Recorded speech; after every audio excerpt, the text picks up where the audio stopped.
In a large city called Qian Yuanzong, there was a clan in the Great Qin Empire. A little boy ran up to the gate and asked why his master could not be buried with his clan. Then all of a sudden, someone threw a sword and it came down right next to the boy. He was startled. The girl told the boy, "Does he wish to be buried with the clan? Let it be as the boy wishes." The boy looked at that sword for a long time, and the girl told him to take that sword. But of course if he could defeat her, then she would allow it. This girl's name was Ran Yushue, and she was an elder of the inner gate. The people nearby were saying, how could someone like Chen Feng, someone who had his meridians blocked and could not cultivate at all, be able to defeat Elder Ran? The guy said that if he were Chen Feng, he would have long forgotten the corpse of his useless master. Why humiliate himself? But then Hong Kong, an elder of the outer gate, ran up through the crowd and said that Ran had gone too far. Ran asked Han why he was here. He must remember that he's only an elder of the outer gate, right? And she, the elder of the inner gate, let him remember who he is. Han said that Bart Yen became a useless person to save them. He died because of depression and they don't let them bury him in the clan. Ran said that while Ian was alive, he helped her, plus she could play a couple of funny tricks on him. But now he's dead. His corpse can't help her, but when others look at it, it reminds her of the destruction of her reputation. Chen thought that it was a waste of time anyway. His death would save the clan's food supply. We should throw his corpse into the common grave. Chen couldn't stand those words and said in a loud voice for Ran to shut up. How dare she insult his master? Ran laughed and asked the guy, insulting his master? If she wasn't mistaken, he had always been trash. Feng remembered the master telling him to use this thing, only on the verge of life and death. Feng said that the reputation of the master, and his life was more important to him than himself. And then he started to show all his strength, and deplete the black magic. A light that was black in color penetrated. And with great strength, spewed it outward. Han and Ran saw it and were very surprised. Han said it was incredible strength. People asked what's wrong with this guy. Feng took the sword in his hands and said that anyone who insulted his master would die. And then he went after Ran. Ran saw this and made the decision to fight, bringing her circle powers into the fight. She said it was bad. That didn't stop Fun, and he walked through Ran's circle and stopped at the very end, holding his sword to her throat. Han shouted to Feng that Ran was the elder of the inner gate.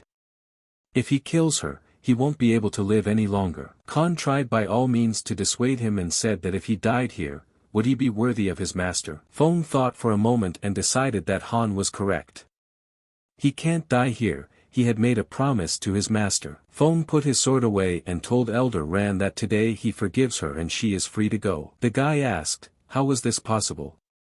Chen Feng, a trash who couldn't even develop Dantian, had actually defeated Elder Ran. The other guy said that he saw Feng destroy something, he must have used a secret technique. The third guy asked, how could Chen Feng, such a loser, have a secret technique?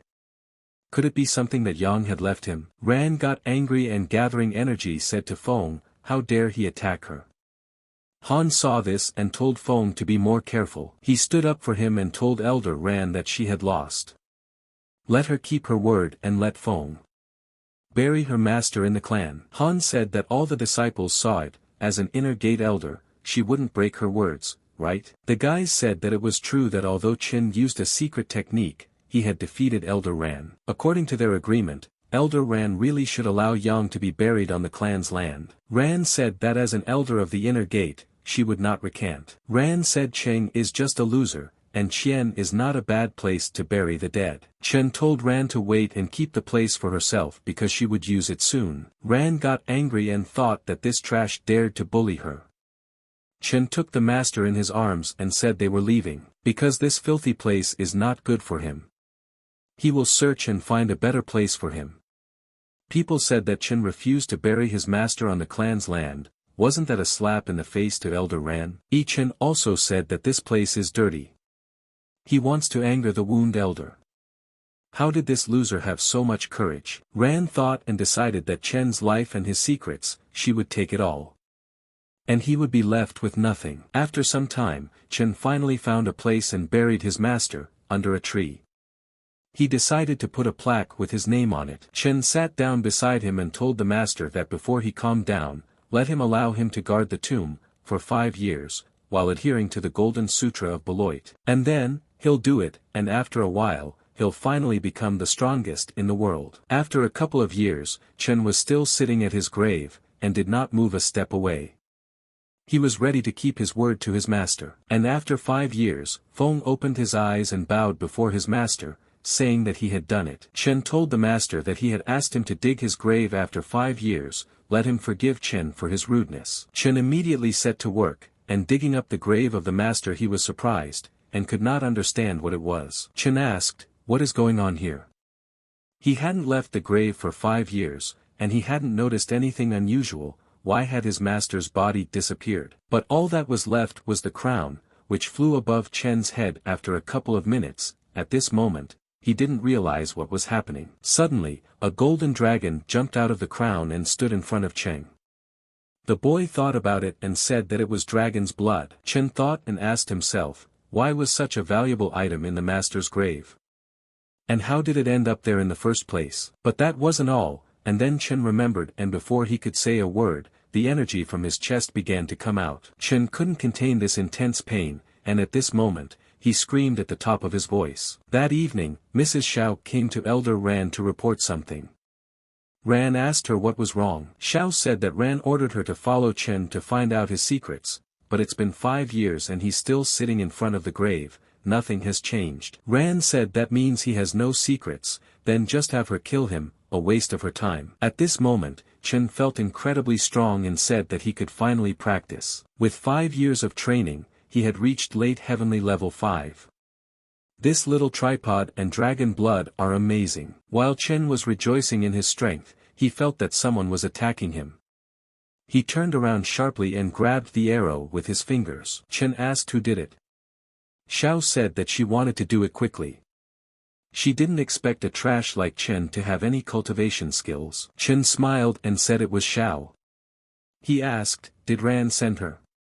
Xiao said he didn't need to know that. And then Xiao gained enough energy and attacked, saying that Chen would die today and wouldn't know anything. Chen got into a defense stance and said she wanted to kill him.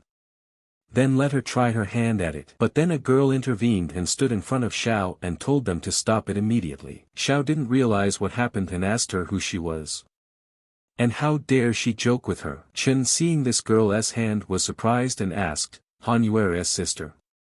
Yuer told Cheng to leave quickly and find her father. Han said that Xiao is a disciple of the inner gate. Zhao's level is higher than her, she won't be able to restrain her for long. Xiao got angry and released her fire energy and said that none of them would leave this place. Xiao attacked Han, and unleashed her sword of light. Han was surprised and asked, is she going to fight? Xiao said that Han is very lucky, she will die from her sword of light. Han said that's the end of it and she hopes Chen can find her father. Chen walked over to Han and thanked her for protecting him and taking care of him these 5 years. From now on, let him protect her, big sister Han. Han said to Chen, after all, he doesn't even know the basics of cultivation. Chen stood up on defense and took the attack and said that the sentence was a death sentence. Seeing this, Xiao was worried very much. Xiao said that killing trash like them was a mockery of her skills. Chen said that since she was so strong, why couldn't she hurt such trash? Xiao, seeing Chen, was surprised that he wasn't dead yet. She thought that back then, he had used a secret technique and was able to defeat her master. And now he had withstood her powerful blow. Did that secret ability have him with him now? Chen asked her if she would say anything last. But then Xiao was silent and couldn't say anything. Xiao made up her mind and said that meant Chen still had the artifact. Let him give it to her. And maybe she would let him go. And if Chen doesn't give it to her. But then Chen walked up to her and punched her in the face. She didn't understand how that was possible. Chen said, it looks like Xiao has nothing to say. Han was surprised to see that Chen's aura was stronger than hers. Han saw that Chen defeated Xiao with just one move, so decisively. Is this the Chen she knows? Chen asked Han, is she uninjured? Is everything alright? Han said she was fine. Han asked Chen, how did he become so strong? She couldn't cultivate before, right? Chen said that actually, he didn't know why, but his Dantian suddenly unlocked, and somehow he had reached the 5th level of Celestial. Chen apologized to the front in his heart for lying. It was his master's secret. No one must know about it for now. Han said it's not surprising since his teacher was incredible and Chen was his student. She's sure he was always a genius. Chen said that he didn't know if he was a genius or not, but without his sister's protection and care all these years, he would be standing here now. Chan thanked her for being willing to sacrifice herself to protect him. Han started to deny it and told him not to flatter himself. Khan said her father asked her to look after him and she didn't want to do it. Chan was surprised and asked her, "Is it true?" Han said, if Chan doesn't want to, let her not believe it. Han said that Chen now had power, and in a month's time, there would be a great tournament in the outer gate. Would he like to participate? Chen said that he wouldn't participate. And over the past few years, the clan didn't care about him, and he's not going to rely on them anymore. He will train on his own without relying on anyone else. Han said well, and it was probably for the best. Han said that the favorite for this tournament is Rant's nephew. If Chen participates and meets him, I'm afraid of becoming his target. Chen, hearing about Rant's nephew, said he changed his mind. Have her help him register for the tournament. He wants to participate. Han said that Chen wants to defeat Ran Chonglin, thus messing with Ran Yushue. Chen said right, he wants to defeat Ran. The more Yushue wants, the less he will let her achieve. Han said that Ran is 9th level later than Heavenly, and Chen is only 5th level. He has gotten stronger, but he still has a long time to train to catch up to his level. Chen asked Han, is she worried about him? Han got embarrassed and said, who's worried about him anyway? Han said not to worry about him because she couldn't stop him and her father would be furious if he found out. Chen told her not to be afraid, he won't die. He would definitely become stronger than Chonglin in 1 month. Han turned around and walked away saying she had to report to her father about her safety. Chen said that he was able to defeat Ran this time, but he is afraid that she will attack him again. He must get stronger as soon as possible. Chen stooped down and said he needed to see if there were any items left. And then Chen looked in Zhao's clothes and finding the award said that it was something incredible. That's 18 mid-level spiritual stones. And hundreds of low-grade spiritual stones. Of course it's not bad, for a Ran disciple, their family is rich, but these kinds of items are pretty cheap nowadays. Just then, Chen saw the scroll that lay beneath her. He wondered what it was. Opening the scroll, Chen said that it was a 3rd-level yellow technique.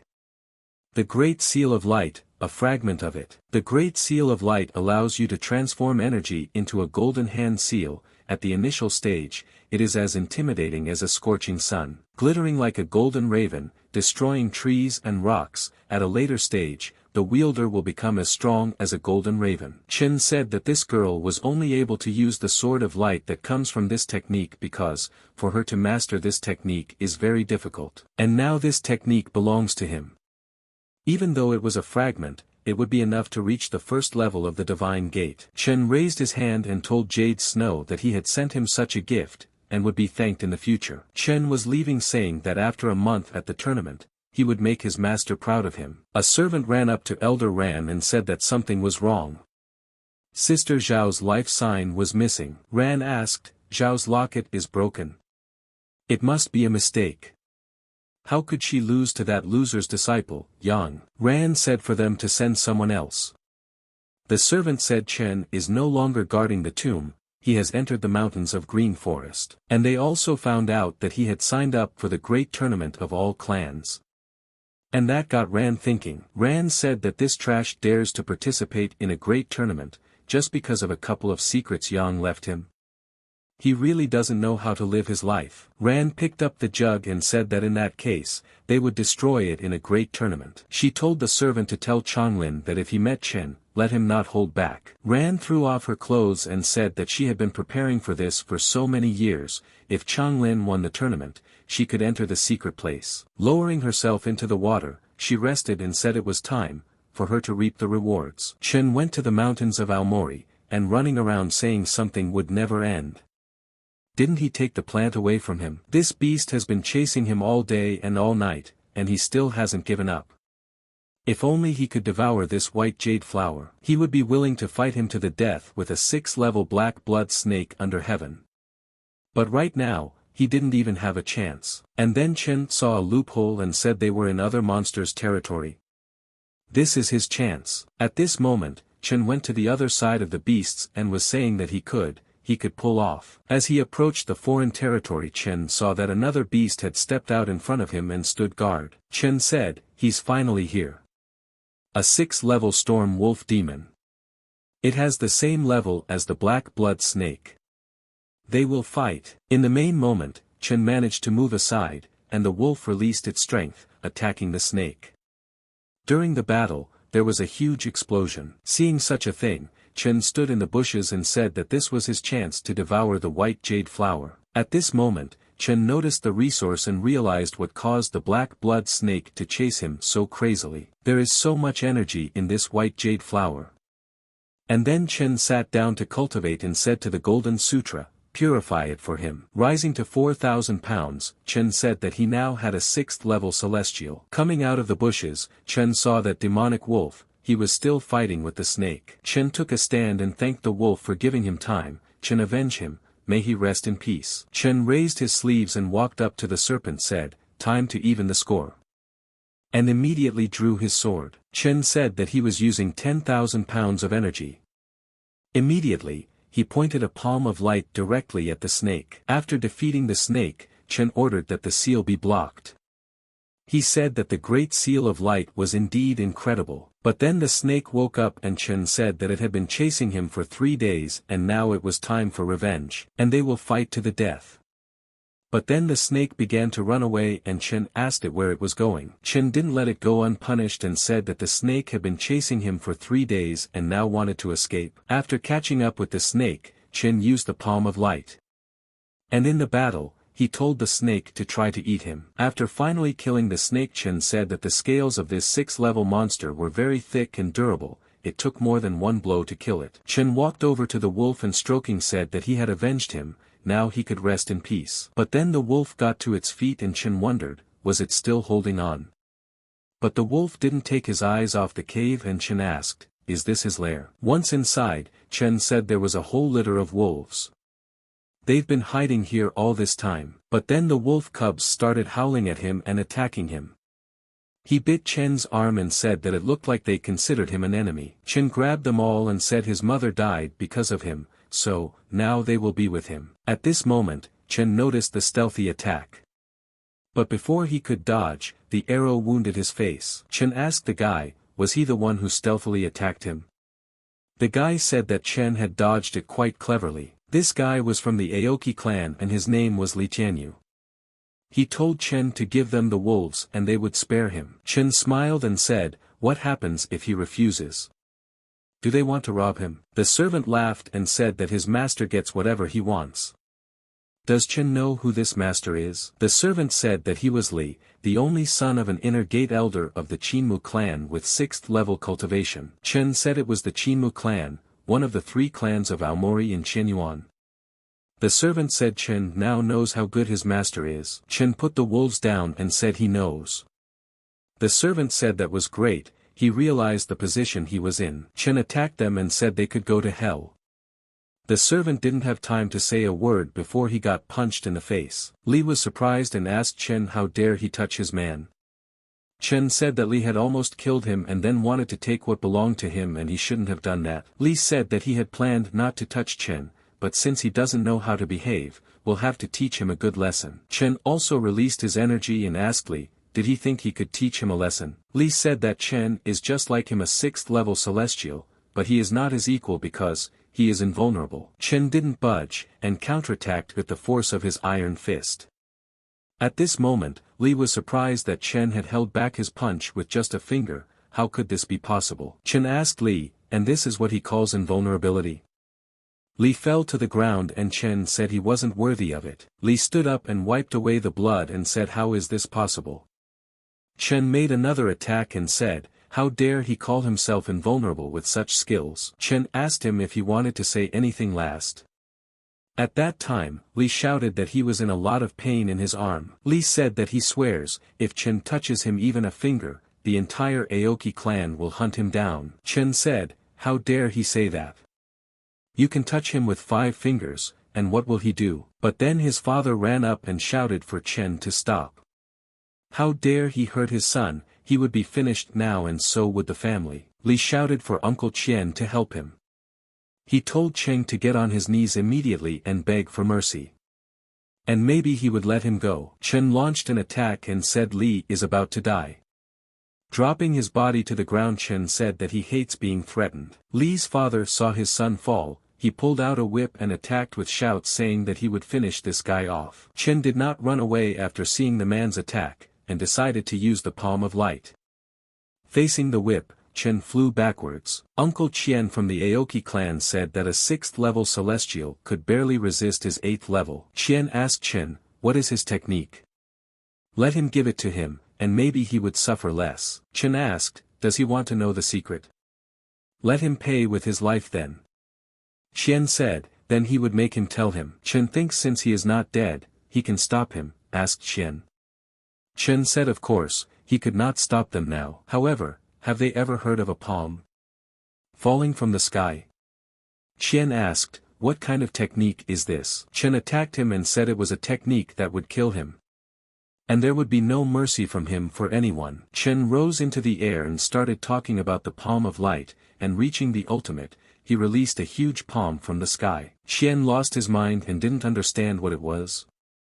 How could it be so powerful? Qian realized that he wouldn't be able to resist such strength, but he decided to resist, but he failed. Chen said that they should now realize that it was a palm that fell from the sky, right? Chen took the wolves and said that the Aoki clan is secretly about. He's gonna find out.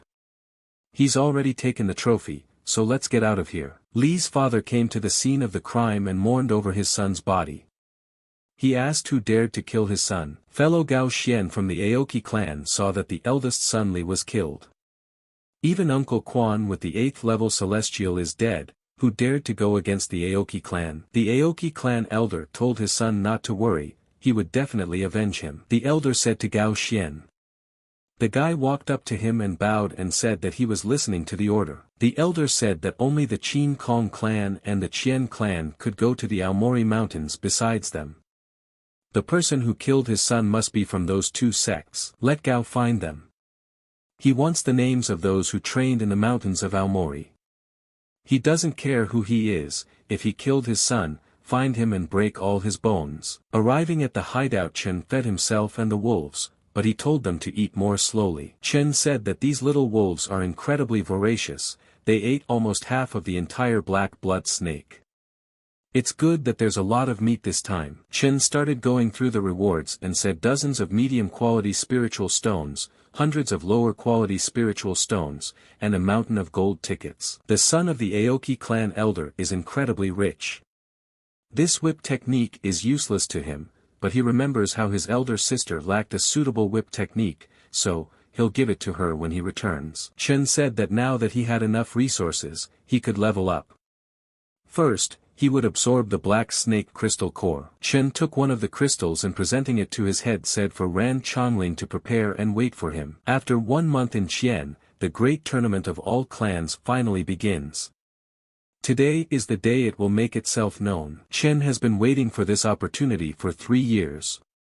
He wants to win, and prove to everyone that he is better than them. Chen told his sister that he used to hide many things from her before, but from today, he wouldn't hide anything anymore. Just then, a guy came up to Han and shouted, is she the flower of the Qian clan? He asked Han's sister, is she waiting for someone? The guy said wonderingly, she is waiting for her lover. He doesn't know which one of them is so happy, whose heart beats just like this girl's, his heart aches. But then a guy in the crowd said, what bastard stole his goddess, come out. They'll fight to the death. The girl approached Han and asked her who she was waiting for. After all, she's so modest, she can tell her. She must be waiting for Chonlin, right? Han started hand-waving and said that's not true, they're all wrong about that. The girl said, there's no need to deny it. They all admire Brother Chonlin, but Brother Chonlin only has eyes for her, they are so jealous of her. The guy said so that means she's waiting for Rant's brother. Okay, he realizes, they don't stand a chance against him either. Han said the tournament is about to start, let's see who has the last laugh. When he gets here, she's not going to be nice to him. The crowd gathered and waited for the tournament to finally begin. But one of the guys said that brother Ran had arrived. And then the girl pushed Han in front of Ran and said his beloved Changlin is here. Let her go meet him. Han turned around and said no, they didn't understand her. Ran walked over to her and said with a smile, Sister Yue. Ha was confused and pulled herself together and started walking towards Ran. The guys said she was in denial, but when she saw him, she was ready to jump to him. Ran said he'd been courting her for a long time and she'd been avoiding him the whole time. Now that she knows he's going to be the best in the tournament, she goes to him. Ran opened his arms and people started saying that Ran wanted to hug her. He's definitely the best in the tournament, plus, he's being patronized by Xuanhua himself. As soon as Han approached him, Ran thought she would hug him. But she walked past him and swooped down on Chen. Han told Chen why it was taking so long. Ran turned around and saw that she wasn't saying it to him. Chen apologized to her and said that he was so engrossed in training that he lost track of time. The guys were all surprised that Han wasn't expecting Chanlin. And that loser Chen. Han said that Chen would miss the tournament if he was late. Doesn't he want to go straight to the tournament? Chen asked Han, did she wait for him here? Han pushed him and said, who was waiting for him anyway? Han said her father asked her to come and get him, she didn't want to come. Her father was waiting for him. He wants to talk to him. Chen was running after her and telling her to slow down, that she was really waiting for such a loser Cheng, and they were even openly flirting with each other. The guys said that Chanlin's brother thought that Han wanted to hug him, and now he's so embarrassed. The good show ended there. Chanlin was saying in his head that Han was a bitch. How dare she dishonor him like that? When he got his hands on her, he would play with her until the day he died. But his plan didn't end there, he said he would watch Chen die in the tournament. The guy walked up to Chanlin and said why did he let that loser steal his woman? His first fight will be with him, he will kill him to save his brother's face, said Cui Zhinshan. Chanlin said it was too easy a death. And then Cui was surprised and said that he admired him for his generosity. Chanlin said he'd break every bone in his body. And then kill him. Cui said his cruel attitude towards his enemies is like a harsh winter, he will learn a lesson from this. Changlin told Cui not to let him down. Cui had said after Changlin left that he was too damn tough, he'd have to suck up to him, he couldn't hurt him yet. Teacher Han met the boys and told them that Chen was back. He asked Chen how his training was. Had he gotten stronger? Chen thanked his uncle for worrying. He hadn't advanced that long, he was now a 6th level celestial. Chen thought that he could quickly raise the level before, but this time he was trying to lay a solid foundation, but his real strength was comparable to the 9th level. Han said that if level 6, it would be a bit difficult for them to get into the top 10. And handing over the book said that it was a combat skill he had borrowed for him at the pavilion. Chen grabbed the book and said this is the 3rd charge of the yellow-ranked, hovering sword-wielding technique. Han looked at it and said how obscene. Rain and Soaring Blossom Sword Technique, specializes in assassination, using sword energy that condenses into falling flowers. And if you practice a lot, it will start raining, flowers will fall from the sky, and the power will be incredible. Han said that if Chen understands this technique, he can make it through the tournament, but it's too late. Chen said it's perfect for him. He will start practicing it now. Chen said that the Seal of Light, it was mainly used for defense, besides it lacked attacking techniques. This Rain Soaring Blossom Sword technique is perfect. Han asked Chen, right now. There were 15 minutes left before the tournament started. Would he be able to learn it in such a short time? Chen knew that the White Ta Sutra could simulate the flow of real energy, thus he could learn the martial technique quickly. 15 minutes would be enough. Chen said for them to be sure he can do it. Han said Chen is so young and determined. No one can learn this technique in such a short time, what if Chen is the kind of genius who can do it? Father Han said that the Rain and Soaring Blossom Sword technique was incredibly powerful, but it was very difficult to control. Even the most talented people of the Qin clan had spent decades studying this technique. Even regardless of how talented Chen is, it's impossible. It seems like he has nothing else to study. Chen told Uncle Han that he was returning it to him. This technique is really unusual, it took so long to understand it. Han said for Chen not to worry, it was normal that he couldn't master it in such a short period of time. And then Han was surprised at Chen's words and asked him what he said he was able to do. Chen said that he wished he could achieve mastery, but he had no time at all. Chen took out a book and told Sister Han that he knew this technique, try it, maybe she would use it too. Han picked up the book and said, this is a yellow rank technique.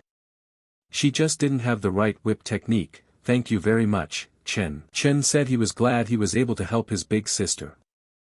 Han said that even if he had a conscience, he would still think of her. Chen leaving told his uncle and sister that his first fight would start soon. Han said goodbye to him and wished him luck. Han thought that Chen had mastered the sword technique in 15 minutes, how talented is he? Apparently Mr. Yang has an incredible student. Han told her father that she always said Feng is a genius, she has good taste. Her father said her daughter has a good eye for guys. Han got embarrassed and said what her father is talking about. It's just that Chen is like a little brother to her. Han said she didn't care, she would go watch the tournament. Her father told her that Feng's fight will be on the other side. Han said who said she was going to watch Chen's fight. The guys were shouting that brother Duan would win.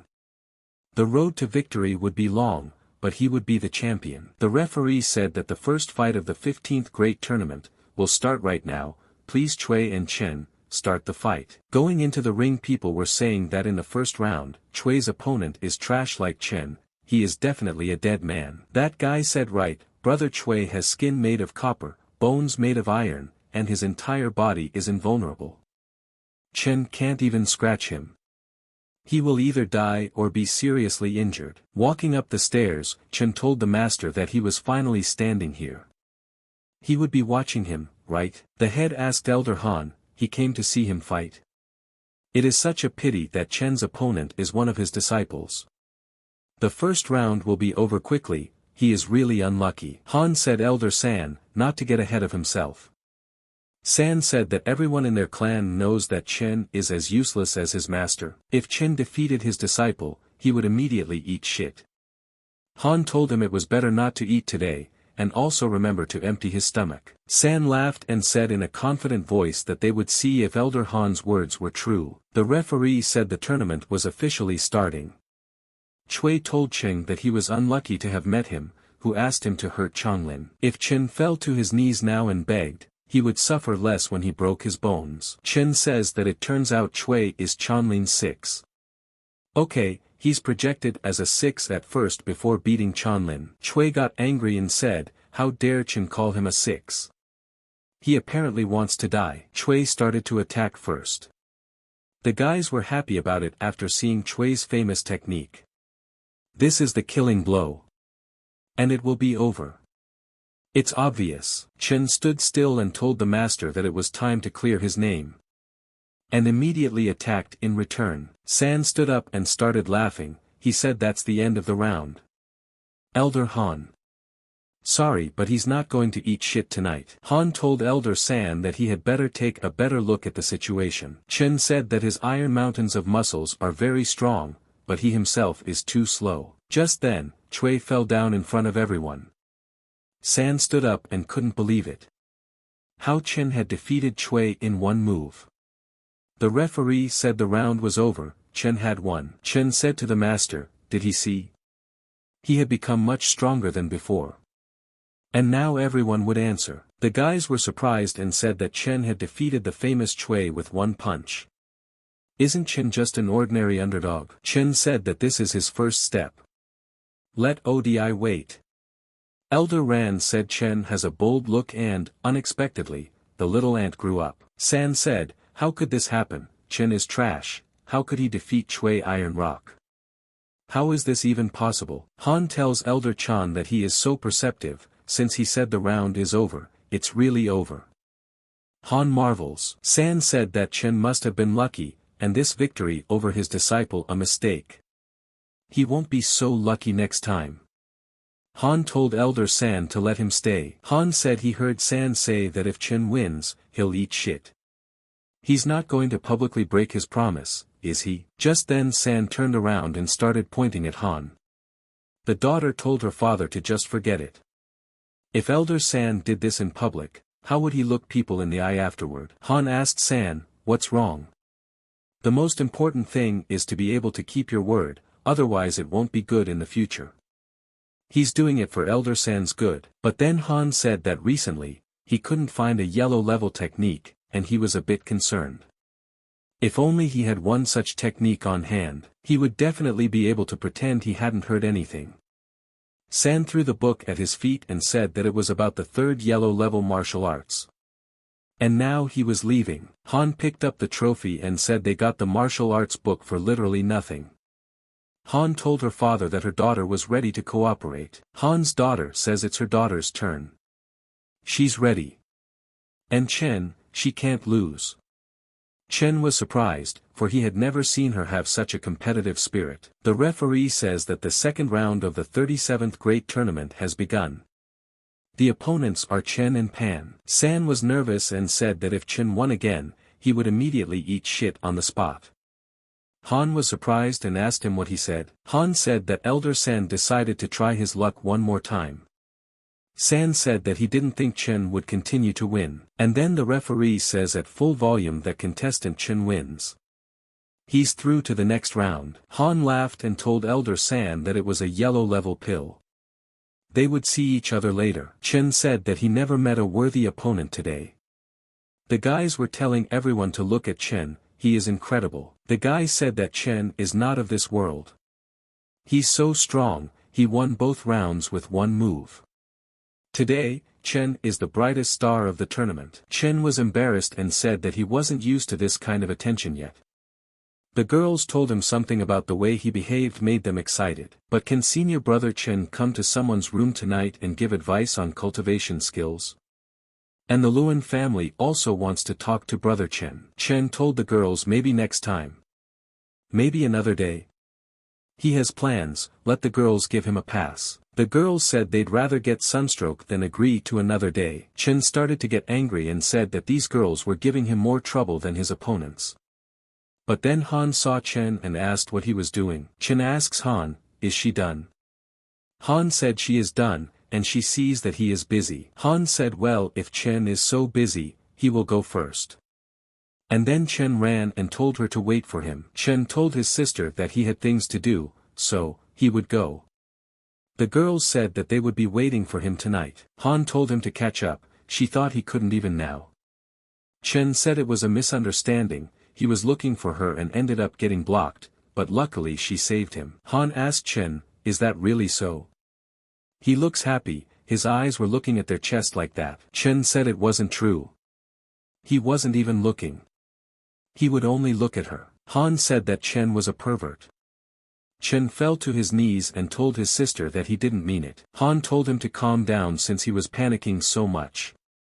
Did he really win the second round? Chen said yes, did sister see? Han said since he won, he won. It's just that the whip can't take it anymore, it will break soon. Can something be done to him for the next round? Chen told his sister, he saw many stores in the White Stone City. Chen said he could buy a suitable new whip. Han was surprised and asked, is his really like that? Han said a new, better one would be expensive, right? Her father paid a lot for that whip. Chen said for her to rely on him. In the White Stone City, the guy said that with that dragon click in his hand, they could beat everyone. The other guy was saying that the 1000 chance umbrella designed for regular people is great, but a silver-scaled breastplate, only 5 gold. First come, first served, let them look at it and check it out. Han was surprised when she arrived at the market and said it was crowded. Chen told her to look around and he would go away for a while. Han told Chen to leave and not to worry. The seller said she has good taste, young lady. These are the best pearls in the world. Chen said that it looks like she likes shopping. While he will trade the materials he found in the monster forest. And buy more things for his sister. The vendor asked Chen, what can I do to help him? Chen asked him, does he accept monster materials? Han grabbed the balloon and said it was a good one too, she was ready to buy it but she couldn't afford it. Just then the salesman in the back asked her, did she like something? Turning around she was surprised. Xiao said if she wanted something, this brother could buy it for her. Han said she didn't know them. And then Xiao didn't hold back and stopped her with his stick. Xiao said she didn't know before, now she doesn't know either. Didn't she like that thing? As long as she accompanies this brother, the brother can buy them anything, this brother has a lot of money. Han told him not to block the road. Otherwise she will do it.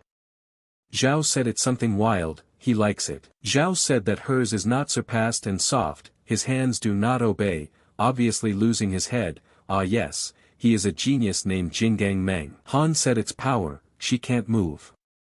Jo said right, let her be a good girl and go shopping with him. But then Chen came in and told him to take his hands off her.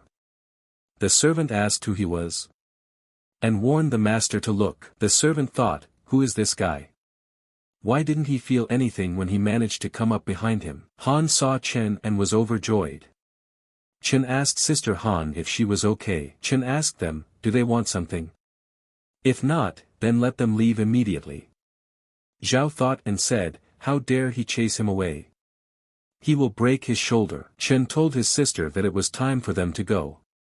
But leaving Xiao wanted to attack, but Chen had time to react, and attacked in return. Chen said for this guy to watch where he's going. Xiao said for everyone to go and kill him.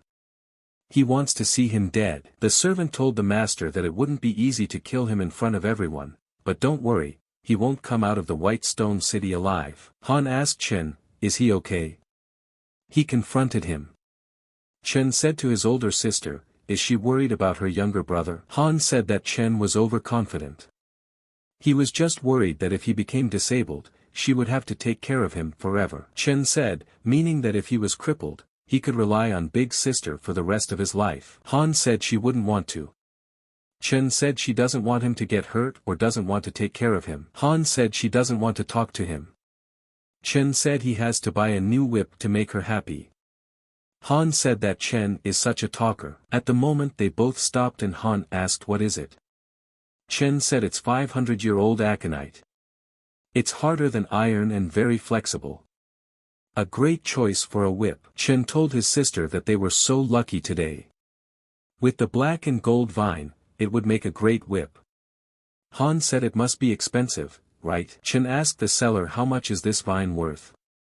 The seller said 300 mid-level spiritual stones, but he would only accept it in exchange for items. The seller said that if the guy offered an item with a price that exceeded the price of this vine, he would sell it. Han said 300 mid-level spirit stones.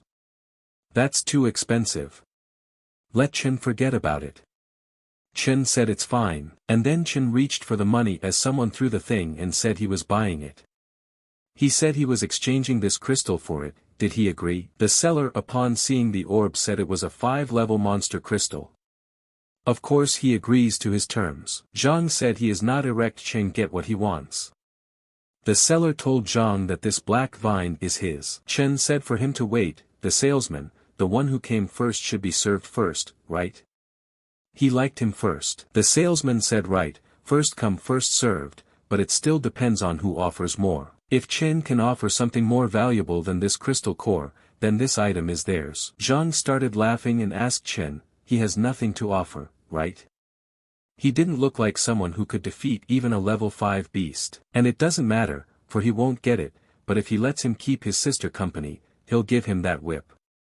Han said he's a shameless rascal. Chen got angry and putting his hand on his shoulder said that he felt sorry for him the first time, but he still seeks death, so don't blame him for it. Zhang was startled and asked, what does he want?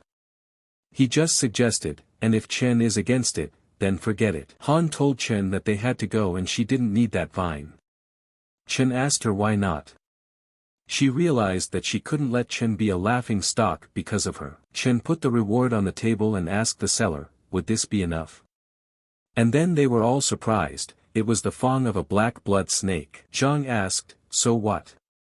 Isn't it just a broken fang? Could it compare to his crystal core? This black blood snake, a 6-level monster, and its fang is very strong. It can be melted down and bone weapons can be carved from it. Zhang thought, how did he have such an expensive material? As a representative of the inner gate, Meng, they don't have such materials in their territory. Chen told the seller that this poison fang was more than enough for this black vine, right? The seller said that he had already packed it for him. The salesman said that if the guy thought it wasn't enough, he could choose any other item. Chen took a closer look and said that he would take this iron. The seller said what an idiot to pick a useless piece of iron. He was able to make a lot of money with it. Zhang got angry and said, how dare the guy hit him in the face twice. He would kill him. The servant told him not to worry.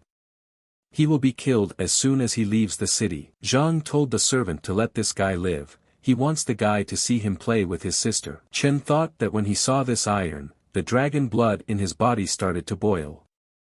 He doesn't know what it is, but it's something unusual that was able to affect the blood. Outside the city, Han asked Chen, is he okay? Chen said he was fine. Just thought they were very lucky, and when they come back, have her ask Uncle Han to work on her whip, then she'll have a new whip. Chen said for his sister to put her things away, they have guests. Han asked, what other guests? Han turned around and said it was that guy again. Zhang said he finally caught up with him. Chen said to Zhang, he thinks he wasn't expected. Zhang said they will watch him talk when they break all his bones. Come on. The servant told the lad that no one dared insult their young master, and now it was his time. The servant decided to use his powerful Wager palm in the attack. But Chen was not afraid and stood still. Zhang laughed and said that Palm Wager is the best skill of the Jinggang clan. It is unstoppable and indestructible. And the guy deserves to die from it. Chen asked, cool technique. Is it this one? That's it. He'll show them the real technique. Chen used his palm seal as well, and applied it towards the servant who had attacked him. Zhang asked, what is it? It's huge. The servant could not withstand such force, and broke all his fingers on his hands. He asked, how is this possible? Chen said that the light from the firefly is worth the moon itself. Zhang fell to his knees and said that it was impossible. How can he be so strong? Chen asked him, is he afraid now? He had provoked them so many times before, it was already worth the death sentence. Zhang said that he dare not kill him. His elder brother is the best martial artist of the outer Jinggang Gate, Xiao San. If the guy kills him, he won't live long. Han asked, what is Xiao San? Someone who has reached the 9th level of the Celestial. Zhang said that now they know his big brother is invincible, right? And now that the guy's in fear, let him kneel, and beg his forgiveness, and let him be with his sister. Perhaps then he will leave him unharmed. Is he not good at fighting? Chen grabbed his head asked, why do people always lose control of themselves in such a situation? Han told knew that if they killed brother Zhao, they could be in big trouble. Chen told his sister not to worry. After all, he is going to meet him anyway. Han asked Chen. Had he already reached the 9th level of the Celestial? Han thought that Chen's strength had increased so much. She feels safe. Chen asked her why she was blushing. Han says she's probably just nervous.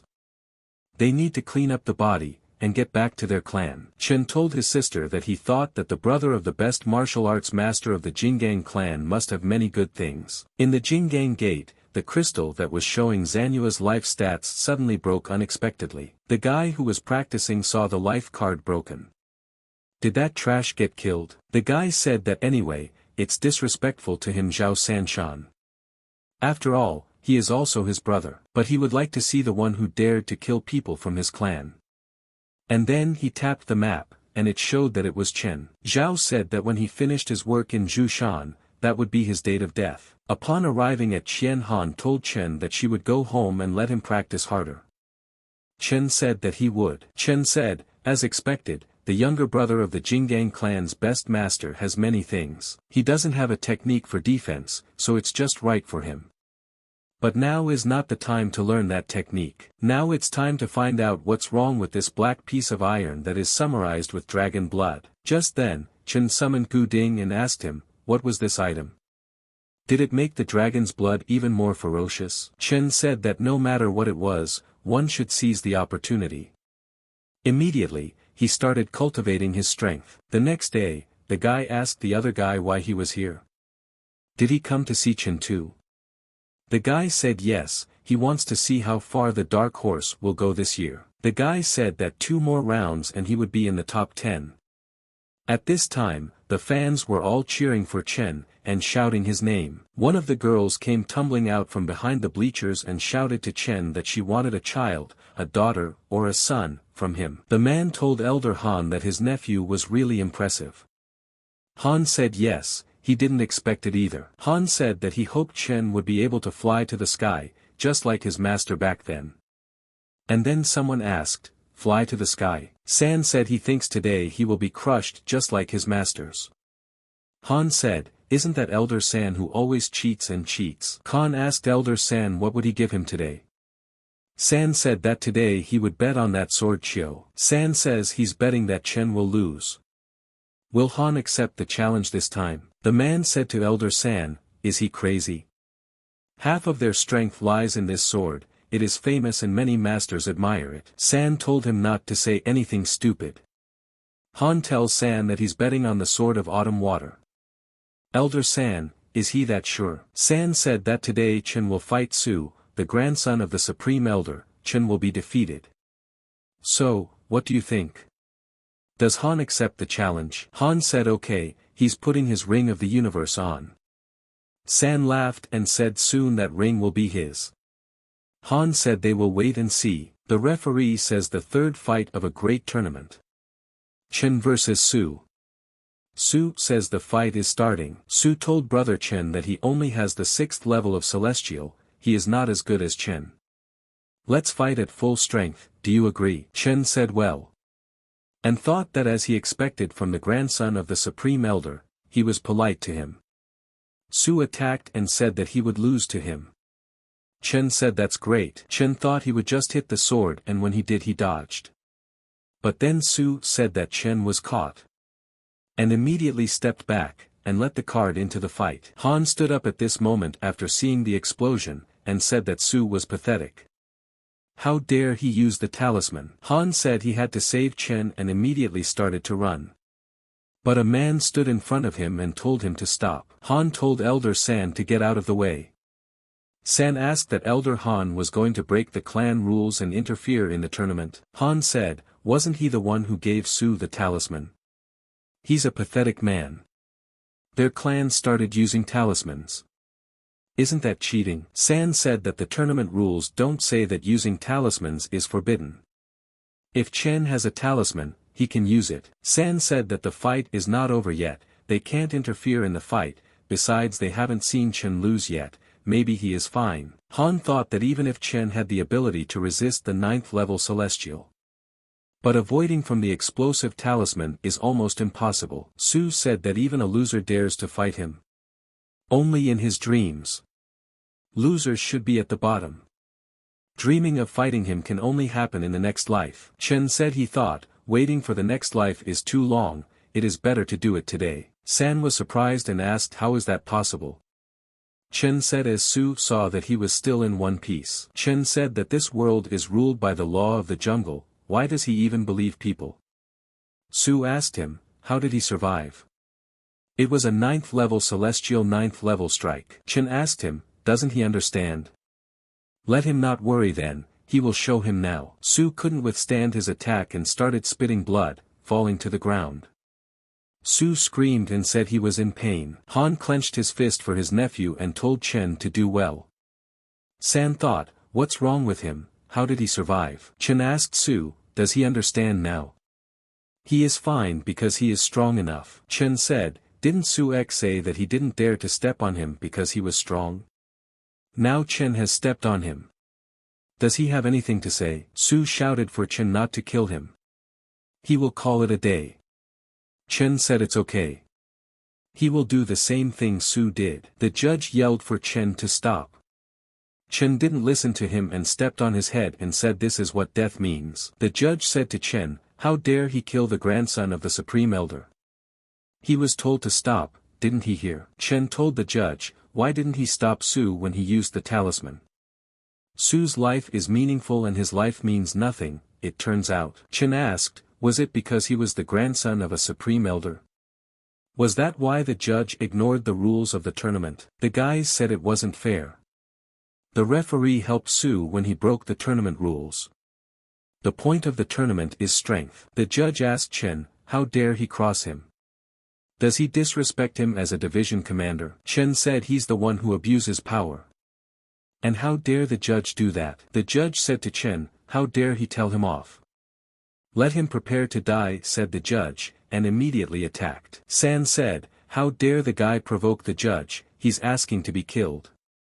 This judge is at the peak of level 9, half a step away from the God's Gate, just let him kill him. Chen didn't run and immediately attacked the referee. But the strength of the referee was higher, and immediately Chen made a decision to block the attack. People said that Chen repelled the elder's attack within half a step of the God's Gate. What is Chen capable of? He's intimidating. He's so fierce that he fights with the referee, unbelievable. Chen himself was surprised that he blocked. It turns out he's already so strong. The judge wondered to himself and thought, how old is this guy? He was able to withstand all his strength. But then Han came running in and told the judge that he openly attacked a tournament participant. Isn't he afraid that the clan will condemn him? People said that the judge wanted to kill Chen because of Su. Just because Su, the grandson of the Supreme Elder, right? This is revenge. The judge told Chen that he would forgive him today. But when the Supreme Elder returns, he's finished. Chen heard those words and told the judge to wait. The judge asked, what more does he want, rascal? Chen said that he had tried so hard to please the Supreme Elder that he had already forgotten his job as a judge. He hadn't announced the result of the battle yet. The referee says that Chen has won and advances to the next round. Chen raises his hand and says he's won. At this time, 3 people were watching the tournament, and a guy asked, is this Yang Qingyu's disciple? The second guy said yes, he couldn't practice before because of the blocked Dantian. Chen Guiyun said that he didn't expect him to raise his level to inner gate in a couple years, what a talent. The guy asked, was his strength related to Yang? This guy's name was Zhao Bufan, the head of the Qian clan. Zhao asked Yuxue what she thought about it. Yuxue said it doesn't matter, he's on his way to Chongling. Yuxue told the clan head that she had business to attend to, so she was leaving them. Chen Guiyuan told the head that this guy killed Su, the grandson of the elder, and when he will come back if he is not well. Bufan said that this guy is an excellent student, let Chen try to protect him. Han asked Chen, is he hurt badly?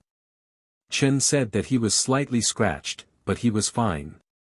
Luckily, he reached level 7 celestial yesterday, and it was thanks to that black piece of iron. Han said great.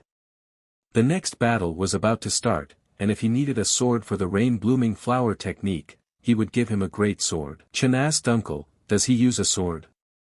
How did he get such a good sword? Han said he didn't have it, but someone else did. At this time, San said that Han couldn't see him and wanted to hide. Han asked Elder San where he was going. Although it didn't matter, he wouldn't retract his words, right? San asked him what he was talking about. Is he about eating a govn? No problem, he will go and prepare for it. Han said he's impressed that he's willing to eat shit to keep his sword.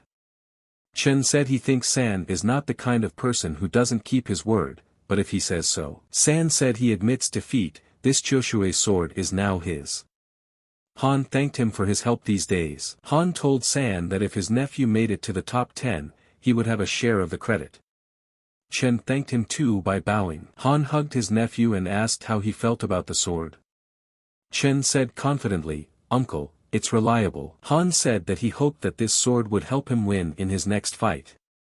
Chen said that he would try his best to live up to his expectations. Chen said that for the sake of Han, and Sister Yuer and his master, he would definitely win in this tournament. Because his next opponent would be Chanlin.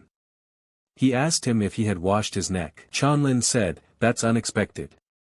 Such a small worm, how could he climb to such a level?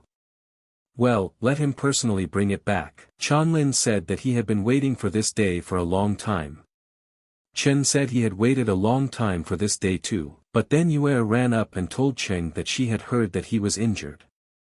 How is he feeling now? Chen said he was fine, it would not affect the next fight.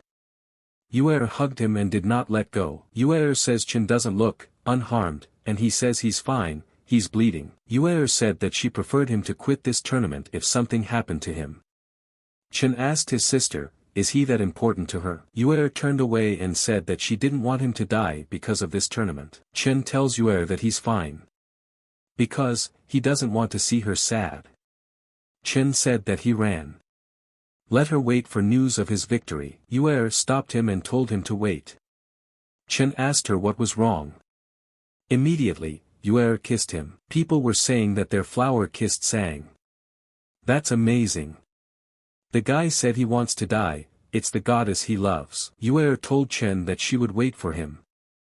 But here, Chen couldn't even say a word to her as he immediately blushed. Yue says Chen is coming back for the tournament. And she was leaving. And she was angry at herself, how dare she do that in front of everyone. The guy said it was so romantic to kiss in public. He wants that kind of love too. He's ready to enter the tournament too. Chen said that his older sister kissed him. They all saw it. Their goddess kissed him. Changlin was angry that she kissed Chen in his presence. When he would kill Chen and then move on to her, the referee asked the guys, are they ready? Chen confidently said he was ready. While Changlin also agreed with him, the referee said round 5. 20-on-10 match. And immediately the fight begins. And Changlin immediately began to attack, and said that Chen will die. The guys said Chen is in danger. Ran will hit with full force. It looks like Ran is furious, he used his full power from the start. Chen laughed and asked him, is it strength? We'll have to see who is stronger. Changlin said how dare Chen fight him. He's going to kill himself. Clashing fists. Chen stood still and held his attack, but Changlin couldn't hold back and lost in strength. Changlin said he couldn't lose to him in strength. How could such trash be stronger than him? People were surprised and said that Chen didn't even lift a finger to his full strength attack.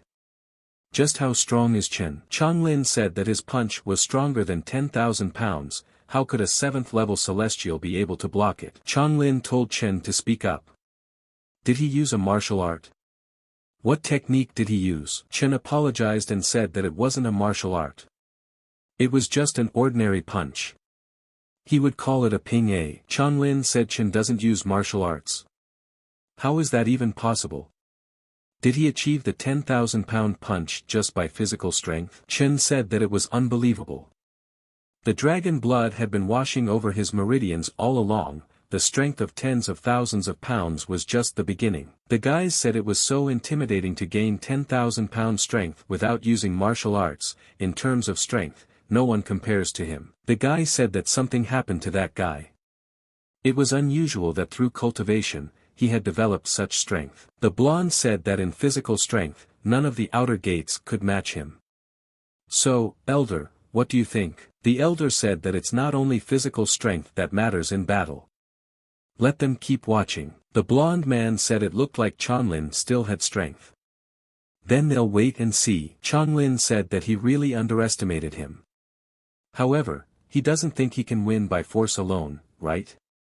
Battle is the most important martial art. Changlin stood up in a stance and said he would be more serious now. Chen asked him, is it time for a real fight? But then Changlin used his powers, and spread his body everywhere. He told Chen to go to hell. This is what happens to losers. The guys said it's a very dangerous technique from here, feeling the fury of that wind technique. The blonde man asked Elder Ran, this is her glorious nephew, right? He is surprised that he already has a small level of Snowcloud Palm's perception. Ran said that she had said before that the most important thing in battle wasn't just strength. Ran thought and told Yen that it's been 5 years since he died and people keep comparing him to her. Today her nephew will crush his apprentice and show everyone that he's only the clan's past. Chen said that it is impossible to win the battle, the name of only physical strength. It is possible that Feng has no chance. The blonde man said he was sorry. Ran said there's nothing to be sorry about, he deserves to be just a stepping stone on Changlin's path. Changlin started laughing and said, isn't Chen strong? Is he defending himself? Can't he defend himself using martial arts? Changlin said that he was not only a martial artist, but he had also reached a small level of perception. Chen is no match for him. Scum is scum. He is the same as his master, he will always be a scum. Immediately, he attacked and told Chen to turn into mud. But then the dust kicked up and Chanlin didn't realize if Chen was dead. At that moment he held up his hand and Chen cut it. Chen said he was very disappointed in what he had just done. And here Ran was surprised too. Chanlin said, how was Chen able to overpower his snow-piercing palm? It had reached its target, hadn't it? Chen said that it was because the level of his martial art had reached a perfect state. Chanlin was surprised and said it was impossible. Ran said that the lousy guy must be bluffing. Where did he get such a gift from? Chen pulled out his sword and said that he was about to show him. Immediately, he attacked him with a rainstorm. At this moment, everyone was surprised, and Chanlin was frightened at such power that Chen represented. Ran said it's a heaven and earth technique. How was that possible? She couldn't believe the guy was so strong. Chen said that he used the power of heaven and earth. Is this the second Yang Qinyu? The guy said it was the rain floating flower technique. He really mastered it. The guys were telling everyone to look around, because it's raining. And it started out of nowhere. But it only rains in the Chen arena. Chen raised his sword above his head and unleashed a flying flower attack. The guys said that it had stopped raining on one side of the arena, but where did the petals come from? The girl said it was so beautiful. What kind of sword technique is this? She had never seen one before. The guys said that they hadn't seen such a thing because no one had practiced the rain-ruling flower technique yet. Han asked her father, had he not taught Chen this technique before? Father said that there was definitely no such thing. Father said that Chen had only learned it yesterday. He had only practiced it for 15 minutes. Chanlin saw the petal and said that couldn't be. How did he, such a loser, ever master such a martial art? He doesn't believe in it. Chanlin decided to attack and said he would destroy his ruling flower with one blow. Ran saw this, and yelled at Chanlin not to do it. Chanlin said as he started. And immediately applied his attack, but he didn't expect this outcome of events, that he would get a mutual attack. All subdued and defeated, Chanlin fell to his knees and said he couldn't believe he had been defeated. Chen said that his martial art technique is one of the great techniques. Is Chanlin satisfied? The guys were discussing, did Chen really win? Chanlin couldn't just by looking at him, he can feel the pain. Chen is incredible. Blondie said that in hundreds of years, only 2 people were able to cultivate to master the rain-soaring flower technique to the level of heaven and earth, right? Ran couldn't help herself and said how dare Chen ruin her palans. And then someone shouted to stop her. Ran was determined to kill Chen. The blonde man said Chen has a bright future, he needs to be protected. Chen said yes, and immediately went to help. The guys said for Chen to take a chance and pull the weed out by the root. Chen held out his sword and told Chanlin that it looked like only his death would calm people down. Chanlin was intent on killing him, but the judge intervened and stopped his sword telling him to stop. The judge said that Chen had already won, and now he wants to kill him. How can he be so ruthless at such a young age? Chen said that since he won, let the referee hurry up and announce it, or he would pretend the fight wasn't over yet. But then Ran ran up with her attack and told Chen to die. Chen said he knew she wouldn't hold back. He told Ran to let him see today, the difference between her and him. Immediately, the immortal king struck. Ran showed him her fist and told him he wouldn't wait for that and immediately continued her attack. Chen hadn't expected such a turn and felt as if he couldn't move, as if he was tied up. Ran said Chen is a bastard. And he thinks she's going to let him fight back. Let him die humbly. The guy saw this and realized that he wasn't going to make it in time. It was already too late to save Chen. The blow was so strong that Chen took it on his head, and slowly buried himself under the ground. And then Ran noticed that something was wrong. And at that moment, Chen used his attack and threw her aside. Ran wondered what was going on. She felt as if. Chen asked her, humbled to die. Chen said he apologizes, but he is not a good boy. Ran asked him, is this the golden body technique? But how did he know the Xiao clan's martial art? He also cultivated the technique without a master. Chen asked her, does she want to know? Let her kneel down and bow to Gu Master, then he will think about whether to tell her. Ran attacked again and said his master loser should bow down to her. Chen stood up for Ran and told her to stop. Ran told Chen Guiyun to get out of the way. She must kill this rude man who disregards the rules of the clan. Guiyun said that she says Chen disregarded the rules, but what about her? Didn't her nephew intervene in the fight? Isn't that disregarding the rules? Ran asked Guiyun, does he think he can stop her? Guiyun said then he would admit that she is stronger than him, but he may well be able to hold her off for a while. But will her nephew hold out? He's lost a lot of blood. Ran said she's not the only one who wants to kill Chen, will he be able to stop it? But then a demon came out of nowhere and asked the guy, is his name Chen? Tell him to give him back his grandson that he stole. Guiyun said, this is the Supreme Elder, Su Zhaodong. Chen saw this, and immediately threw Chongling into his hands, and stepped aside. Ran saw this and was very distressed and shouted her nephew's name. But Chonglin was already dead. It was Supreme Elder Su. He told Cheng how dare he kill his son. Chen told him not to accuse without reason. Everyone here saw that he was the one who killed Chonglin. Ran pounced on Chen and said, how dare he kill Chonglin, now he will definitely die. Chen was surprised and thought that they wanted him dead so badly. Chen didn't run away and used his strength to defend himself. Guiyun told Elder Ran that if she wanted to touch him so badly, she would have to go through him first. Ran said he killed his nephew, he must die. Chen tells her to take her eyes off. She sees that Su's hands are covered in her nephew's blood. Su said Chen is a petty bastard and how dare he sow discord. Today, he will rid the clan of evil. But then Blondie came in and told them all to stop. The guys were surprised that the guy was so strong that they couldn't move. Chen said that in his life, he had always bowed down only to those he wanted to bow down to. And then he said that no one would make him. The blonde thought the name 7th level celestial, he was able to resist his aura. This guy is not bad. The blonde said that fighting is not an option, they will stop there. Su asked the clan head, what does he mean? Is he protecting him? The head said yes, and to Supreme Elder Su that he had decided so. Su said he wanted an explanation. This guy killed his grandson, if the head explains it, even considering he's the patriarch, Su won't obey. The head said that this guy is gifted, he has a very rare talent of their clan. Su asked gifted and talented. Su asked the head, is he joking? He's just an ordinary clan disciple, he was just lucky enough to win a couple matches, and he considers that a talent. The head said that guy's technique. Su said that soaring rainflower technique. There are 2 skills. This is only the beginning, so he can't be called gifted. When it comes to the soaring rainflower technique, Su has trained it for 3 years and in 10 years has only excelled at it a little bit.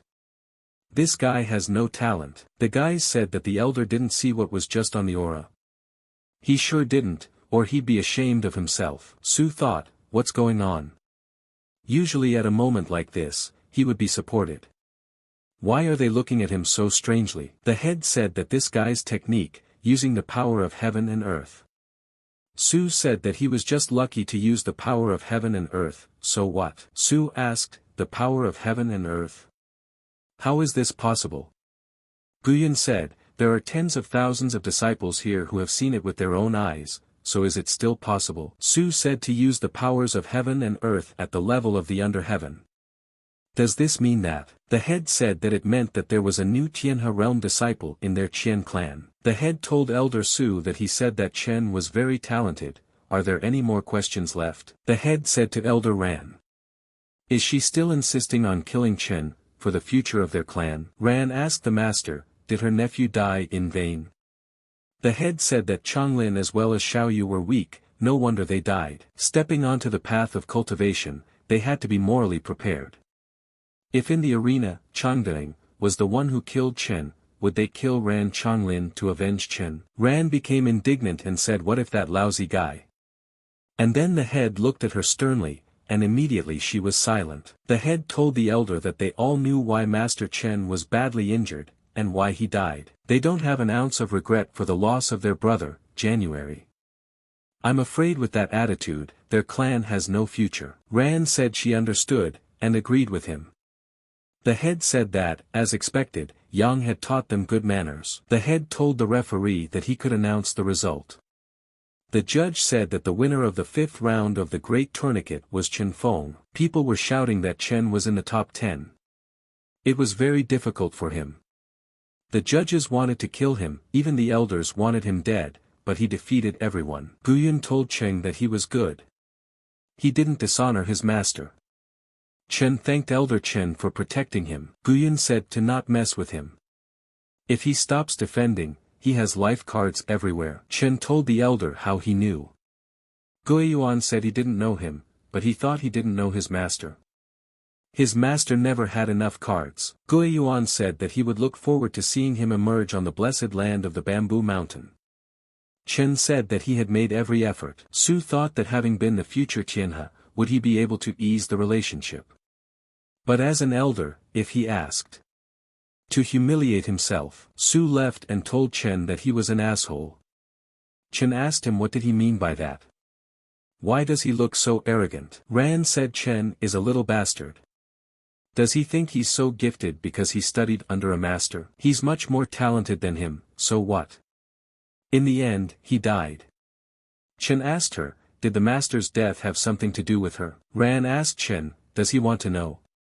Let him not worry, she will reunite him with his master, he will tell him. Chen told Ran if she killed him, he would personally kill her in front of his master's grave. Han shouted that Chen had won. He had entered the top 10, and was allowed to enter the blessed land of the Bamboo Mountain. Han told his father that he had only taken a few steps. They must meet Chen Feng. Her father told her to look how happy she was. Han got embarrassed and asked, is she happy? It can't be. Han repeated to herself that she wasn't happy. She must calm down. Chen mustn't think she was worried about him. Chen ran to them and told his uncle and sister that he had won. He is admitted to the blessed land of Bamboo Mountain. Han saw Chen running towards them. So, all she has to do is to be restrained. Chen shouted to his sister that he had come. But then he didn't notice something flying at him and immediately fell to the ground from the impact. The girl climbed on top of him and said that he had recently used the golden body technique. Was it possible to be completely solid? The girl asked Chen, is he free at night? The younger sister wants to study. Chen told the younger sister that another day, another time. They can't go so soon. The girl started stroking him and asked why he didn't come then. When she had been waiting for him all day, he hasn't even trained with her. He's so strong now, they can go 300 rounds. The girl told Chen, he must be tired after the fight. Maybe she'll give him a relaxing massage. Chen told the girls that they all had so much time ahead of them. But at this moment, Han was very angry at what was happening. Han said that this group of goblins were once again seducing Chen right in front of her without being ashamed of anything. Han shouted at Chen to get his ass over here right away. And immediately Chen ran to her. Chen told her that he came as soon as she called for him. He's a good boy, isn't he? Han told him not to smile like that. Let him follow her. Father Khan said it's good to be young, it reminds him of his passion when he had 3 meals a day. All 3 girls struck a pose and told Brother Chen that their door was always open to him. Han told Chen that the girls are inviting him, isn't he excited? Chen said his heart is occupied by only one person, it's her sister. Han said it's too much. She's leaving. Chen said for her to wait for him. He has so much to tell her. The guy said that he had been sneaking into the Qian clan for so long and had finally found the person who had killed Elder Li's son. Chen Feng dared to mess with their clan, he would be buried in the blessed land of the Bamboo Mountain. Dad came into the room and apologized for the long wait. He said it was the last course of the farewell chicken. Chen said, what a great dish. Thank you Uncle Han for making it himself. He loves chicken, and he also loves noodles. This is unbelievable. Chen told his sister, she likes noodles. He's going to cook it. Han asked, who said she would eat his noodles? No, it won't taste good. Han's father told Cheng that her daughter is just stubborn, she can't wait for him to feed her. Han told her father what he's talking about. Father Han said today is a great day, we should celebrate with wine. Chen, have a drink with him today. Chen told his uncle that he's never had a drink, and he doesn't know how much he can drink. It would be embarrassing if he passed out after one drink. Han said well, Chen can drink as much as he can. He won't try to get him drunk. After all, today was a great day when he and Fenner were among the top 10 disciples of the clan. Chen asked, so it turns out they both made it into the top 10. Did Big Sister also enter the top 10? Han told Chen, what did he mean by that? He had better clarify it now. Why can't she be in the top 10? Chen said he didn't mean such a thing, but there is a small difference. Han said it's not about the difference, obviously he despises her. Was the fact that she was in the top 10 so unexpected? Chen said no. Han told Yue to leave Chen behind. Han said, speaking of which, she should thank Chen X for being able to get into the top 10. Chen asked, thanking him. Yue said she didn't thank him because she won the fight with her own strength. Han said that because almost everyone in the tournament had moved to Chen's group. And Yue's opponents weren't as strong. Therefore, everything went smoothly. Yue told her father that he was too straightforward. Anyway, let him think about her reputation. That's what Chen said. Apparently the sister was very lucky. Yue said that this is an offensive answer from a straightforward person. Yue asked, really? Is it about her punch? Chen told uncle that he thinks luck is also part of strength, and it's very important. Elder sister Yue was able to enter the top 10 because of her strength. It had nothing to do with him. Did Yue really ask? Chen. Does he really think so? His praise makes her a little embarrassed. Chen said his words are sincere and there are no half-truths in them. At this moment, Chen was smiling through the force. Han told Chen that he was spoiling her too much. Chen told Yue that he didn't expect her to be so strong when they were on the bamboo mountain, he hoped she would protect him. Yue told him not to worry, his sister wouldn't let anyone touch him either. Chen said then he should be grateful to her. A toast to her. Yue said fine, and let Chen follow her from now on. Han saw that the relationship between these two was getting better and better. Yue told Chen that he drank so much, is he okay? Chen said through anguish that he was fine. He hugged Yue and said that he had something to tell her. And at that moment, Yue became embarrassed. Yue asked Chen, what is he doing?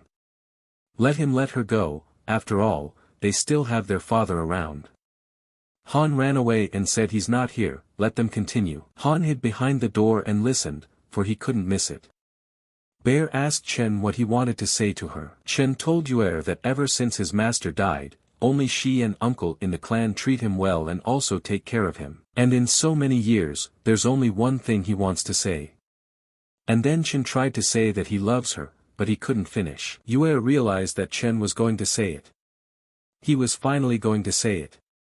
Let him say the word. And then Yue was thinking, why is nothing happening? Is it possible that this idiot fell asleep, just fell asleep? Han was angry and couldn't understand how he could have missed such a moment. Yue punched him and told him to get up and finish what he was going to say. Is his drinking that bad? Disgusting man, before he went to sleep, he had to say that word. Chen repeated to the master that he won, he saw it. Yue said that even after this, he still sleeps. Yue said he must be very tired, right? Let the boy sleep soundly, and rest. Yue said that she told Chen that she would protect him. He thinks she's joking. But she's serious. The next day, Chen got up and said that he had drunk a lot last night. He doesn't remember anything. And his head still hurts. Chen said that he keeps feeling as if, his face is numb. Yue asked Chen, he slept well last night. Han told Chen that last night he passed out from one drink, he needs to learn how to drink. Yue said, that's right. At the very least learn how to finish a sentence before falling asleep. Chen said for them to forgive him for that. Han told Chen that there was a mosquito on his face. Yue couldn't help herself and immediately punched him in the face. Chen asked his sister, he said something wrong again. Yue said nothing to worry about, she was just chasing away mosquitoes. Chen said he shouldn't have hit so fiercely, it hurts. Yue said those mosquitoes were huge. I think she really went a little overboard. Yue asked Chen, does he remember what he said last night? Chen hesitated and asked, did he say something? Chen said exactly. He must have said that he would successfully pass the blessed land of the bamboo mountain and bring glory to uncle and sister, right? Yue got angry and called him a fool and turned her back and walked away. Chen thought and asked, did he say something wrong again? Chen asked his uncle, what's going on? What did he say wrong? Han told him not to worry about it. It's time for them to go to Broken Arrow Peak. The clan head said that if he was late, he would not be allowed to enter the next stage of the tournament. Chen told his uncle that he first wanted to pay tribute to his respected master. Han said well. Let Chen tell his master the good news that he is participating in the tournament on behalf of the whole clan. And let Chen come early, and dare not be late. Chen ran and told his uncle that he understood. The guys said Chen was alone. And this is their chance to attack him, and kill Chen. Upon arriving at the place, Chen told the master that his disciple had come to visit him.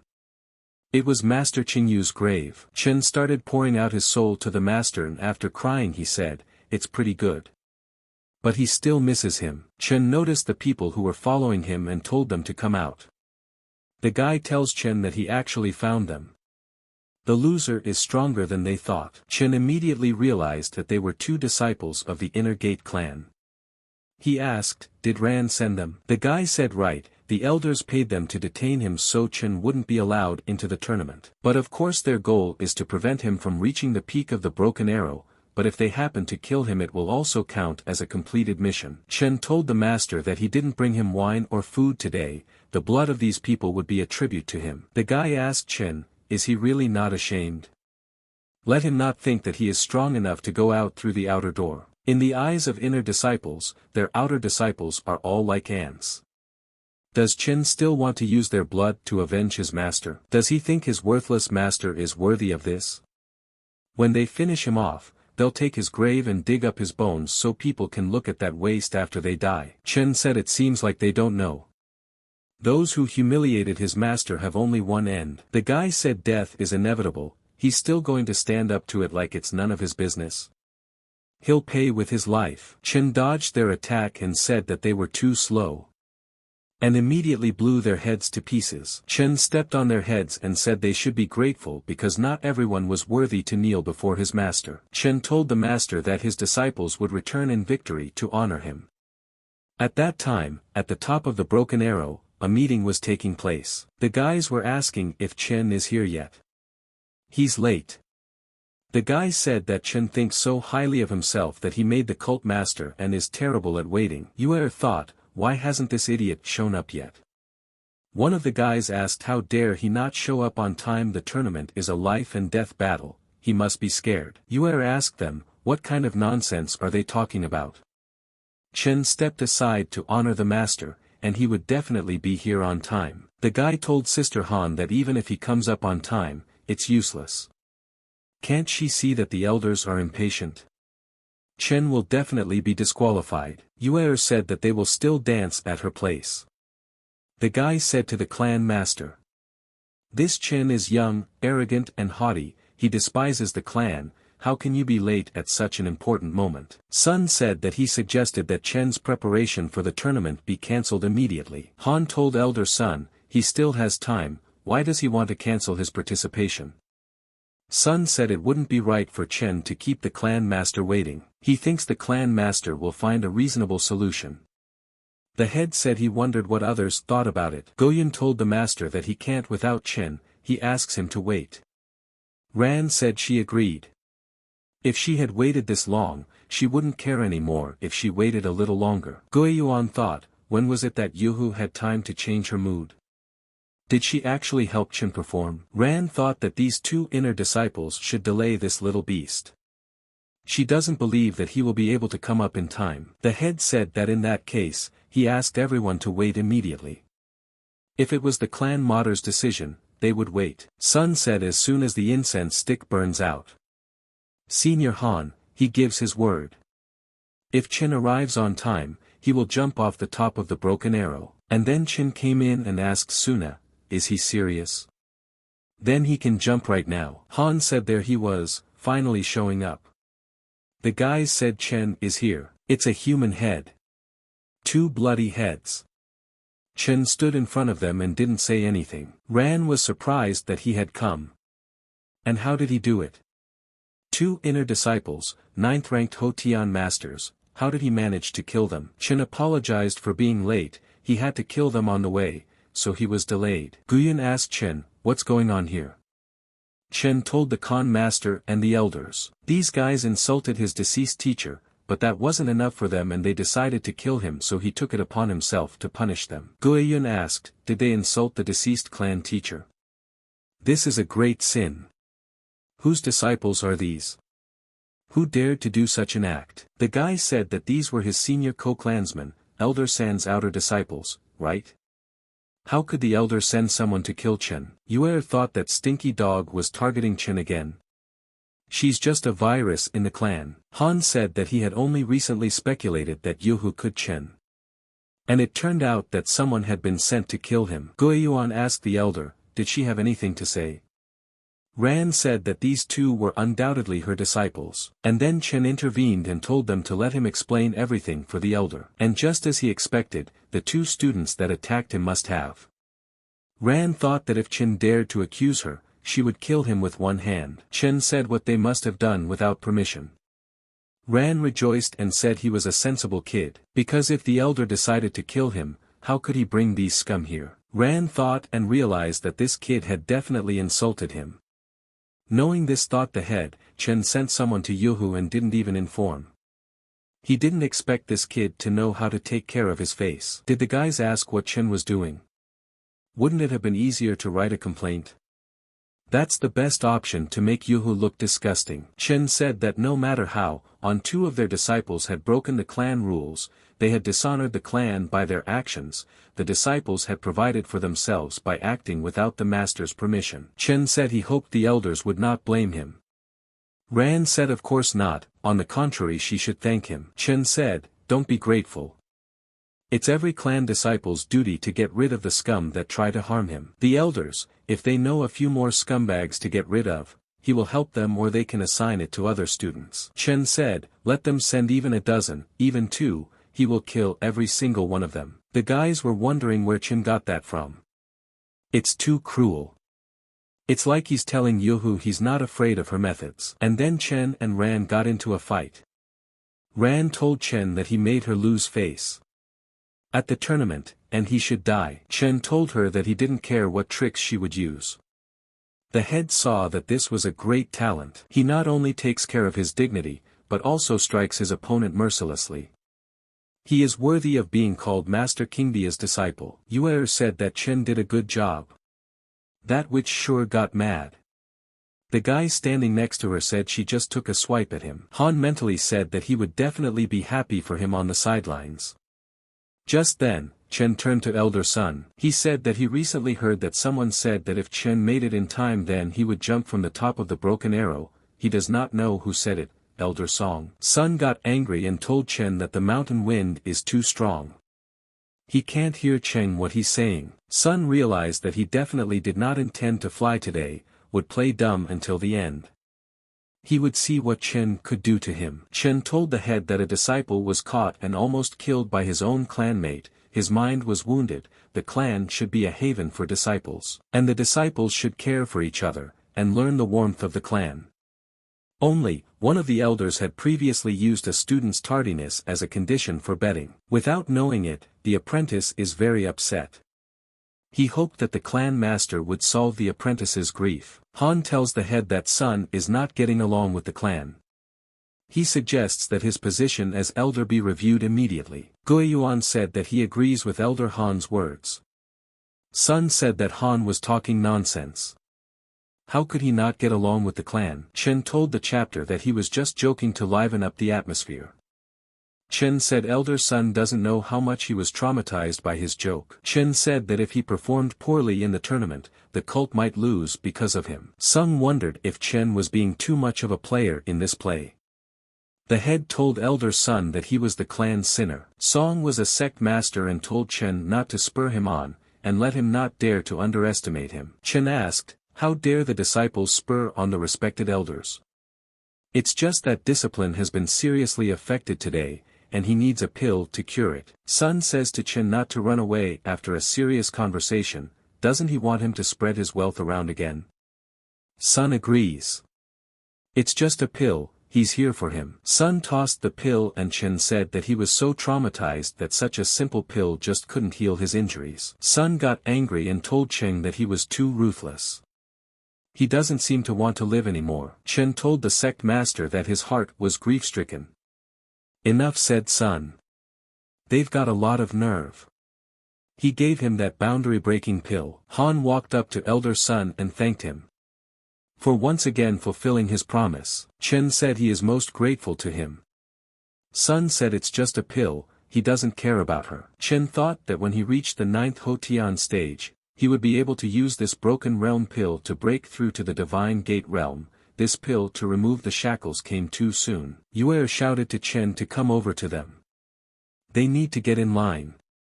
Chen told his sister that he was almost there. The boy said that trash remains trash. He has not seen the world before, so he does not know where else disciples also shamelessly beg pills from the elder. Han told Cheng that his name was Qin, the eldest son of the Qin family, and he was the eldest son of the head of that Qin family. One of the top 10 disciples flew out, and Yuhu asked her to replace that one with him. The guy said that he understood Chen used the back door. Cheater. The girl said that the right thing to say. Qin asked Chen, did he know anything? He didn't need to participate in the outer gate qualifying tournament to enter the inner gate, but this time, he went there solely to gain sect fame. Chen said that he really does not understand everything, but what he knows is that Qin passed through the dirty way. Qin said that he had the 9th level of Huiting. Chen said that he used dirty methods. Qin said that he has been an inner disciple since birth. Chen said again that he used dirty methods. The girl thought and saw that Chen's words were like sharp blades. And then the head said for everyone to be quiet. The head said for them to get ready to depart. Qin said that Chen dared to insult him, he will pray that Chen dies in the tournament. Chen had told him that he wouldn't wait. He thought that no matter how long the mausoleum had been dead, he had actually put Qin back into the moth. That Yuhu again. Regardless of what they want to do in the tournament, it will give them a chance to succeed as well. Setting off, the head said that the summit of Tianxi was ahead and this was their destination. The girl asked, had they arrived? How did they arrive so quickly? The sect master's flying ship is too good. If he had such an artifact, couldn't he go anywhere? The guy told him not to overreact. Such artifacts are only worthy of being in the hands of the strongest martial artists like Master. The boy said that there was no doubt that he was the future strongest martial artist. The head said that they all know that there are 3 sects in the Aomori Mountains, Qin Yenzong, Aoki Gate, and King Kong. The head said that a few months ago, they had almost simultaneously discovered a small world atop Taintai a few months ago. And they named it Sacred Bamboo Mountain. The children said that they had heard that the small world was born from the aura of heaven and earth and that it was very rich in various heavenly treasures. Chen thought, it turns out that this small world, no matter what it looks like, they just have to send people to the blessed land of the Bamboo Mountain. The head said that since the sacred Bamboo Mountain was found by the 3 sects at the same time, each insisted on its own. In the end, it was decided that each sect would send 10 followers.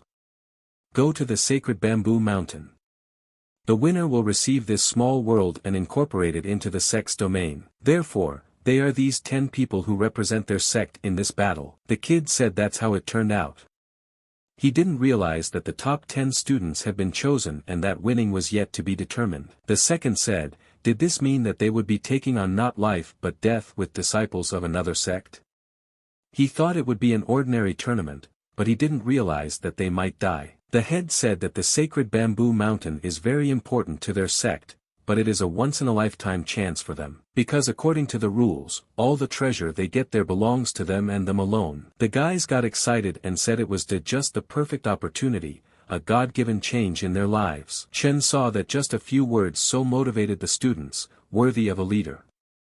Anyway, the head promised such a benefit, but it totally shows the danger of this tournament.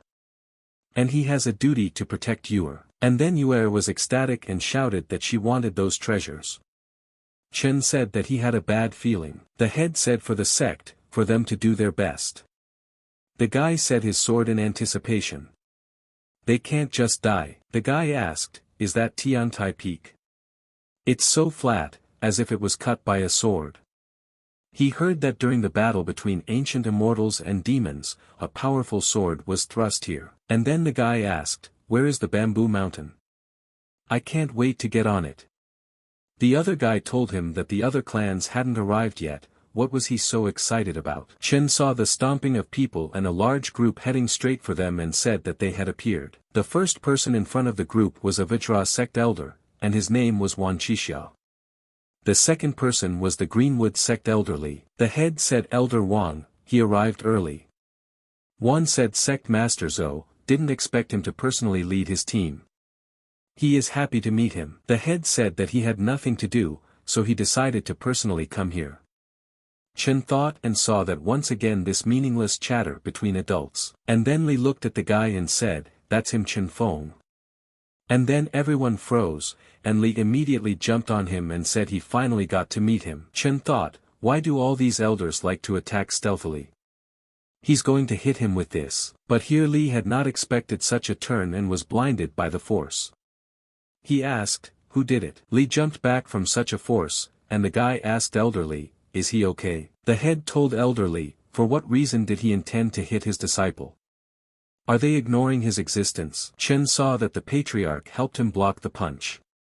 He has a supporter as well, yet this man is an elder of the Greenwood Li sect. Looks like that old man is the father of the guy he killed in the Aomori Mountains. Revenge is at hand. Li saw that Zhou blocked his attack quite easily, but the force of the counter-punch almost broke his finger bones. Is his strength that terrifying? Li told Patriarch Zhou that this boy. The boy told the elder that he was not equal to Zhou and they should not clash with him. But that's not the main thing. After entering the blessed land, Zhou won't be able to keep track of his disciple. Then he will have the opportunity to avenge his son. Li thought what Gao had said made sense, but now he would have to suffer the consequences of what he had done. If it gave him a chance to avenge his son, it would be worth it. The head told Elder Li that he still had to explain himself. Li told Patriarch Zhou. Li said that he had heard that this Chen had gained a prominent place in their outer Qian sect competition. He only wanted to test his strength. Zhou said, "Since when has the Greenwood sect been testing the strength of Qian disciples? Was he so eager to test the strength?" Zhou said that he would also like to experience the strength of their disciples. Let Li show them to him. Li began to feel that Zhuo's strength was so strong that they couldn't even breathe. It's much stronger than he expected. Chen said, "Is this what the main strength of the Tianbi realm is like?" He too would soon reach that level. Wang said that Sect Master Zhou, please remove your power. It's just a misunderstanding. Their three sects should be at peace with each other. Chen told the patriarch that since all the disciples are already here, let them leave it to the disciples themselves to solve this problem. They can let the disciple personally influence the great events of the sect. The patriarch told Chen that it would be like this. And everything depended on him. Chen thanked him for doing such a job. The patriarch saw that in a situation where Chen was being threatened, he put the interests of the sect first. Chen asked Elder Li, right? He wanted to test him. Li asked the guy, what was he trying to say with that? Chen said what he was trying to say was that he already knew about his abilities. After all, Li Tianlu was killed by him. Li got angry and said that Chen is a little scoundrel, he killed his son. And he will die here and now. The guy told Elder Li not to be tricked. It's obvious that Chen is provoking. They will deal with him when they get to the sacred bamboo mountain. Li told the disciples of the Greenwood sect to listen to his order. The boys all bowed and said they were listening to him. Li said for them to memorize this young man's face. When they get to the bamboo mountain, he wants them to kill him. Kill him at any cost. The patriarch asked Chen, is he afraid? Chen smiled and said that in his eyes, it was just a bunch of disgruntled chickens. The patriarch said, well, that's the impetus he needs. Let him not forget that he is watching him. Yue told Chen to deal with them. And the others will support him. Chen, son of Elder Li of the Greenwood sect, asked the guy.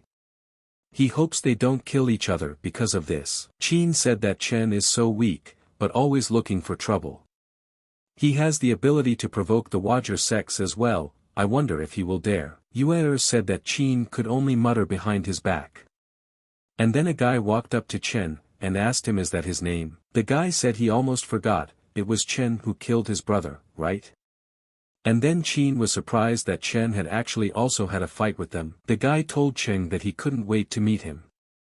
This guy was from the Vajra sect, and his name was Xiao San. One of the guys said that Xiao was the first ranked one from the outer Vajra sect.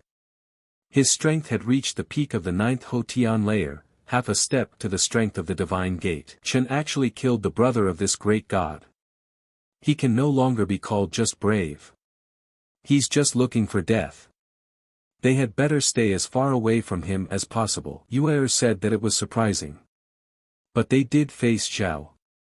However, no matter how strong the opponent was, he will face him side by side with Chen. Xiao asked Chen, why is he silent? He doesn't know who his brother is. Chen said if his brother is the rascal Zhao Qi who molested his sister and tried to kill them. That's right, he killed him.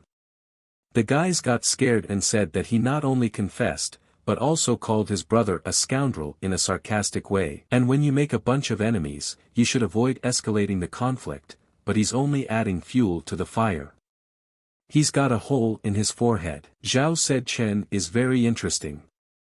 Let him not worry, he is not here for revenge.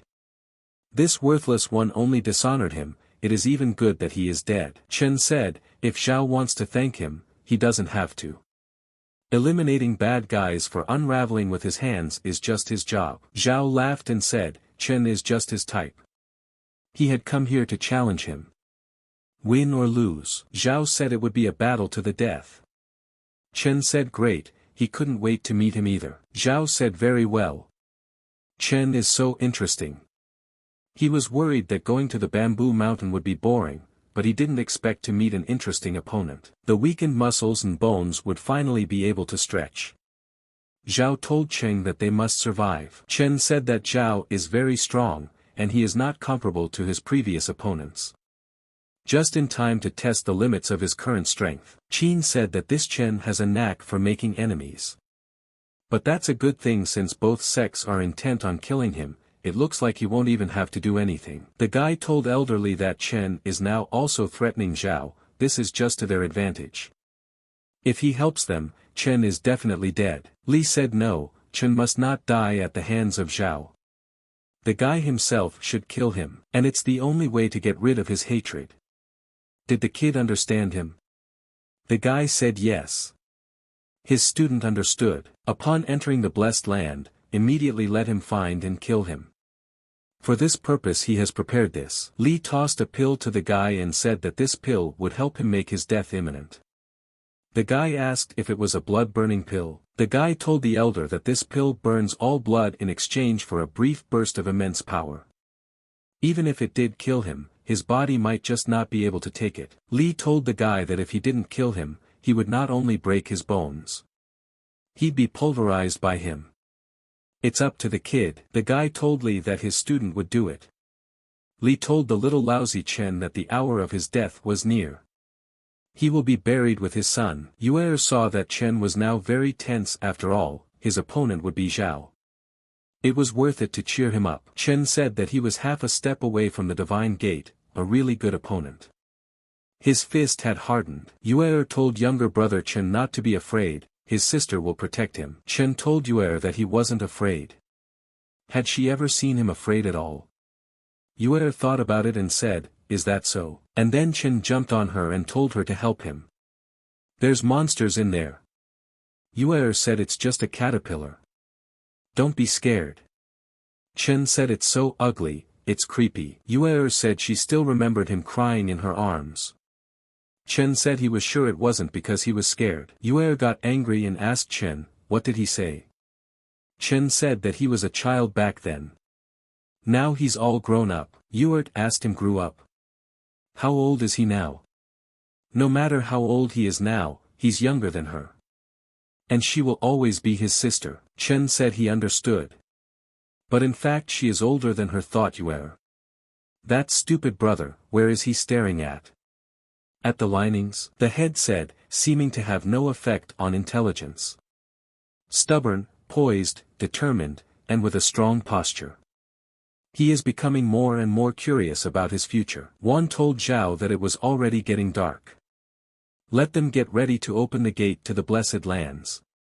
Zhao said okay. Zhao told Elder Li and Wang to follow his strength. Immediately, all three of them applied their magics. Zhao said that this was the entrance to the bamboo mountain. As expected from a small world.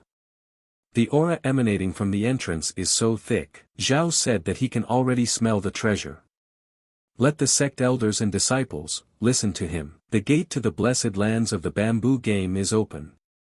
Their task is to find the ice lotus of ink jade, on a small bamboo peak in the center of that land.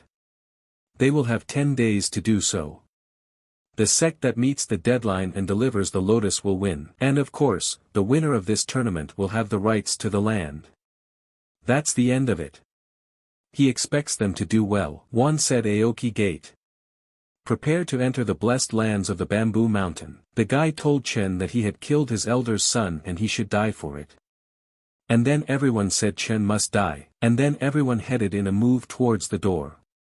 Chen said that the strength of this group was not great, but at the end, they shouted at the same time quite well. The guy tells Chen that he can't believe he has so many enemies. He must not die anytime soon because he will take his head. Chen said that he would have to try harder then, as his head was very strong. The patriarch told the Qian clan that it was time for them to move out. Just then, everyone gathered in a bunch and shouted that they were heading out immediately. Qin told Cheng that he probably already knew, right? Some of them also received orders not to let him return from there, and then they all headed into the portal and told Chen that they were waiting for him inside. And laughed out loud. Chen asked his sister, is he afraid? Yuer took his hand and said no. As long as she is by his side, she has nothing to be afraid of. Chen said she wouldn't mind if he asked her to kill someone. Yuer said that if he had to, he would do it. Moving inside, Ran said that Qing didn't have long to live. So many people are trying to kill him, I can't believe he can survive. The patriarch said that if Chen could survive this life and death situation, he would surely soar to the heavens. The patriarch said he wanted to see everything with his own eyes. And opening a window to the other world, he said they could watch the battle from here. Wang thought and said, is it a spatial martial art? Zhao was able to master even such a skill. How big of a difference is there between them and Zhou already? It's about time. She'll be able to kill Chen's death with her own eyes, Ran said. Arriving at the mountain, Chen asked, is this the blessed land of Zhushan? No wonder it is nicknamed the blessed land. The aura here is so rich. Chen told his sister that cultivation here was 3 times faster than outside this world. And then they were startled and Chen asked, where is the sister? Why aren't they together? Chen realized that this was a random teleportation in space. The sister must be in a different place. We need to find her as soon as possible. And then Yuer stopped and saw on a tree, the fruit of the gods. It is the fruit of the spirit. Nourishing the soul and increasing spiritual power. It is a precious treasure for the growth of spiritual power. Looks like Yuer said that this fruit is at least 5,000 years old. Grabbing the fruit she said she would put it in her pocket for now. That now it was time to go back to looking for Chen. And then she saw the stone and said that it was the Yuehua ginseng. It grew by absorbing the essence of the moon. Contains a lot of spiritual energy and can even directly enhance combat power after consumption. It's also so big and so rare. It's like a magical place. She's only taken a couple steps and she's already found rare plants. In that case, she'll start collecting them all, and of course it all went to her. The grass of royalty. Ning Shenhua. Heavenly mountain ash. Yuer has filled the whole basket and wished, more and more. She wants to become as rich as possible, and then she stopped and thought she was imagining things, or she had forgotten something. But she was having a hard time remembering something. Yuer said, how could she be distracted when she had so many precious plants waiting for her? What could be more important than that? Yuer told them not to be afraid, her precious treasures, sis is already coming for them. Yuer shouted, where is her brother? Let him not be afraid, it's her sister. At this time, Chen thought that his sister must be worried about him. Let her wait a little longer. He will be here soon. The elder said that the gods themselves favored them. All 4 of them from Qingmu had been teleported to the same point. The elder laughed and said to let Chen see that even the gods were on their side. Well, it was time to find him. The boy told Brother Huan that there are so many precious herbs here. Let's let them gather them first. The elder said that if they don't kill Chen, he'll be killed himself.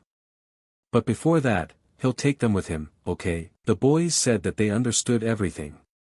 They will follow Brother Huan. Huan said they should find Chen or his girlfriend. That way it would be easier for them to take him down. Huan told them not to worry, once they killed Chen, everything here would belong to them. The guy asked Brother Zhao, would he not go with them? Zhao said for them to do the mission without him. He will go and find Chen. The guy said they could help him split up with him. Zhao asked help. Is the guy insulting him? The boy told his brother not to misunderstand him. Zhao said it was a duel between the 2 of them. Between a man and a man. No one is allowed to interfere. Otherwise, he'll be dead. The guy said that Brother Zhao has already broken through to the Divine Gate realm, right? His strength is simply terrifying. Chen has provoked a huge disaster on his head. All this time Chen was looking for his sister, and couldn't find her in the forest. And then he noticed something and realized that he had finally found her. Chen said it was his big sister's voice. She is somewhere up ahead. And then someone said to Chen not to be afraid, he would soon be in his little sister's arms. Just then, Chen stopped after hearing some suspicious words. He thought, when did this sister become so bold? He hadn't misheard, had he? And then he heard his sister say again that Chen should let her take care of him. Chen realized that he had not misheard. Chen said that she was so worried about him that she couldn't wait to hold him in her arms and open her heart. Chen threw himself into her arms and told her to let him drown in her love. But when he came to the place, he was surprised to find no one. Yuer said she found another rare plant. And let him go to her, so small. Chen realized that it was all about the herbs, not him. Had she forgotten about her precious brother because of them? Yuer took a bunch and said that all these precious herbs would belong to her. Chen realized that she had indeed forgotten about her little brother.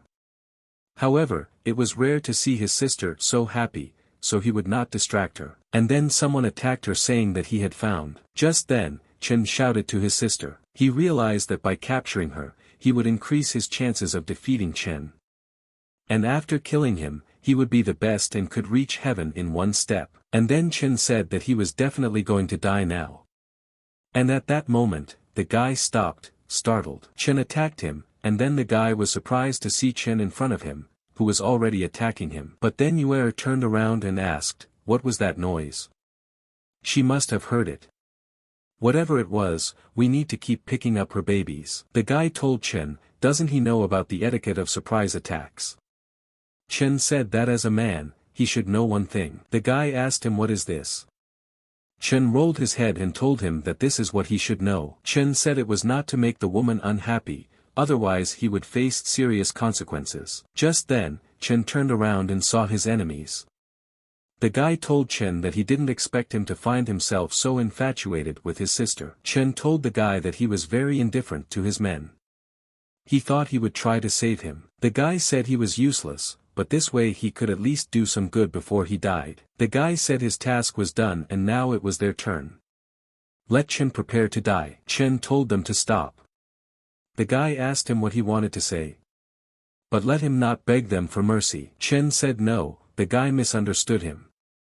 It's okay if the guy doesn't spare him. Chen said that he just wants to ask out of much not to shout and make noise. He doesn't want to disturb his sister. The guy said, on the brink of death, Chen still takes care of others. You better take care of yourself. Bring his head, and that's the end of him. She'll go to the grave with him, but before that, they'll have a lot of fun with her. Chen looked at them angrily and immediately decided to launch his attack. And with 2 moves, he killed them all. Chen stood in front of them and said that he had asked them to keep quiet. After all, a woman should not be disturbed. The guy was surprised and said that Chen had killed 2 people in the blink of an eye. Incredible speed. Chen said that luckily he got over with them quickly and didn't bother his sister. Chen looked at the guy and said, is it his turn now? Is he going to yell loudly too? The guy showed his strength and told Chen to show him a drop of respect. Let him not think he's a weakling like them. The guy said that he was the best in the outer Aoki Gate sect. Chen didn't listen to him and immediately launched an attack. The guy stood up and said, how could this be possible? He didn't even see Chen's movement. Chen said, and why didn't the guy hear him? When they asked him to be quiet, Chen said, so he wouldn't think he was the best and thus thinking he could disobey the rules. Chen didn't feel sorry for him and jumped into the air. The guy was surprised and before he could say a word, was buried in the ground. Chen said that most people in this world ignore his words. Look how happy she is. Does he want to ruin this view and hurt her heart? The guy said he wasn't convinced.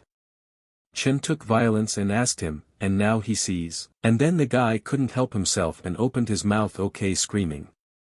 Chen was angry and said that he had screamed after all. Chen punched him and told him to know that since he was born, he had very rarely seen his sister this happy. And she's always worried about him. He doesn't want her to be like this, he wants her to laugh as often as possible. He wants her to be as happy as she was before. So he won't let anyone take that smile away from her. The guy said he didn't even have the strength to respond to the blows. The blood-burning pill, once he eats it, he'll still have a chance. And then Chen saw this and said it was too late. The guy didn't have time to eat the pill before Chen attacked and told him to die. Chen said that he would protect his sister's smile. One said that Chen's attack just killed the 4 members of Qin Mumen. Just how big is his strength? Li got angry looking through the portal, and called his participants idiotic lowlifes. Li wondered why he didn't immediately eat the pill when he met the damn lousy guy. The patriarch told Elder Li that he asked him to watch his words. If he spoke ill of his disciple again, he would consider it a provocation. Li said he apologized for the barbed words. He had said a little too much on the subject. Li said they should keep watching. And then he smiled and said to Chen not to disappoint him. Li thought Gao was a brainless brat. Let him not think that he would let him go so easily even though he was dead. As soon as he came back, his whole family would be killed by him. That's all right, Chen can rejoice for now. He's not the only one who wants him dead. Punishment will still fall on him. Ran saw that Chen's strength had reached a new level. He is growing too fast, this time he must die or else he will become an obstacle. Chen said that his sister was too focused on gathering herbs. No wonder since she didn't even pay attention to the screams. And then Chen looked at the orb and said that it was a blood-burning pill, what burns all the essence and blood for a powerful punch. Although he won't be able to use it himself, he will be able to make a decent amount of money. He'll see if he has any more precious little ones. And then Yuer asked, baby? And then she jumped on Chen and said that all the babies were hers. She won't give them to anyone. Chen turned around and saw his sister coming at him with fists. She knocked him out and asked him where was her baby boy. Chen said to his sister, she didn't even pay even the slightest bit of attention to the battle cries. As he whispered to the little one, she reacted so immediately. Just then, Yuer turned around and asked what. Seeing Chen, she pounced on him with a hug and was very happy to see him. Chen thought his sister was flying into his arms. And then Yuer approached Chen and punched him in the face. Yuer said that he had this cute flower on his head. Chen said to his sister, shouldn't she take care of him first? She must not care for him as much as she cares for these little ones. Yuer said it can't be, Chen. He really is. Chen said nothing, he doesn't blame her for this. Yuer said, he really thinks that she could care more about those plants. What makes you so sure? Chen thought she didn't realize that she could lose her handsome brother like that. And then Yuer laughed and said to let Chen see his stupid face. She was just kidding. He will always be her precious little brother. Chen said that she was his precious sister. And then Yuer realized that she had gotten away with it. He would be very sad to find out that she had forgotten about him and was gathering herbs instead. Chen felt that still his sister cared for him a lot. He didn't need more than that. Yuer asked Chen, was he the one who killed them all? Chen said that he met them on the way here, so yes. Yuer told Chen why he was saying it like that, as if there was nothing wrong with it. Didn't he tell her to help her in case of anything? Why did he secretly do it without her? Chen said that he saw how focused she was on gathering herbs, so he didn't want to disturb her.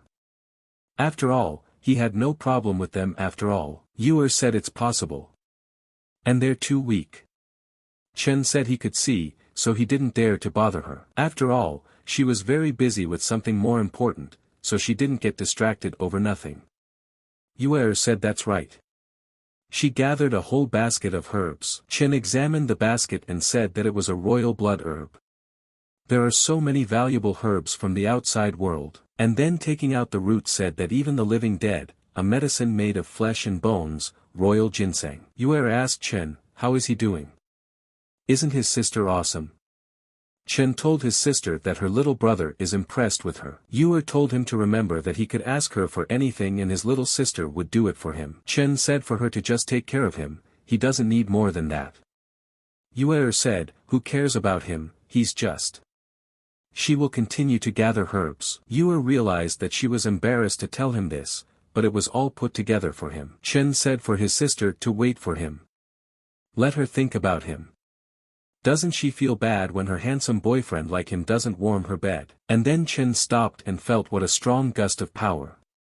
Yue asked Chen, is something wrong? Chen said that everything was fine. He just suddenly remembered that on the way here, he had come across whole mushrooms of precious herbs. She should go gather them. He'll go the other way and look for more babies, and then they'll be collected. Yue's eyes lit up when she heard about the babies. Yue asked him, isn't he lying? Why doesn't he want to collect them for himself? Chen said because there is only one treasure in his heart and that is her, his big sister. He wanted to meet his sister first, and only then did he want to gather herbs. Immediately, Yue blushed. Chen told her to hurry up or the others would gather all the herbs and they would get nothing. Yue said okay, then she went. And told her younger brother that she would wait for him. Chen apologized and said that she said she wanted to help him deal with his enemies, but not this time. He doesn't want to put her at risk. Yue hid behind a tree and realized that Chen had intentionally sent her away and she had obeyed him. But if he faces near-death danger, she will risk her life to protect him. Chen said he was waiting for his opponent. And then Zhao appeared and shouted to Chen that he was here, coming to him. Zhao said he finally found it. Wang said he was sorry to say that, but Zhao had found him after all. Wang said that Zhao and Chen are two of the strongest fighters in Jushan Fudi. What a pity they met so early. Li started laughing loudly and said that Zhao was half a step away from the divine realm. The bastard is dead. Zhou looked at Li angrily, and conveyed with his thoughts that he was doing and talking wrong. Li realized that it was useless for Zhou to stare at him. This little brute is destined to die. He will pay with his life for his son. Zhou started to think that Zhao was half a step away from the divine gate.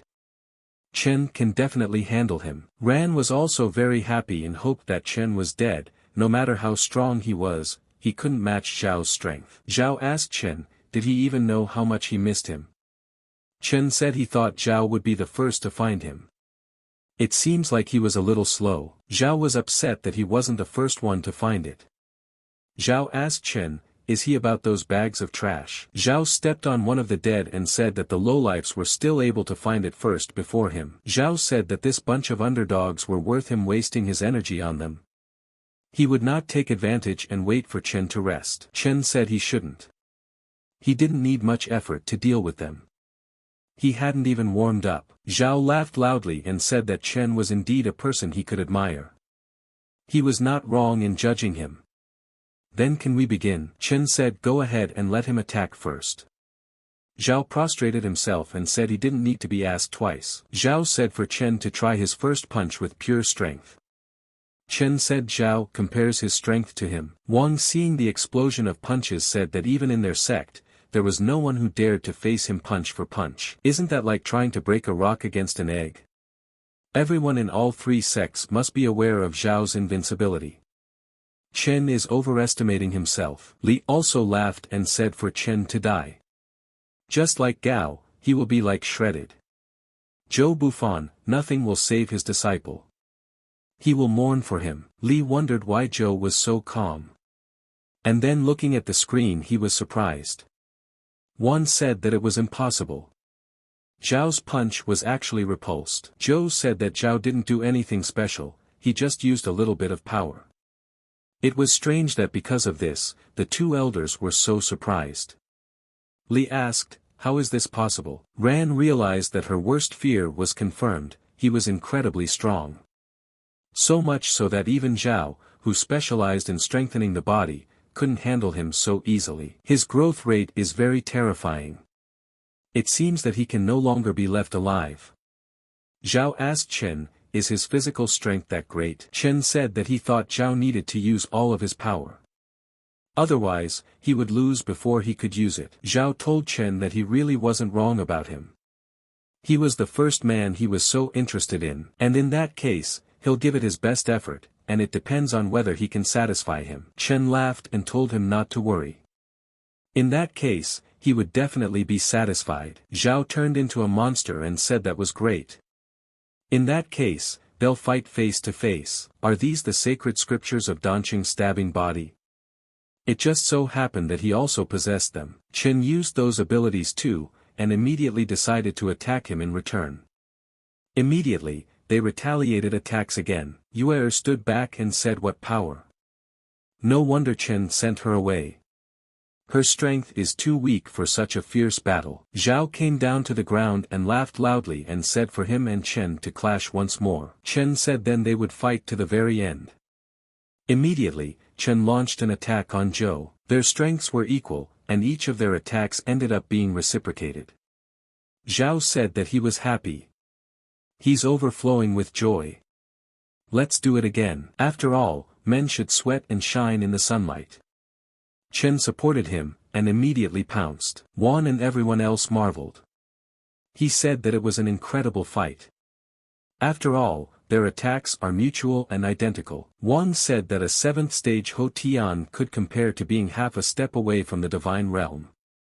What kind of talent is that? Li said that Zhao is doing his best but still can't overpower him. How is that possible? Zhou smiled and said that Chen was now invincible in the divine realm. Ran was surprised that a lowly man had grown to such a level. After going through the pain and agony of such strong attacks, Zhao was already exhausted and broken from such attacks. Chen said that it's a level half a step away from the divine realm, isn't it? From the looks of it, he is very close to it. Zhou asked Chen, he had adopted it from his brother, right?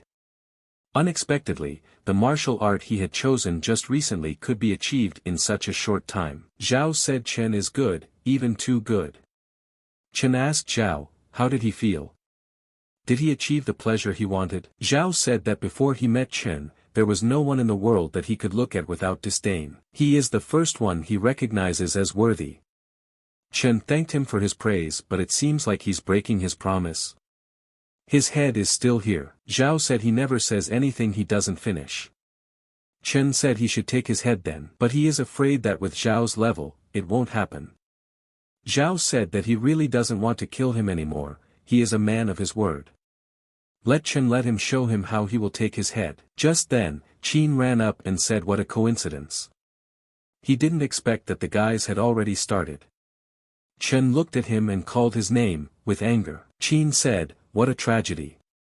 After all, he thought that Chen had fallen by Zhao's hand. Chen asked Qin, did he come here to try his luck? Qin said no, let them misunderstand him. He's not here to compete with him in strength. He's here to kill him. Wang asked Master Zhou, what's going on? Isn't this his disciple? Why are the disciples of their sect killing each other? Ran said that because of that blabbermouth, the master now knows it was her who sent for Chen. So what the hell, so what? He has to die. Li started laughing out loud and said that he certainly didn't expect this. Hugo is so hated that even the disciples of his own sect want to kill him. At this time, Zhou was burning with anger and Li suggested that they would be better off if they continued to watch the battle. Zhao asked Qin, why did he come at a time like this? Qin said to Zhao not to worry, he didn't come here to help him. Although Qin was from his sect, he had caused a lot of anger and offense to them, because of which he should have been gotten rid of long ago. Qin told Zhao for them to team up and finish off Chen. Come on, you two help weaken him for Zhao. The guy said that they didn't need to bother brother Zhao. He can handle him on his own. Chen, it's his last hour. Qin told Cheng that they would help Bart Zhao so O couldn't escape. Zhao punched and told them to get out of here. And then Qin's team was surprised, and received an attack. Zhao said, since when did he need anyone's help? Were they worthy of helping him? Qin asked Brother Zhao, what is he doing? He knows that they are not worthy of it. But seeing how long he has been fighting him, he thought. Zhao said that Qin underestimates his strength. This Qin is clearly looking for death. Just then, Qin told him to stop. Qin saw that the attack was too fast, he wouldn't have time to dodge. He would have to take the blow. Qin wiped away the blood and said, what strength Zhao has. He only received internal wounds from a single blow, but despite this, Chen was able to fight Zhao as an equal. Could it be that he had become so strong? Chen saw that Qin was able to block Zhao's punch, not bad. His strength is at the proper level. Zhao said that Qin actually dared to say that his strength might not be enough. He Zhao, until now, had never been so offended. Qin told Zhao that he had misunderstood everything. That's not what he meant. He only meant to say that Chen was quite strong, not that Zhao was weak. Zhao said that in all these years, anyone who insulted him only had one end waiting for him, and that was death. Qin saw the attack and thought it was the end. And why doesn't Zhao accept people? But even here, he had to use his body to defend himself. At this time, Yu stood behind a tree and watched everything. Qin stood up from his attack and said that it was a curse. He came here to kill Chen. How could it turn out like this? And he suffers such pain from his ally. Chen saw that Qin's arm was broken. He wouldn't be able to withstand another blow. But Zhao kept advancing and would not leave him. Just then, Qin saw that Zhao was going to attack again. He shouted to Chen and said that they were from the same sect. Would he just stand there and watch someone from his sect get killed? Chen said that he now remembered that they were from the same sect. About time. I'm sorry, but like he said, Chen has stirred up a lot of anger and resentment towards his own, so why should he suddenly worry about it? Qin said that Chen looks at death without any regret. He would make sure that Jiangmen would punish him. And destroyed his entire cultivation base so that death would seem like a better option than life to him. Chen said okay, he'll wait for that punishment. But first he needs to survive. Qin said for Chen to die. Qin thought, what should he do? He is surrounded by Zhao's aura, causing him to not even be able to escape. He would definitely die. But then he noticed Yu standing behind a tree. He said that this was a chance. And then Zhao was making an attack and said for Qin to die. Qin said that it was too early for him to die. And immediately grabbed Yuer's chains and let loose right at Zhao and told her to help him. Chen was surprised to see his sister. Qin said let her sacrifice her life for him. Zhao didn't stop and said that whoever it was, everyone would die. But Chen stepped in and retaliated. Chen looked at his sister and saw that everything was fine. Yuer apologized to him. She realized that not only was she unable to help him, but he had to put himself in harm's way because of her. He must be very angry with her. Chen said that she was actually secretly following him. Was it because she was worried about him? Chen said that he knew that deep in his heart, his sister loved him. Immediately, he laughed loudly. Zhao was surprised and shouted to Chen. Zhao asked Chen how could he show such excitement over a woman. Chen said for Yuer to hide behind him. Chen asked Zhao, what's the big deal?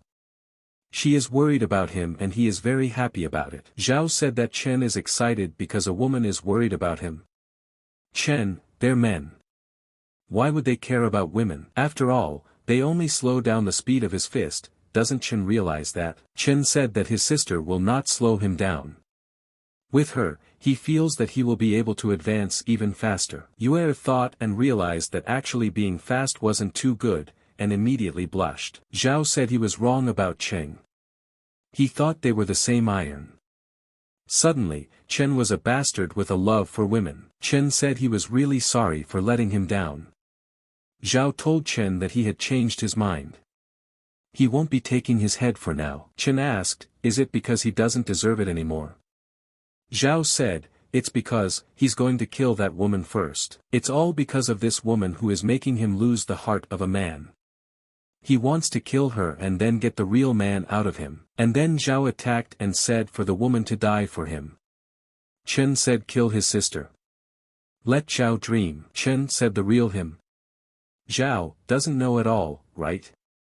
When he protects big sister, he is the strongest. Zhao said that Chen is already trapped and he can no longer save him. He must kill this woman to awaken him. And then Zhao used his breakthrough. Chen said it was a breakthrough through the realm of the gods. Zhou on the other side of the world asked, is this the divine realm? Wang said that's exactly what it is and laughed. He said that Zhao was holding back from breaking through. By doing this now, it would strengthen his already incredible power. Li was surprised at how things had turned out. He didn't expect Zhao to suddenly surprise him so much. That little bastard. He'll never live. Ran says it will finally be over. Chen told his sister to get out of here, he will detain him. Yue told Chen to let them go together. Chen said to him they would go together, he would surely catch up with them. Let her not worry about him. He'll follow as soon as he can.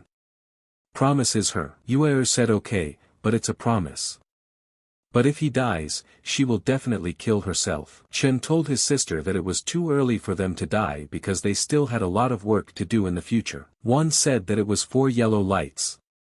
Zhao gained 4 levels as he made a breakthrough. The divine realm could open the 4 levels of heaven and earth, and utilize Xuanhuang's spiritual energy. One said that his King Kong sect hadn't had a divine realm disciple above the 3rd level in 50 years.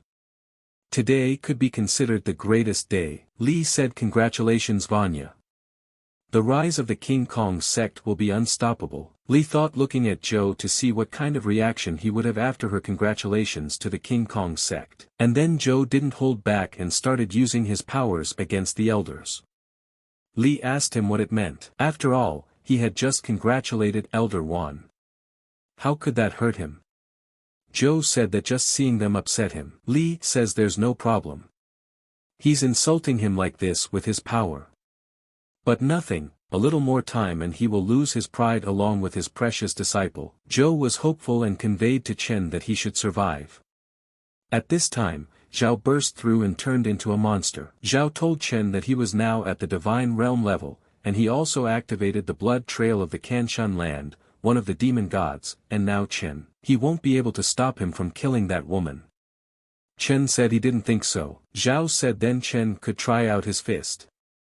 Chen said for Zhao to let him experience the power of the divine realm. Chen couldn't hold back and received the attack, flying backwards. Zhao said he told him, don't stop him. Let Chen be ready. As soon as he returns with her woman's body, use all her fury to fight him. Chen ran after him and asked if he was too cocky. And then Zhao wondered, how did he recover quickly? Chen launched an attack and said that he wouldn't let him hurt her.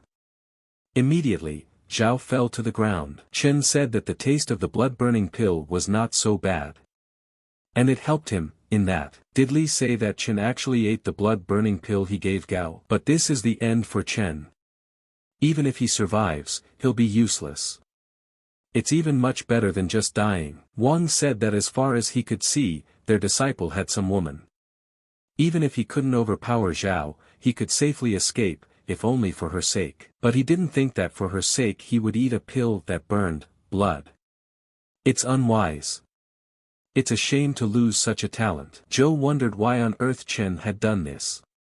Ran was already glad that Chen would no longer be a nuisance. Zhao asked Chen, did he really eat the blood-burning pill?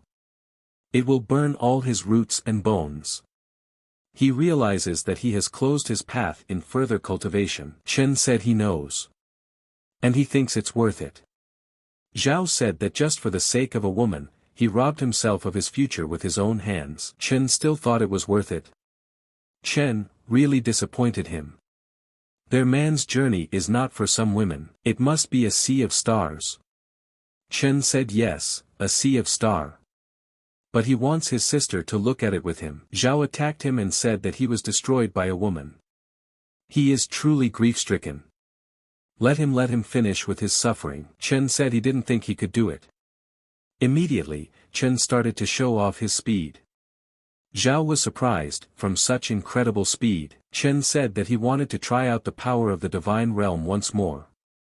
Immediately, he attacked Xiao. Xiao took everything in on his body and thought, why is he completely depressed? And can't do anything about it. Wang asked, how could this be? Despite having 4 yellow divine realm levels, he was depressed. Why couldn't he do anything but take the blows? Li said it's nonsense. He's definitely taken a blood-burning pill. When did this pill become so powerful? Ran said that even with that pill, that Loon was able to surpass the divine realm. Fortunately, this is his last moment of radiance and he's about to fall like a meteor. Zhou told Cheng that as long as he didn't die, he would do his best to restore his cultivation. Chen asked Zhao, didn't he try to kill him? Why isn't he fighting back? If this is all the divine realm can do, then he is disappointed. Zhao asked Chen, how long can he last? When the effects wear off, he would kill him himself if the pill didn't. Chen said to then keep waiting until he was done, because he was going to go wild. And then Chen started spitting blood. He said that his time was running out. Big sister should be far away from here by now, so the next step could be started. Zhao told Chen that it was finally his turn. Let him die. Chen attacked him too and said that it's not over yet. They both clashed their fists and stepped aside. Chen told Zhao that his head was still on him. Chen threw himself off the cliff. Yi Zhao ran after him and saw Chen pitching down. Zhao said that Chen preferred to die in the abyss rather than let him kill him himself. In the moment of the fall, Chen used his box that helps him always, and immediately the magic took over. Li asked, did Chen jump off the chipped rock? In other words, dead. That insolent man is finally dead. Li said that his son could rest in peace. One said that in the future, Chen's cultivation could cross the heavens and reach the realm of the god of war. But even though he wasn't competing with Zhao, it was still a feat away from him. Zhao thought that Chen was dead. After Yen, so just like that, his best and most peerless disciple was now dead as well. Ran knew that his power was truly terrifying, judging by what he was doing to Zhao. Any more and he would be a threat to him. Chen said he guessed correctly. The dragon blood moves, replacing the burned blood. If it wasn't for the dragon blood, he wouldn't have dared to eat the pill that burns out essence and blood. However, the dragon's blood is very overbearing. This is just the beginning, and his bloodlines are already ready to burst. He almost reached the ground. Immediately, he used Fudo Ming Wan's seal to ease his fall. Chen said he did it. Everything is going according to plan. Now, if he can withstand the blood replacement, he can. And then something happened, and Chen fell to his knees. He didn't understand what was happening to him, and why such an effect. Chen looked at his hand and seeing the yellow spots he wondered, is it really dragon scales? He wondered what the hell was happening to him. Is he completely turning into a dragon? What an unbearable pain this was. Just then, Chen felt that he was losing consciousness. The dragon blood dampening was beyond his expectations. Closing his eyes, Chen began to hear someone shouting to him. That's when he said why he was hearing his sister's voice. It must be a hallucination. Caught in his thoughts, Chen asked, is he really dead? And opening his eyes, he was surprised, because he was in a place that was incomprehensible to him. But then he saw electricity coming out of the water. He asked what was going on here. And then a dragon appeared in front of him. Chen asked, is it a dragon? It turned into a dragon. But Chen realized it wasn't that simple, and the dragon was heading for him. Chen said it's dragon breath. It wraps around him. Through the pain and agony, Chen said he was turning into a dragon. It was getting more and more painful, Chen couldn't stand it, and cried out from his deformity. Chen became almost dragon-like and fell to his knees saying that he was in a lot of pain. A terrible, gnawing pain, and this feeling of intense bloodlust. And now he wants blood. But then a girl appeared in front of him and said that if Chen wanted blood, she would give it to him. Seeing the blood, Chen weakened in front of her, and couldn't resist.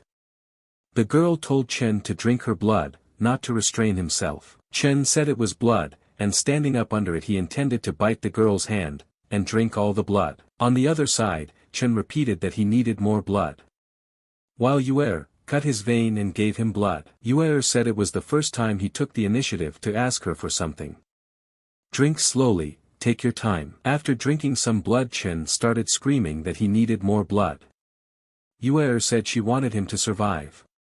For his sake, she would give everything she has. Chen opened his eyes and seeing the light said that he was alive. He had survived the dragon blood replacement process. Chen said it was very dangerous. If the blood was replaced, he would be dead by now. And then Chen stood up and saw the blood and wondered why there was so much blood. And then Yuer told her little brother that he was awake. Chen ran to her and asked why she was here. And what happened to her? Yuer said she was fine. Chen lifted her hand and said that those were her wounds. So he was the one who drank all of his sister's blood. Yuer said to Chen not to blame herself for this. She was willing to do it for him. Chen said that he had already said that he would always protect her, but in the end she was the one who protected him. Yuer told Chen that she is his big sister, so it's natural for him to protect her. If her death gave him a chance to live, she would not regret it. Immediately, she dropped her hand and lost consciousness. Chen yelled that he didn't want her to die. None of them are going to die. He would save her, he would definitely save her. After gutting the basket of herbs, Chen started looking for something important and couldn't find it. Then he saw a root and said he had found it. Here it is, the king's ginseng. Chen walked over to his sister and told her to hold on, help was coming. Immediately, he began to pull out the juice of this herb. Just then, Yuer started coughing and showing signs of life. Chen said that everything worked. Let her hang in there, she'll be better soon. Chen saw and said her pulse stabilized, she would be back to normal in a couple of days. Chen thanked her for all she had done for her, the rest she could leave to him. And then Chen noticed something, as strange creatures began to come out of the lake. Looking like monsters. Chen said, "Are these 9 unicorn crocodiles?" Were they attracted by his scattered herbs while he was looking for the right one? Chen said for them to forgive him, but they belong to his younger sister, so he can't give them to them. But then the crocodiles attacked him and Chen decided to attack and ask them, "Are they hungry?" Well, now he's going to feed them. Wang told Patriarch Zhou to stop. Under the abyss, there was only fog. Even if he adjusted his viewing angle, he wouldn't be able to see through it. Li told the master to better conserve his energy and let him take a look at the other contestants. Even if he did eventually find Chen, he would probably only see his broken corpse. And then Zhou couldn't help himself and hit elderly and said if he didn't see his body, he wouldn't be sure for sure. But if they don't finally shut up, everyone will see their corpses. Li said he understood. Ran sees that the sect master still won't give up. After eating the blood-burning pill and falling from such a height, even she might not have survived, let alone this creep. At this moment, Chen fought and said that his pure physical strength had now become many times higher. And equal to the strength of 100 tigers. Also, his cultivation had also increased, and was now half a step away from the divine realm. But if he eats this pill now, he can make a breakthrough. But it's not time yet. If he grows too fast, his foundation will be damaged. He still needs to anchor it before he can grow any further. And then Yuer woke up and shouted to Chen. He ran to her with joy and told her that she was awake. Chen asked her how she was feeling. Doesn't she hurt anywhere? Is she hungry? Is she thirsty? Yuer hugged him and told him that they were still together. She wasn't dreaming, was she? She's so happy about it. Chen thanked her and told her that he would always be by her side. Always. Zhou said it's useless, he can't find him. Li was glad that Zhou had finally given up. He said that now it would be possible to look at the other contestants. We need to see how things are going with his students. And then he froze when he saw something he couldn't believe. Li said that these are his students after all, they are all dead. Zhao killed them all and said that they were pathetic lowlifes. Zhao said they can't even stop his fist. The guy said that Zhao was furious. He had dealt with the Qingmu sect, and now he was going to do the same to Qian. Qin said that he wanted to kill everyone in the Blessed Land. Zhao said that the people of the Qingmu sect had all been killed. And now it was their turn. Qin said to Zhao, why should he kill them? It's not like they did anything to him. Zhao said because Chen is dead and they are trashy guys who are not even worth his finger in terms of strength. And since Chen is dead, they should die too. Qin said, why should they die because Chen is dead? Qin said to Xiao to let them go, they're giving up. Can't he just calm down? Xiao said, they admit defeat. They deserve to die. Xiao said Chen didn't admit defeat until he died. Qin said, stop mentioning that dead bastard. How can he even be compared to him? Xiao thinks he's so easily intimidated. And Xiao had now brought it on himself. And then Qian took out a pill, and ate it. And immediately applied the Divine Realm breakthrough. Li said, why couldn't this guy make a breakthrough sooner? Was he deliberately waiting for his men to be killed? Ran said, finally the guy finally used the trump card she gave him. At least Qin will be able to survive and it won't affect her future plans. Wang said that this is 3 levels of Divine Realm, not bad. Although it's not comparable to Zhao's 4th level, but it's also very good. Li said that it was the 3rd level. With Chen's talent, if he wasn't dead, he could have reached at least the 5th level. Qin said that he was at the 3rd level. Zhao, if he hadn't pursued him, he wouldn't have made a breakthrough to the Divine Realm early and would have been able to obtain the 4th level. Zhao said that a scum like him, having a level 3 is already an achievement. Qin told Zhao that now that he too had reached the Divine Realm, he had no right to speak to him in such an arrogant tone. Let Zhao see the power of Tianpi Wuhong. The guys said that there were so many residual silhouettes after Qin. Tianma had actually given Qin such incredible speed. With such speed, one can't even see him clearly. Zhao only has to wait for him to be beaten. Qin laughed and said, where to do all his arrogance? Would he have the ability to at least hit it? Qin said that one wrong move and he could easily kill him. And he's helpless against him here. And then Zhao picked up the moment and punched Qin so hard that he slammed into the ground, spitting out blood. Zhou says he's an idiot, it's obvious he's all her scum, but he still has too much confidence in him. Chen could reach such a speed already at the divine level. Qin asked, how was this possible? How could he, who had reached the divine realm, and possessed a 5th-ranked Tianma martial arts soul, be comparable to this lowly Chen? Zhao said that with a scumbag like him. Does he think he can match Chen? He can't believe that Chen belonged to a sect with such a narcissistic scum in it. No matter.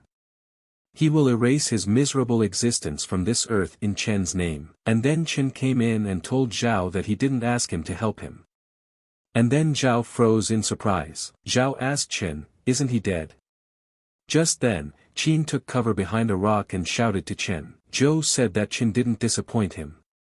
Li was also surprised to see Chen alive and couldn't believe it. Wan said that after eating the blood-burning pill and falling off the cliff, he was still alive. How did that boy do it? Rad got angry and said that once again he had managed to survive. Who he really is. Chen said, as Zhao sees it, he is still alive. Zhao is disappointed. Zhao said rather the opposite, he is downright thrilled. Chen was seriously injured and fell off the cliff. Not only was he able to survive, but his breathing became stronger. Zhao said that Chen is a real man. He admits it. Chen said that no matter whether he admits it or not, this time, he only survived because of his sister. Yuer said that actually, she didn't do that much. Zhao was surprised and said, did Chen really depend on a woman to survive? How can Chen let a woman save herself? Real men should lick their own wounds. Chen told Zhao that it was not for him to determine who was a real man, for in his opinion, Zhao was not. A real man should keep his word, right? Zhao didn't take his head, did he? Zhao asked Chen, how dare he say that he wasn't a real man? He would prove it to him right now. And then Zhao jumped on him with a leg kick and told him to let Chen die. Chen told his sister to hide behind him. And then Chen didn't wait for him, and immediately punched Zhao, causing the other to collapse, spitting out blood from behind his mouth. Qin had been standing behind the whole time, and then said for them to change it. He wanted to come closer to take a closer look. Chen asked Zhou what he wanted to prove to him. Prove that anger becomes power. Or incompetent anger. Zhao stood up and asked, how was this possible? How did Chen become so strong? It was obviously not the strength of the divine realm. Chen said Zhao calls it real strength. He had learned many new martial skills that he hadn't tried out yet. And he decided that he would try it all on Zhao, one by one. Xiao was surprised, from the speed of Chen's attack. Immediately, Chen used a new technique called the Heavenly Dragon Kick. And the second stage of the Bright Seal. Zhou was taking everything on himself, and couldn't respond to Chen's punches. Qin said, how was this even possible? After all, Qin having Tianmu's speed, but still not as fast as Chen in this fight. Li asked, how was this possible? Not only did he survive, but his strength had increased to the point where he could easily defeat Zhao. Zhou said that it was his outstanding disciple Qian. Ran thought that this Chen could now kill those who had reached the divine realm. Wouldn't he pose a threat to her when he broke through the divine realm? Zhao told Cheng that he hasn't defeated him yet. He is still standing on his feet. The battle between them is not over yet. Chen said to Zhao not to overexert himself, for he is about to fall to the ground. Zhao slowly falling down said that Chen could see right through him. Zhao fell to the ground and said that there were women who had no effect on his learning speed. Maybe he should find a woman too. Li said that Zhao had been defeated. What was the monstrous talent in that Chen? Even an experienced divine realm fighter couldn't handle him. Indeed provoked such a powerful genius. Wang told Zhou that he should thank his disciple for keeping Zhao alive. He congratulates him on getting a once-in-a-millennium talented student. Zhou said, very polite of him. His Qian had always been forgiving. Ran wondered why Chen wasn't dying time after time, but only getting stronger. Immediately her plan fell apart. The guys shouted that Chen had actually defeated the invincible Zhao. And now they were all saved. Qin understood that he had to be the center of attention. And this glorious victory should also belong to him. He is the best in the outer sect. Chen said they were from the King Kong sect. The boys fell to their knees and begged Chen not to kill them. It's all Zhao's fault, they had nothing to do with it. Chen said they will take Zhao away. And when he wakes up, tell him that Chen will always be waiting for him for another battle. Chen said that the relationship between the King Kong sect and Qian sect has always been good, and he has no hatred towards them. Chen told his sister that since he didn't kill him, she thinks he is a soft-hearted person. Yuer said that Chen wants to use it as a sharpening stone to harden himself, right? Chen says he can't hide anything from his little sister. And yes, she's absolutely right. He's an idiot who only cares about martial arts. Pursuing him, he would always push forward to help him become stronger. And then Qin said to Cheng, why on earth would he let Zhao go? The guys asked Chen, did he hit his head? He even dared to call Chen a bastard. Qin couldn't defeat Zhao, and now he suddenly decided to go after Chen, who had defeated him. He's obviously in trouble in his head. Chen told Qin that Zhao was defeated by him, so he has the right to decide his fate, right? Qin asked, Zhao is defeated by Chen. It turns out that Chen has no poly of conscience at all. Qin said that Chen can deceive others, but he can't deceive him. The guy asked, what does he mean by that? Listening to this, it seems that things are not that simple in Chen's victory. Qin is either stupid or crazy. Chen said it's like this. If he didn't defeat Zhao, who did he think did? Qin said exactly. Chen was only able to overpower Zhao because he had injured him internally by the time Chen arrived. Qin said that otherwise, how else could Chen, who had not yet reached the divine realm, be able to defeat him? The guys said that Qin was crazy after all. He couldn't even touch Zhao during the whole fight, and now he's going to say something about internal wounds. Chen said to Qin to let him ask a question. When one makes a breakthrough into the divine realm, one digests one's core. But did Qin also digest his brain in doing so? Qin said sure, he had digested his brain, but in order to make a breakthrough to the divine realm, he had to think things through. At this point, Qin asked, what is Chen trying to say, that he has no brain? Chen said that given his slow reaction time, it only confirms it. Chen told his sister that it was time for them to go. As normal people, they should stay away from stupid people so that they wouldn't get infected by their stupidity. Yuer asked Chen, is he letting him go like this? Chen said he doesn't want to let him go, but he won't let him die here. He wants him to die in front of Zai. Yuer said it is a pity. Qin is irritable, at least Chen should have taught him a lesson. Chen said that they were from the same sect, so that they wouldn't be accused of anything later, they shouldn't be the first to get into a conflict. But don't let her worry. Has she forgotten that he's a dumbass kid? He'll make his move through 3 entrances. Qin said that Chen not only ridiculed his recklessness, but also dared to ignore him. Chen said Yuer, so they see. What was required to prove? Yuer said Chen is right. He's really dumb-headed. And then Qin attacked Chen with his strength and told him to die. But Chen punched him, without any strength. Chen said that even with this pathetic strength, he dares to show his ugliness in front of him. Qin realized that he hadn't even seen when Chen had struck. He really has the strength to resist the divine realm reaches. Chen said, respecting the fact that they were from the same sect.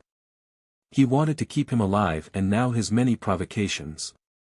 Unfortunately, living teaches him nothing, and since he's asking for his own death, Chen will finish him off today. I'm sure Yushue will understand what he's done. Qin shouted no. He said he just wanted to test his strength. This was all a misunderstanding. Chen said not to worry, he would kill him quickly, and when he returned to the sect, he would report that he killed him because of a misunderstanding. Qin said, if Chen kills him, the elders won't forgive him. And then Chen stopped when he heard about the elders. Qin was surprised that Chen stopped. It must be because he was still afraid of the elder. Chen said that for Patriarch Zhou's sake, he would let him live for a while. And told Yuer to go. Chen said for Qin to wait until they left this land. Then he would definitely kill him in front of elderly. Qin wiped his sweat and said that it was good that he mentioned the elder to scare him. What does he think he is, strong? But he still has a patron. And then the guys said that Qin had peed.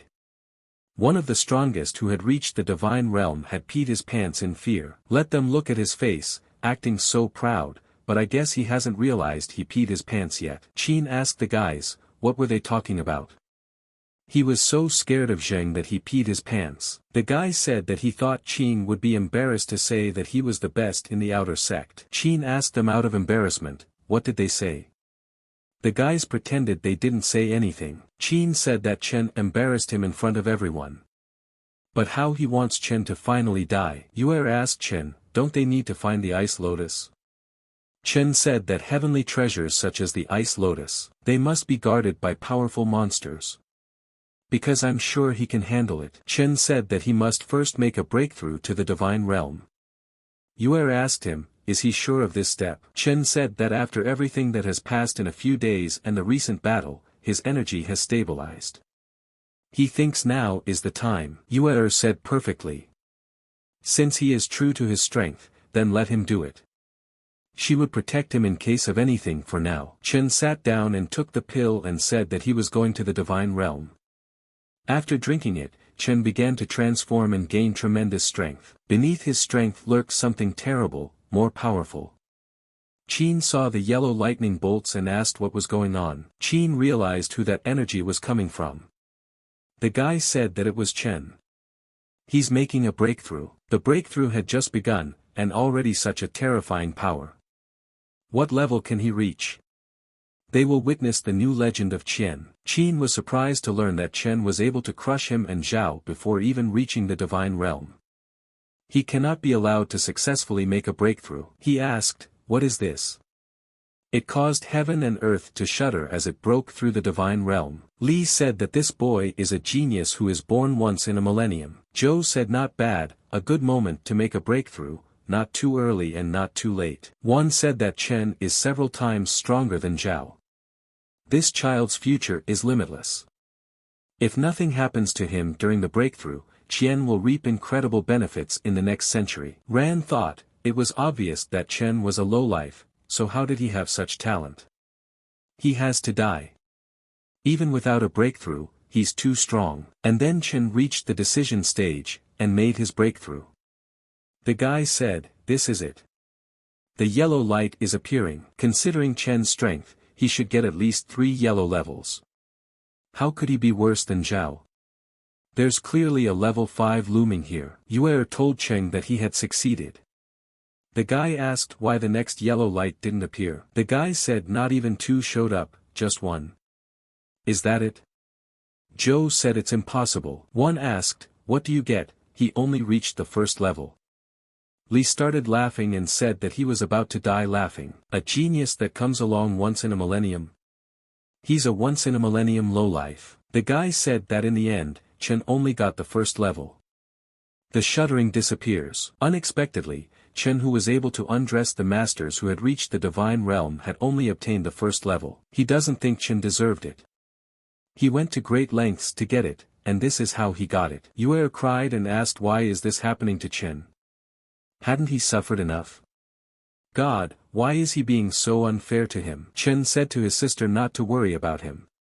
After all, he had reached the divine realm after all. He had successfully made a breakthrough. Chen asked, so what if he had only obtained the first level?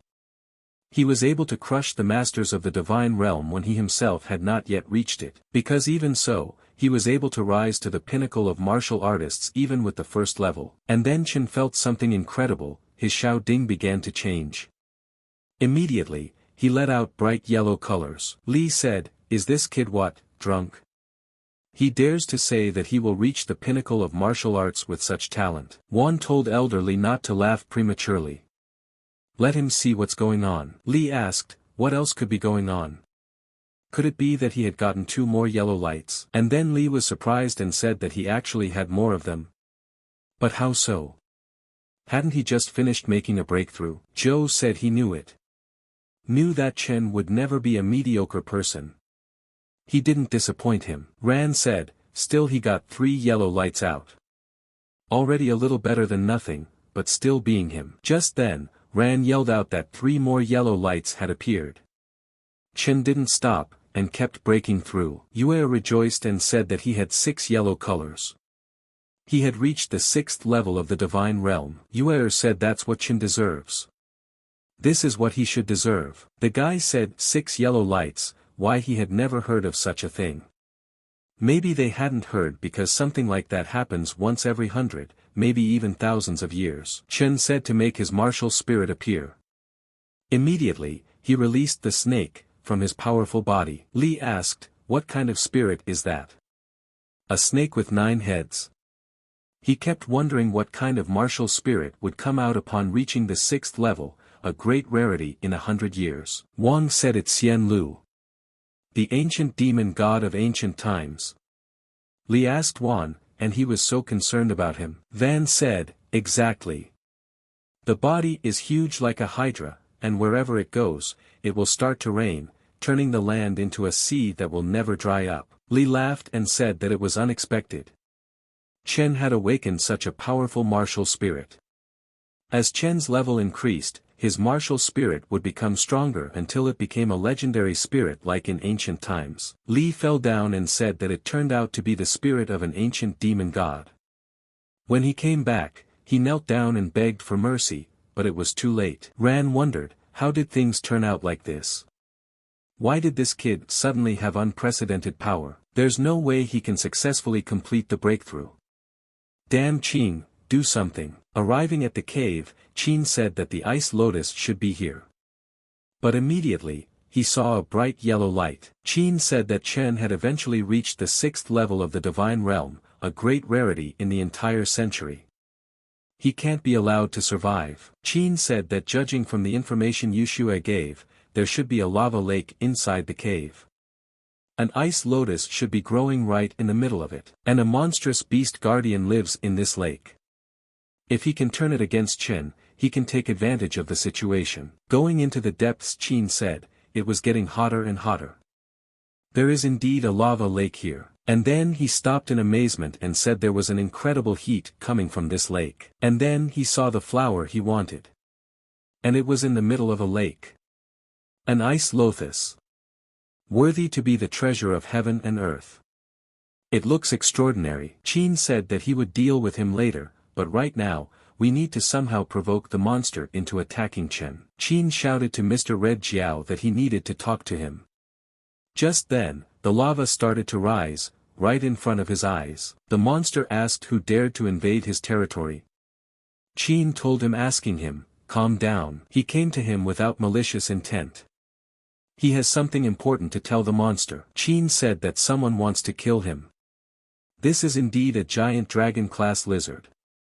Its strength should at least be equal to the 3rd level of the divine realm. The monster said, could they, tiny humans, kill him? Even if there were 100 like him, it wouldn't even be enough to knock out his tooth. Qin said that he was right, even thousands of people like him wouldn't be able to do anything to him, but one could soon be able to do it. It was much better than him before the breakthrough to the divine realm, now he was accomplishing it, causing heaven and earth to shudder. If the monster allowed him to make a breakthrough, he would be a threat to him.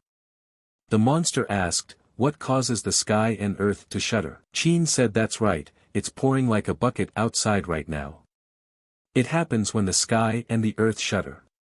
He will realize it himself when he sees it." Before starting his breakout, the guy said as soon as his breakout was complete, he would strip this lizard and skin it. The lizard said it was a cursed man.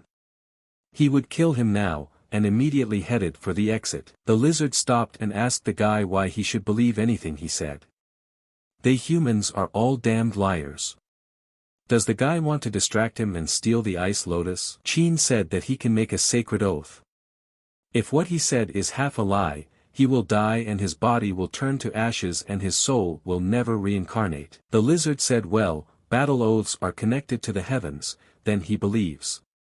Moreover, he had too high an opinion of him. How can he pick up an ice lotus with such a low cultivation? If he took a couple steps, he would be burned alive. The lizard told the guy to wait here for him until he got back. "He's taking out that arrogant man." Qin asked, "What other ties do the Clat have with the heavens? They monsters are so stupid, they believe anything he says." Qin said that he lied to him, but not only would he not die, but he would take the ice lotus with him. Qin said that his cultivation really wasn't enough, but Yushue asked him to bring the ice lotus, so he prepared in advance. Qin said that this artifact was specially made to cross the lava lake. Chen would be killed by the red Jiao, and the ice lotus would soon be his. But despite everything, he was the winner in the end. Immediately, Qin started laughing out loud. The guy said that the 6th level of the divine realm, ancient martial arts god Chen's growth will soar to the heavens. And it's really unbelievable. Look at this, who would have thought that lowly Chen would be able to do something like this? Yuer said that countless cold stares and ridicule for many years, tolerance and perseverance had finally paid off. Yuer saw that Chen was transforming into Gan Qi. Once the transformation was complete, Chen would fully enter the divine realm. Yuer saw that Chen had reached the final stage. She must protect and prevent his breakthrough from failing. Just then, Yuer heard a sound and asked, "What is it?" The guy yelled out that it was a red Jiao. A red dragon that evolved from a giant snake. The guy said that it was terrifying. The compulsion emanating from this red Jiao is stronger than the 3 outer elders of their sect who have reached the divine realm. Yuer understood that red Jiao's strength was equal to the divine realm. Why did he come here? Jiao looked at Chen and said, "It looks like it's him." That little man was right, he could get the power to overpower him. Yuer saw that he had actually come for Chen. Ran realized that Qin didn't waste any time. Just in time. After all, Red Jiao is a good monster, even if he couldn't kill him, it would prevent him from breaking through, on top of losing some of his skills. Li said that Chen's breakthrough attracted the attention of Red Jiao. Patriarch Zhou, this is not good, if he disturbs Chen during the breakthrough, it seems on his future. Zhao said that he didn't believe it was pure coincidence.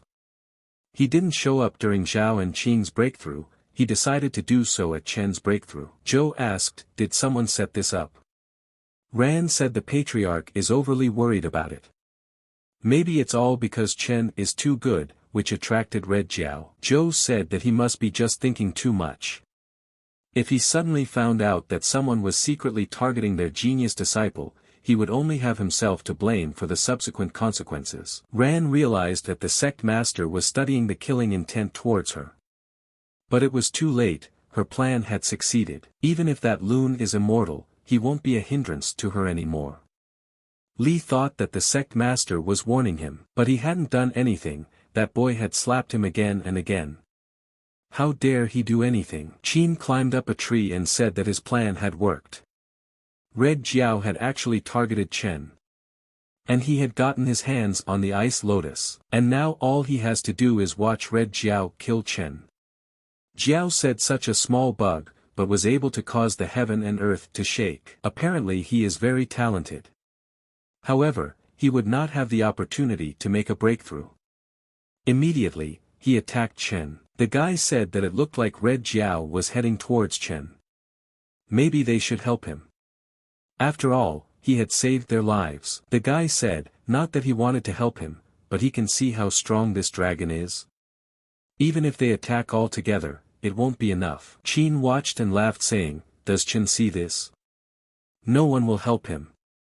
Today is the day of his death. Just then, Yuer didn't hold back and attacked the beast. Qin was surprised and didn't realize what had happened. Yuer told him not to touch Chen. If Jiao wants to kill him, he has to go through her first. Jiao said that a weak human female of the level of the Khan realm dares to provoke him. Isn't she afraid of death? Yuer said that of course she is afraid. But she is even more afraid that Chen might die. He is her younger brother who has saved her life more than once, and that's why she protects him even if it costs her life. The guy said that Sister Yuer is willing to sacrifice her life to protect Chen. After all, Chen also saved their lives by defeating Zhao recently. And even after that, they want to run away. Compared to their sister, they seem to have completely lost their pride and conscience. Jiao said that such a lowly ant dares to speak of his defense in his presence. Then he would kill her first, and then there would be no one left to protect him. And then all the guys gathered around Yuer and said, what about them, they're going to fight too. The guys told their sister that they were protecting Chen with her. Even if they die, they won't let Red Jiao interrupt Chen's breakthrough. He saved them before. If now they would just stand by and watch him die, what was the point of going on living like this? Qin said, how dare these half-wits spoil his plan. They are usually such cowards and afraid of death, so why would they suddenly decide to risk their lives for someone? Jiao said, the small flies swooped down one after another to provoke him. They finally made him angry. Immediately, Jiao released his fire attack, and Yuer conveyed to Cheng that he should make a breakthrough. The guy said for the brothers to hold on, they must resist. Follow them, Cheng. That's right, one breath for them is one breath for Cheng. Qin said they were idiots. What's wrong with living like a coward? They're just going to die for someone. Since they all want it so badly, he'll turn them into ashes with his flames. And then the guys took all the fire and yelled to each other to hold on. Chen stood up and said that he thanked his brothers. Yuer saw him and was overjoyed. Chen said that they had all done a good job, and now he would take care of him. Chen didn't stay cool, and immediately stepped over the guys and started throwing punches at Jiao. The guys said that Chen had successfully made a breakthrough. They did it. They protected Chen. As expected of him. He sent Red Jiao flying with one punch. Qin asked, how was this possible? Chen had made a breakthrough. And sent the Red Jiao flying with a single blow. Yuer told Chen that he had reached the divine realm. Chen said yes, he had finally done it. Chen thanked his sister for risking her life for him. Yuer said that this merit was not hers alone. Yuer said that he should thank them for that too. Chen said that he would definitely thank his brothers for risking their lives for him. Of course, if they need his help in the future, he will do his best. The guys said that Chen was too polite. They are disciples of the same sect and should help each other. He had saved their lives before, so naturally they did the same. Truth be told, he was the first one to want to run away. Chen said that when they all came back, he would buy everyone a drink.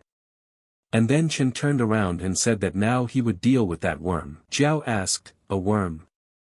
A bug dare to insult him? Suddenly attacking him, and now he thinks he is. Jiao said that it wasn't a surprise attack.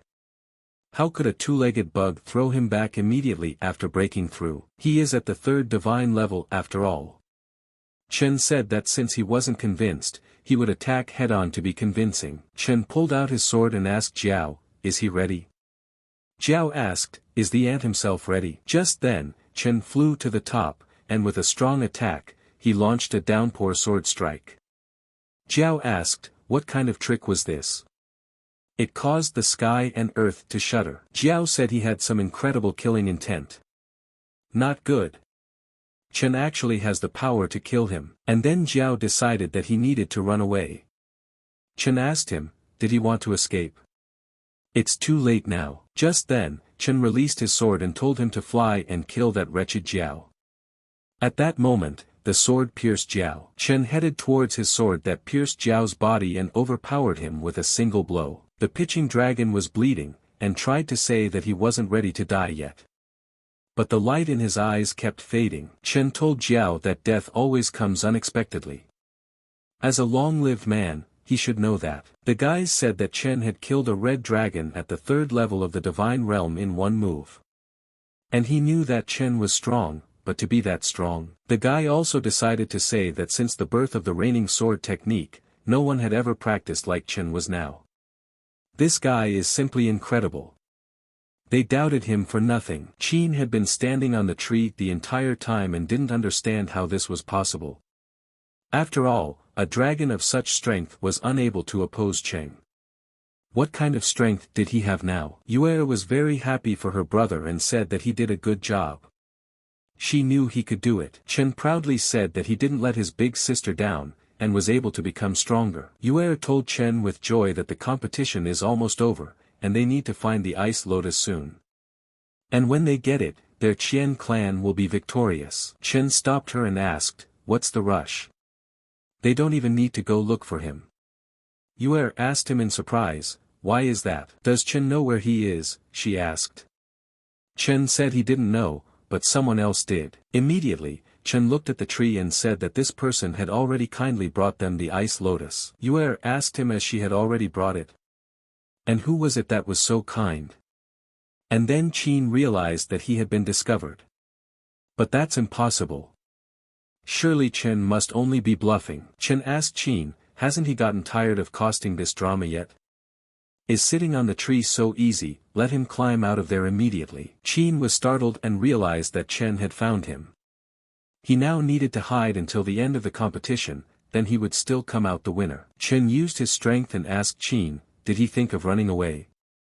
But that's not going to happen today. Chen immediately released his chains, and grabbed Qin while he was already trying to rush out of the tree. Qin resisted, and didn't want to go to him. But Chen was persistent and pulled him towards him with all his might. Dragging Qin to his feet, he started spitting blood. Chen told Yue to take a look, for he turned out to be right. The lotus had already been delivered to them. Yue was surprised to see Qin here. She asked him, had he been watching the battle all this time? Chen said that he wasn't just following her. Apparently, he was the one who lured the dragon. And then Yue gasped in surprise, she couldn't believe such a thing. Qin angrily stood up and said that was right, it was him. He just wanted to kill Chen. Unfortunately, he had miscalculated. He didn't expect that even a red dragon wouldn't be his equal. Chen looked at him and said that he thought Qin would deny, but to directly confirm everything. Does Qin really think that he is afraid to kill him? Qin said that he knows that Chen wants it, but his chance has already passed. Because time has run out. And then the voice of the ruler said that time was up, and let the wars return to the gate. Qin rejoiced and said that it was about time everything happened, and here he was not wrong. Qin told Cheng that when they left the blessed lands, Elder Yushue would be with them to protect him. And now Chen would never be able to kill him.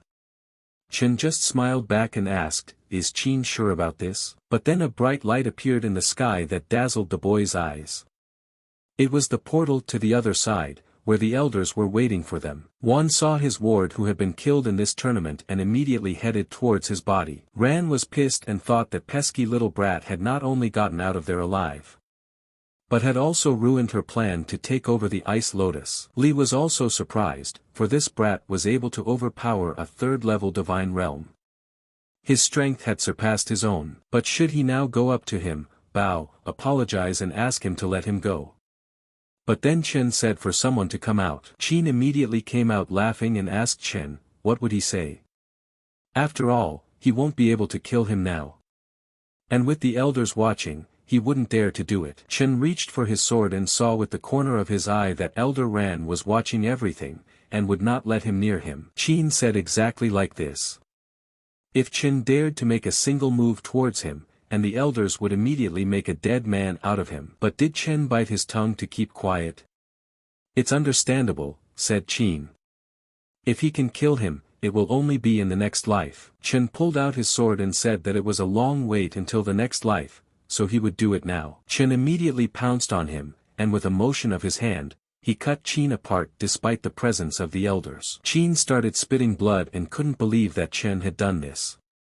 But after all, the elders are all watching. Chen smiled and said that his desire was to kill Chen with his own hands in front of her. Chen shed his last blood and said that Chen would also die with him.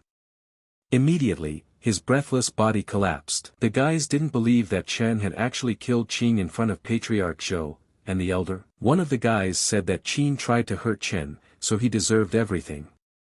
A relief, but it's not worth it. Thus, Chen will also be severely punished by the sect. Yuer saw this and clenched her fist and told herself that she would be punished along with Chen. She would not leave him alone. Ran couldn't stand it and attacked and said to Chen, "How dare he kill a disciple of his sect? He will pay for it with his life." Ran was glad that Chen had given her a great reason to attack, therefore she would be able to take the opportunity to kill him. Qing's death was worth it. But then Patriarch Zhou put his hand on Ran and asked her what she was trying to do. Ran said that Chen killed his comrade, Qing, and should be punished for his crime. She realized that she had been suppressed by Zhou to the point where she wouldn't be able to move. Zhou asked, "Did Chen really kill a sect disciple without permission? How come he didn't see it?" Zhou said that when Qing teleported, he was already dead, wasn't he? And then Chen was surprised that the Patriarch was helping him. Ran shouted that Chen committed a serious crime by killing his comrade, and Patriarch Zhou is covering for him. She can't believe that the Patriarch is acting this way. Zhou said that the elder should have chosen his words properly. He didn't see Chen committing a crime.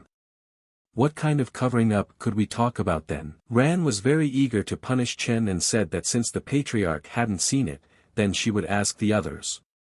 That way they would know if Chen had killed him or not. Zhao told Elder Ran that this matter only concerned the Qian sect. There's no need to do this. Ran told the Patriarch to be calm, she understands everything. Ran said that she just wanted the 3 clans to be witnesses. After they find out, it will be up to their sect to decide. Ran understood what she was trying to do. She wanted to see how the Patriarch, in the presence of the elders of the other 2 clans, would be able to save face while trying to make excuses for him. Ran approached Elder Wang and said that she wanted to ask him to be a witness. Chen killed a disciple of his sect right there. He must have seen it, right? Ran hoped and wanted to see what would happen to Zhou's confidence after Elder Wang's words. Wang asked Ran with surprise, "Is she saying that Chen killed a disciple of his sect?" Out of joy, Ran said to the Patriarch, "Did he hear that?" Elder Wang said he had seen it. But then she stopped, for she had rushed Elder Wang's decision, and he had said something else altogether. Ran asked Elder Wang out of embarrassment, "Didn't he see it?" Wang said yes, for he was focused on Sanshan. All this time he wasn't paying attention to anything. Ran was angry and didn't understand how come. Zhao was defeated by this guy, so why isn't Elder Wang helping? Even Zhang himself admired him. Wang smiled and thanked Chen for not killing Zhang. Chen saw that Elder Wang reciprocated his gratitude. Chen told Elder Zai that she heard everything. Elder Wang didn't see anything. Isn't it time for a verdict? Ran told everyone to wait, because Elder Li hadn't said his word yet. She asked Li if it was possible that he had seen everything. Ran understood, Chen had killed Li's son and didn't share a similar fate. He certainly wouldn't help him. Li said that he had seen everything. And then out of happiness, Ran said she knew. Let Li tell what he saw. Li said he saw Qing's corpse being teleported here. Chen didn't kill him. Ran was immediately saddened and couldn't believe it. Elder Li had also stood up for this guy. Li walked up to Chen and said that he had been rude to him in the past. Let him not take it personally. Chen told him, doesn't he care about the fact that he killed his son? Li smiled and said that it was fine at all. His son was a failure who had incurred the wrath of the gods, and he was only grateful to him for killing his son. Chen said that since he didn't care about it, the conflict between them was over. He didn't expect that after his return, Elder Li had become like a different person. Li hugged Chen and said that he knew he wouldn't be vindictive. Not only is he amazingly talented, but he also has a broad mind. At first glance, he seems to be a dragon among humans, and his future is limitless. Managing to reach the pinnacle of martial arts, he will reach the heavens and see the whole world. Ran was surprised that Lee was sucking up to this guy. The patriarch asked Ran, "Is she done?" Ran angrily said no. Ran pointed at the boys and asked, "Did they see Chen kill Qing?" "Let them think hard about the answer, otherwise the consequences will be very serious." She saw that these losers were always timid and afraid of trouble, so they shouldn't dare to go against her. And then all the guys told her that they hadn't seen anything. And as far as they could remember, Qing had been killed by a red dragon. He must have died while being teleported back. Ran was frustrated and couldn't realize that even this bunch of losers were helping Cheng. The patriarch asked Ran, "What will she say now?" No one present had ever seen Chen kill Qing. Now Ran realized that this guy is good at winning the hearts of others. Since everyone is now on his side, the only thing left to do is to wait for the right moment to kill him. Ran said that since no one had seen it, then maybe she was too exhausted from practice and was hallucinating. It was a misunderstanding. The patriarch said that the elder should then pay more attention to rest. If the future of talented disciples is jeopardized because of some illusion, that person has no place in the sect, let alone as an elder. Ran said she understood the patriarch. But inside she was angry with him, because he was threatening her again. Chen understood that Ran could wriggle and deny in every possible way, and yet, her intrigues are very deep. The patriarch said that it was time to summarize the results of the three clans' competition. The Qian, Vajra, and Qing sects were sending out 10 participants who were competing for the rights to the Blessed Lands. The Vajra sect has 4 disciples left. Mu has none. Qian Yuan has 7. But wait, mistake, there are 6 left. And of course the ice Lotus was obtained by Chen. And so he declares. The Qian sect has won the competition and the recipient of the right to the Blessed Lands. And then the guys started shouting that they had won. They knew that all the glory would go to Qian. And it's all thanks to Chen. Chen also rejoiced, for they had won, and he was able to reach the divine realm. Wang told Cheng that he won today, but he shouldn't relax. Zhao won't give up so easily. Chen said that when Zhao comes to his senses, tell him that he is ready to accept the challenge at any time. Wang immediately took Zhao under his wing, and flew up into the sky saying that he would definitely tell him. Li told Chen that he needed to go back to the clan too.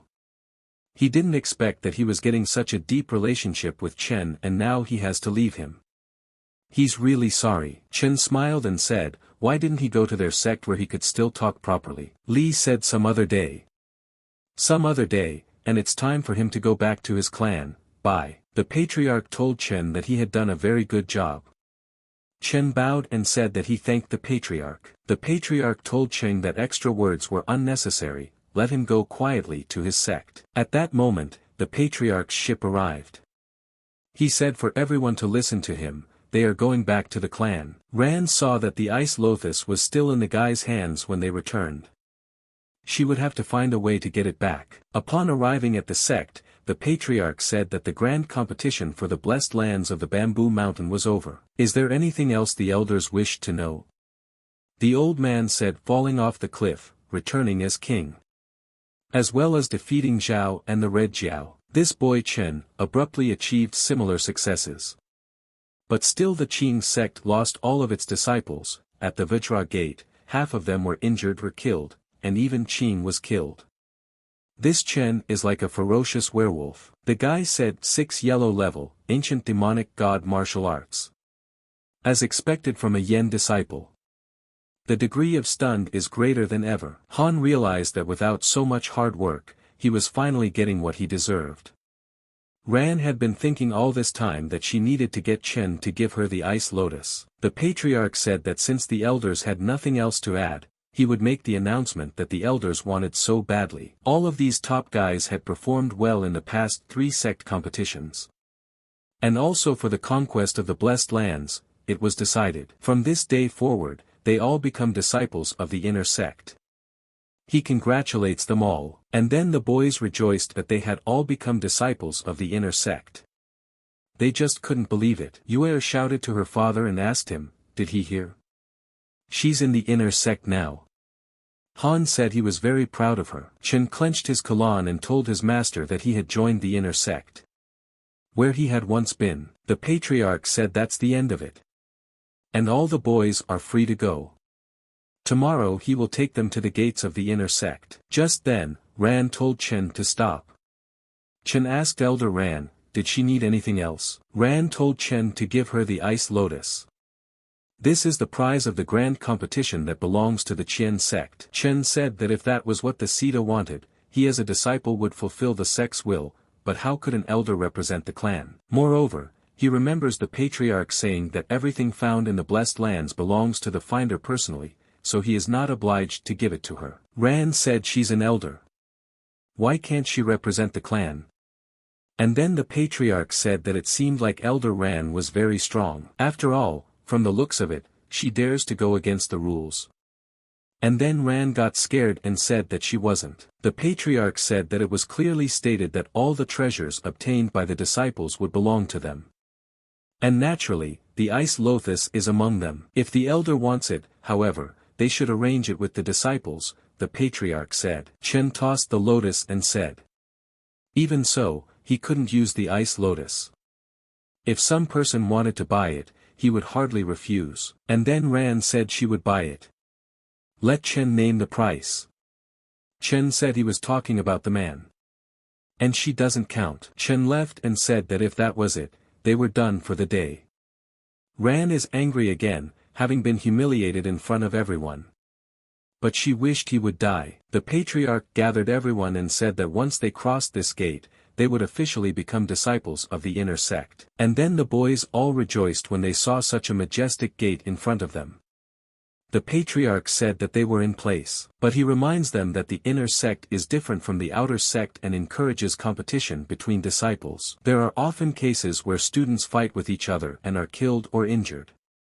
They must act according to their abilities. And then the boys all bowed and told the patriarch that they understood everything. And they thanked him for his advice. Chen was immediately happy to hear about encouraging competition. This was the part he was looking forward to. The patriarch told Chen that his future path would depend solely on himself. Since Ran is from the inner sect, she has many connections there.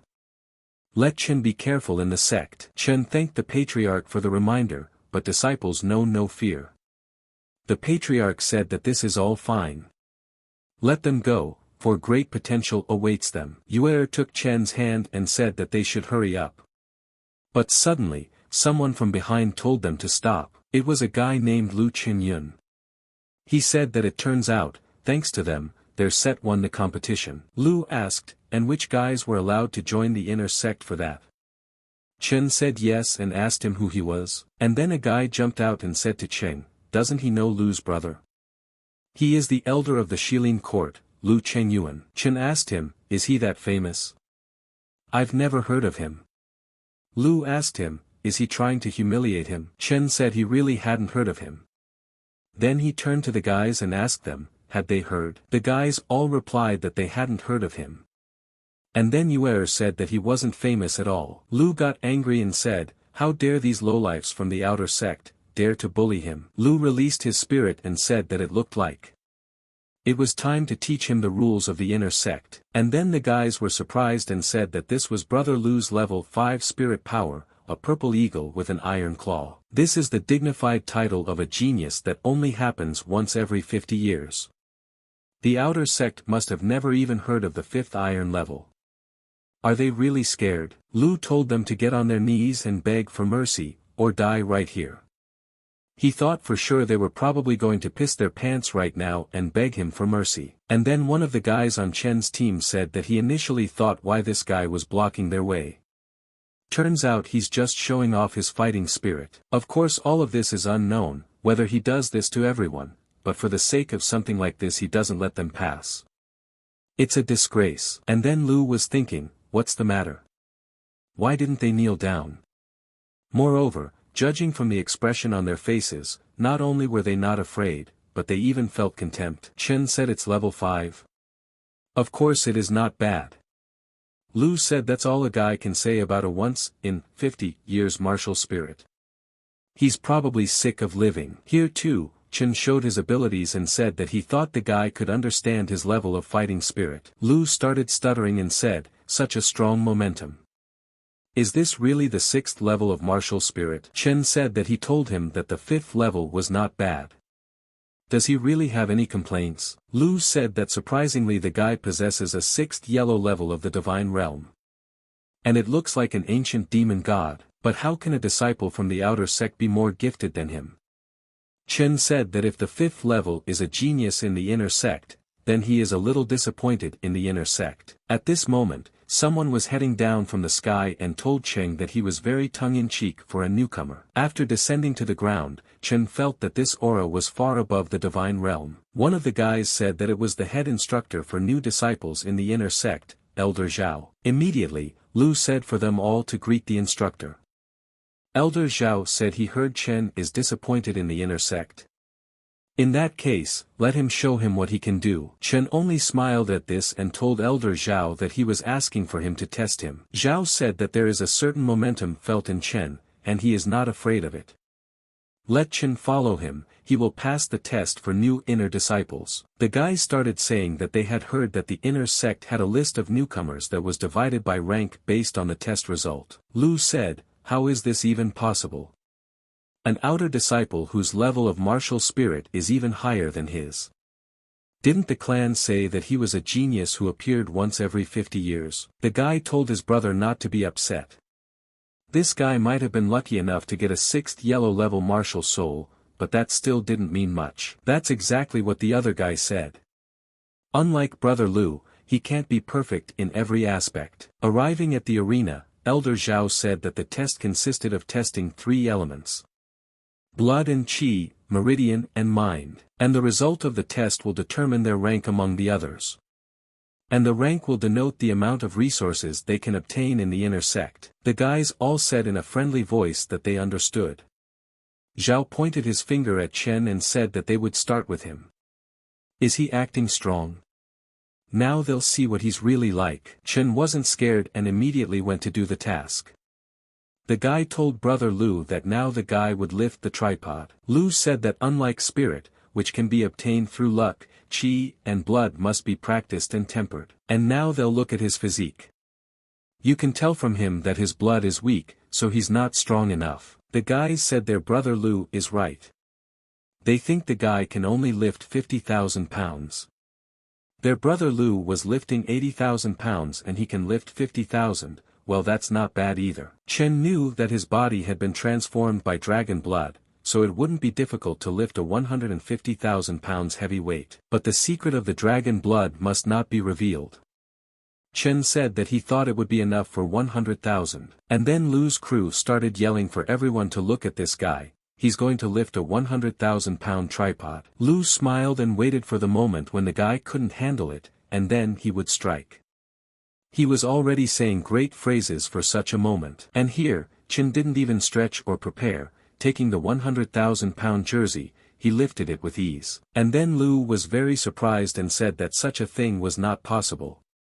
How did he lift such a jersey? Xiao obviously realized that this kid hadn't used his full strength. So he only showed it at 50%. And then one of the list of new ones in the inner sect, Yang Jing, walked through the crowd and saw that it was Chen that Ran had asked him to look out for. But he looked more like just a strongman. Chen immediately threw this tricorn on the ground. Elder Xiao said that Chen got the blood and qi test, the highest score. And next, the meridian test. Xiao immediately noticed that this guy knew how to hide his true strength. But they would see how he would also succeed with the meridian test. Lu asked how was that possible. He had spent his entire youth polishing his body in healing baths, but even so he had only lifted 80,000 pounds. This guy looks weak, so how could he be stronger than him? The guys started telling Brother Lu to keep his spirits up. The guy just might have been born that way. They're all about cultivation, not strength, so that's not the main indicator. And he's a walking mountain of muscle, and the difference isn't that big, only 20,000 pounds more than him. Lu thought for a moment and said that his boys were right. This man is nothing but a brute force dumb barbarian. Meridians, on the other hand, are the foundation for a cultivator. In this, he clearly can't be stronger than him. Chen knew that every meridian in his body had been transformed by dragon blood, which was several times wider than ordinary humans. But he should be more careful this time too, but still it's not easy. Immediately, he took hold of the statue's hand, and the energy began to spark with a yellow color. Chen didn't understand what had happened. This bronze statue had such a strong suction ability. Unbelievably, his inner chi was out of control. Xiao immediately realized that Chen would not be able to hide his true strength. It would be interesting to see what his meridian level was. Lu said that surprisingly, he turned out to have the lowest level of bronze meridian. As expected, his meridians are the most ordinary ones. The guy said that just like he said, this guy's fighting spirit and strength is just luck. The meridians are not something he boasts about, but their brother Lu has silver meridians. That's a whole level above him. His future has already been decided. And then one of the guys told everyone to take a look at it. The color of the lines started to change. Lu got in over his head when he saw the silver meridians. He couldn't believe it was even possible. The guys said that the guy's meridian level was like brother Lu's. Could it be that the gods were so kind to him? A rare soul, incredible physical strength, and high-level meridians. Is he really a genius who is even higher than brother Lu? Chen kept holding the statue's hand and didn't understand what was wrong with him. Why is the suction so strong? It wouldn't stop. Xiao was also surprised that this wasn't all. His inner chi is so strong and fierce that it can reach the legendary golden meridians. Just then, Elder Zhao's words became true. This guy's meridians had actually started to manifest. Chen tried to wrench his hand away and realized that if it continued like this, his body secret would be revealed. Just then, Chen managed to wrench his hand away from the statue and told it to let him go. At that moment, the statue immediately went out. Lu saw that the statue showed golden lines. He even had golden meridians.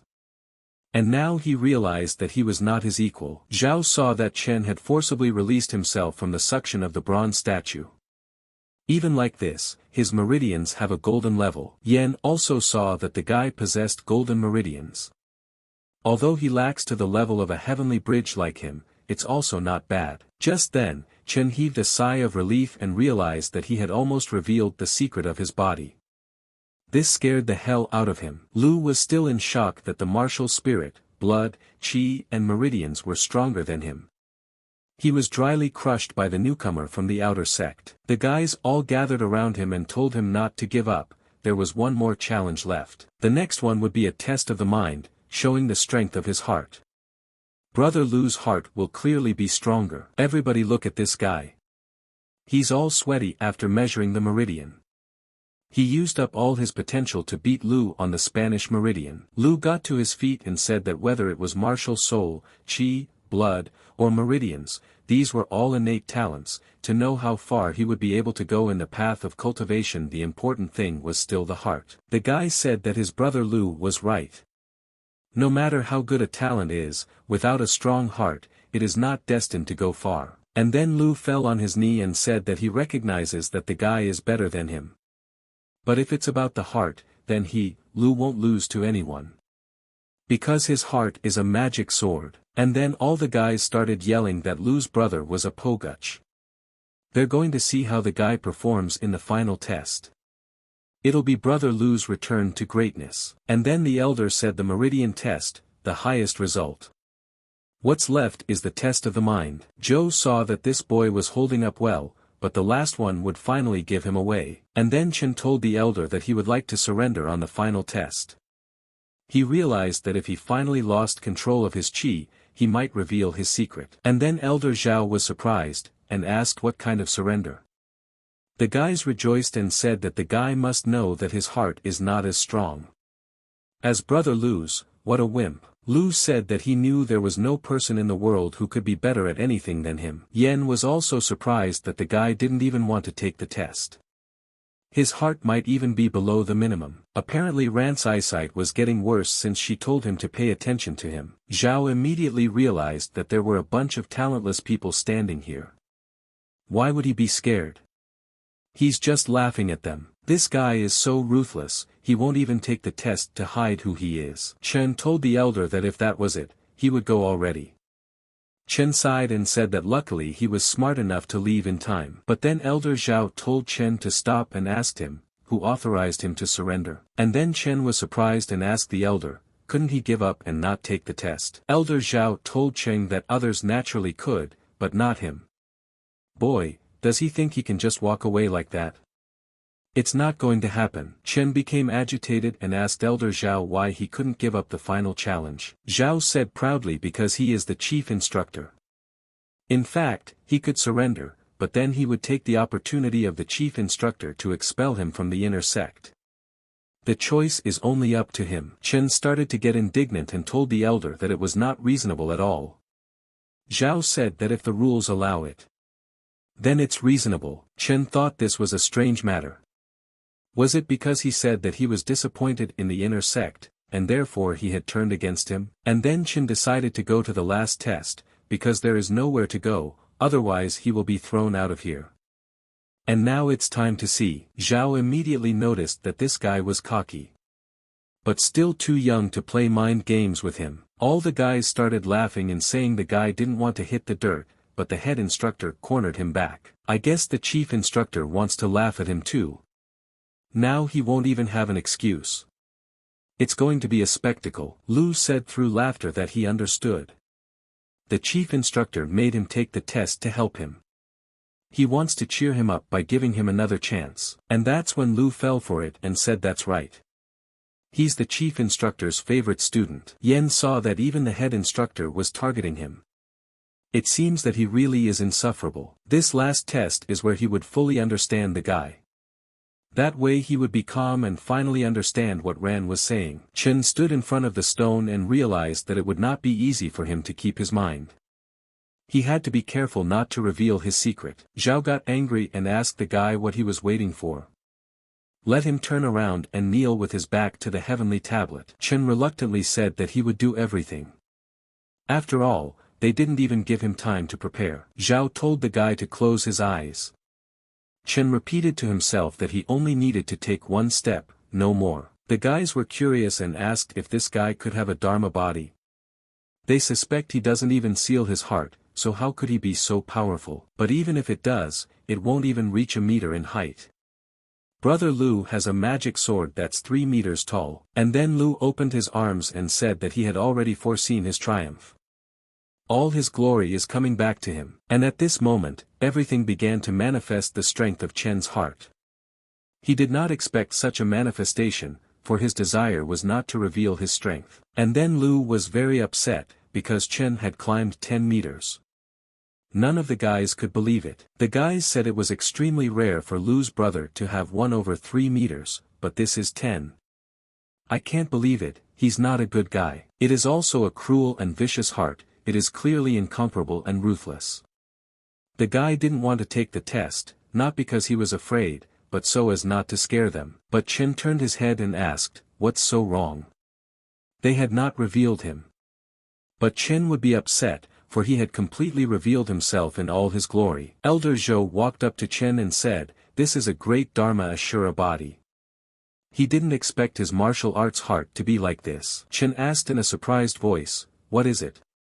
Zhou said that martial arts hearts have several traits: kindness, cruelty, compassion, emptiness, ruthlessness, freedom and killing. But of course the great body of Ashura is the Lord of Killing.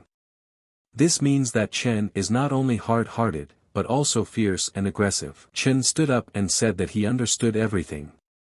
But in his head, he thought that as long as it wasn't related to his body secret, there was nothing to worry about. Zhao said, a boy who possesses the great body of Ashura will not kill for the sake of the land, lead people, or tread on the countless bones of the dead. Let the guy not fail now, only his heart. Chen smiled and said that he would still look at it. Just then, Zhao smiled and said that the guy was caught. He was fooling him after all. He dared to reveal his ambition after all, right? Zhao smacked the back of Chen's head and said that the young are so crazy. But how can they be called young if they're not going to be crazy, right? Chen got angry and dared to tell the old man that his such blows might as well kill him. Zhao started laughing loudly and apologized, saying that he was just so pleased that he couldn't control himself. He didn't think his character would be so pleasing to him. Chen immediately noticed that this old man was sentimental. He didn't seem to have any ill thoughts against him. Yen saw that this guy turned out to have a 10-meter-long Ashura body, which was even stronger than his martial arts heart. Sweat Y Ran asked him to keep an eye on him. Lu knew that Ashura Dharma's great body was a lord of killing, an incredible aura. He crossed the path of a ruthless man. The guys still told Brother Lu that this is no reason to lose heart. He is stronger and better than him in soul, chi, blood, meridians, and heart. It doesn't mean anything, really. Lu said that cultivators of their generation had to be down to earth to recognize reality. If he lost, there was no changing that. Is it so hard to accept that his opponent is better than him? And then Lu couldn't help himself, so he hit his boys. They asked what happened. Why did Lu's brother suddenly become a different person? The boys asked Lu's older brother, is he really afraid of him? Lu asked why would he be afraid of him. Lu bowed and said he just wanted to show him respect. And then all the guys were stunned at what was happening. Lu realized that considering the guy had the great body of an Ashura Dharma great body, a master of killing, Ching must have killed a lot of people. And now he must not provoke him again, or he would suffer the fate of dead bones beneath his feet. Elder Zhao said it was time to announce the test results. Elder Zhao said that Chen has the highest score in the first test and the second test. And in the mind test, he has a special result. And now this guy Chen is ranked 19th on the current overall list. His guys started shouting to Chen that he was the pride for the outer sect. Yue smiled and said that his little brother is awesome. Lu told Qin Yun that he could be proud of himself. He got approval from him, Lu Qingyun. Elder Zhao told Cheng that if he didn't hide his talent, he would definitely make it to the top 10. Chen said that he was satisfied with this result as well. And then someone at the back told the chief instructor what he would like to say about the test result. Immediately, two guys named Yang and Su walked up to Elder Zhao. The guys all wondered who they were. The guy said that he is the grandson of Yang Chenfeng, an inner sect elder, with outstanding talent. In almost all the trials, he has a special result and is ranked first among the new disciples. Chen heard from the edge of his ear that this guy was the first place winner among the new students. Elder Zhao said that as far as he could remember, this guy is Elder Yang's grandson. What's the matter? Does he have anything to say about his findings? Yen smiled and said, not at all. He just had some doubts about Chen. Doubts? Asked surprised Zhou. Yang said that he had heard something about him. Almost single-handedly, he helped the sect win the 3 sects competition, causing him to become very famous in the outer sect. But of course, that's not why he's best known. It's for being called a lowlife. Chen immediately realized that this guy had come because of him. Beggarly asked Xiao surprised. Does Yang really think he's an idiot? How could a lowly person have such a result? Yen said that the reason why he was called a lowlife was because half a year ago, he couldn't even cultivate properly, and his dantian was like iron. So how did he achieve such results in such a short period of time? That's why he has doubts about him. Zhao asked in surprise, dantian like iron? How is this even possible? It's just unbelievable. All the guys were also surprised by this information. One of them said that his cousin lives in an outside sect and told them about it. But isn't a person with such a dantian close to practicing for the rest of his life? Then how did Chen do it? Yue got angry and said that his little brother wasn't nothing. Let them look at themselves, you low-life weirdos. Zhao asked Chen if what Yang said was true. Yang started to provoke him and told him to tell Chen to tell them the truth. After all, Elder Ran had told him everything in detail and asked him to keep an eye on him specifically. Chen told Elder Zhao that what this guy said was all true. His dantian had indeed been like iron before. He realized that in such a situation, he only had to tell the truth. Zhao was dumbfounded by such words and asked Chen, then how did he manage to continue cultivating? Chen understood that even so, the secret of the dragon blood could not be revealed. Su said that he thought this guy wouldn't say anything. After all, they know that such things are given from birth and are almost impossible to change. By the way, Su said, let Chen let him introduce himself. His name is Su E20 on the list of new disciples. The guys started to say that meant Chen had taken some kind of forbidden medicine. Otherwise, how could a person with an iron dantian reach the divine realm in half a year? And it's clear to them now how he got his powers. Taking illegal drugs inevitably has hidden consequences. There's no future for people like that. Yang told Chen that this was only the first step to prevent him from holding his head high in front of everyone. There's more to it from here, Zhao told Chen to answer. Was he really taking something like this?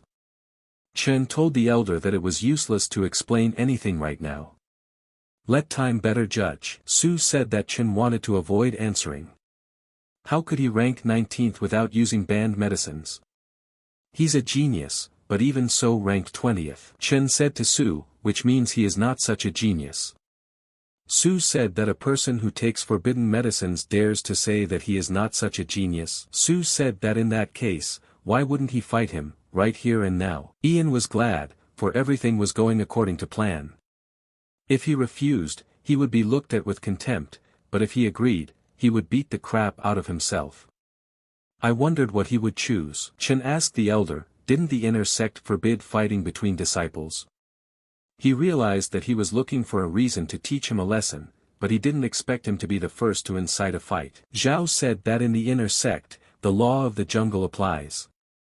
The weak go to feed the strong. Survival of the fittest, and if both sides agree, they can use any method to kill. Su told Cheng that he had heard the rules of the inner sect. If it scared him, he could kneel down and beg for mercy. Chen told the guy that he had misunderstood. He asked about the rules just to know what he could do to him. Chen showed his fist and said, he agreed to punch him in the face. Su said that the guy still dares to sass him. Su said that he had changed his mind. He wouldn't just destroy his meridians, he would make him a cripple so that death itself would be desirable to him. Chen told Su to at least look in the mirror when practicing such a speech. He had a face like an idiot. Su lost his temper and said that he was fed up with Chen. He immediately showed his strength and attacked. When the guys saw this, they started to say that it was the 4th yellow grade ghost fist skill. They didn't expect that Su would immediately use his main trump card. A ghostly fist is an attack on a spiritual level. If a person receives such a blow, they either lose their soul or become an idiot. Some have heard that when cultivating the ghost fist, the victim's soul is absorbed into the fist, and thus improving the skill itself. Elder Zhao was also surprised that this guy was practicing such a brutal fist. Ian also confirmed that even if he faced such a fist, he would have to use a couple of powerful techniques. Su said he was attacking so Chen prepared to become an idiot. Chen ordered the Devil's Road to destroy him. Chen's palm dissipated Su's attack. He didn't expect his ghostly fist to disappear, after something like this. Ian also thought, how was this even possible? Had the ghost fist dissipated because of the difference in strength? Chen didn't stop there, and ordered his palm to step on and have no pity, assholes. Su saw that he was failing and yelled in pain that he shouldn't do such a thing. Immediately, he sealed himself into the ground with his palm. Zhao thought that such a vigorous and violent palm technique clearly could not be obtained through a forbidden medicine. This guy definitely didn't take anything like this. Su asked, how could this be possible? He must have such strength because of the forbidden medicines. Su asked, otherwise how else can you explain such incredible strength? Chen told him that there were many things he didn't know. Just then, Chen demonstrated his attack and said that this Su would now become a useless person. Su was frightened and told Chen to stop. After all, he had already given up. But Chen at the moment of touching his head, stopped. Chen said that in the law of the jungle, there is no such thing as accepting defeat. Su said that the guy actually destroyed his Jian Tian. The guys asked, is that it? Chen must be hiding his true strength. His rank is clearly higher than 19, who here says he's taking something forbidden? This kind of power that can defy the heavens cannot be obtained by something like this. And then Yuer came out and said that she was asking everyone to calm down. It's a normal thing for his little brother, no need to make a fuss. Yang didn't like it and was very angry. He asked Chen, how dare he push Su so hard in his presence? Chen said that there is something different because of being in his presence. As the chief instructor himself had just said, they could use any means except killing. Until it was his turn to bullshit. Yang said that he had seen many crazy people, but this kind of crazy, being a newcomer to the inner sect, was the first time he had seen such a crazy person. How dare Chen speak to him like that? Su is his friend and he dares to mutilate him like that. Does Chen not take him seriously at all? Zhao shouted to Yang that he thought this guy was the only one who didn't take him seriously. Zhao asked Yang, "What's next?" He thinks his status is above the rules of the entire inner sect. Jan was frightened and told the chief instructor that he had misunderstood him. He would not have dared to do such a thing and apologizes to him. Zhao told them to get this trash out of here and pointed his finger at Su. Zhao told Yang that if he found out that he was trying to break the rules of the inner sect, even if he was Yang Chen's grandson, he would never forgive him for such a thing. Yang bowed and tearfully said that he understood everything. In parting, he told Cheng that he was very good. He would be waiting for him at the qualifications in 3 months. Leaving Yang longed for Qinyu's death and repeated that in 3 months, he would split his bones and dignity in front of everyone. Chen asked the elder, "What is a qualification?"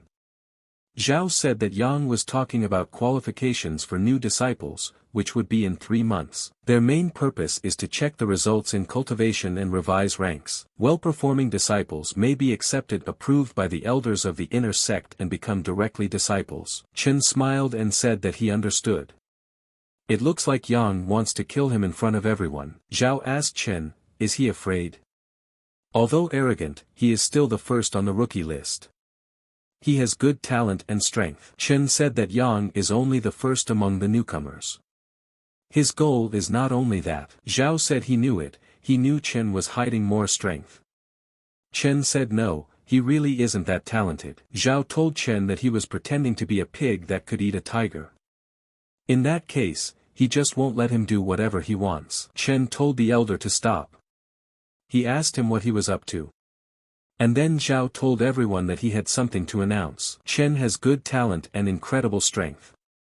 And so, as the head instructor, he recommends him as the 10th special disciple in the selection group, because of which he doesn't need to participate in the preliminaries. And he gets right into the top 50 best students of the sect. And then the guys started to get indignant and ask, why is that? He doesn't even have to go through the qualifiers. In the past, 10 special students were among the top 10 new students. This is a record. This Chen undoubtedly harbors incredible strength. The guys said that Su, who was defeated by just 1 strike, would be no lower than a top 10 powerhouse. But this way, those who were overtaken in rank by Chen in the end might not be happy, especially Zhao who, ranked 10th. Chen told the instructor that he directly threw him to roast on the fire. What was all this really for? Zhao said that he was already done with Chen. He still has other students to evaluate, so let him go. Chen said that the seniors like to push the juniors to death. Yuer told her brother that he could go and they would approach him afterward. Arriving at the courtyard, Chen said as expected from the inner sect. The aura concentration is not comparable to that of the outer sect. He had cultivated for less than an hour, and he had achieved a similar effect in 2-3 in the outer. Chen looked around and said his big sister still hasn't returned. It's worth going to go check. But then looking at the door, they immediately collapsed in front of him. Chen saw the guy and asked who was he. The guy told Chen, doesn't he know him? He's really in trouble. He even dares to pretend to know Zhao's 10th ranked brother. 10th place said Chen, sighing in front of him. He realized that it looked like they had come because of the special group's dropout.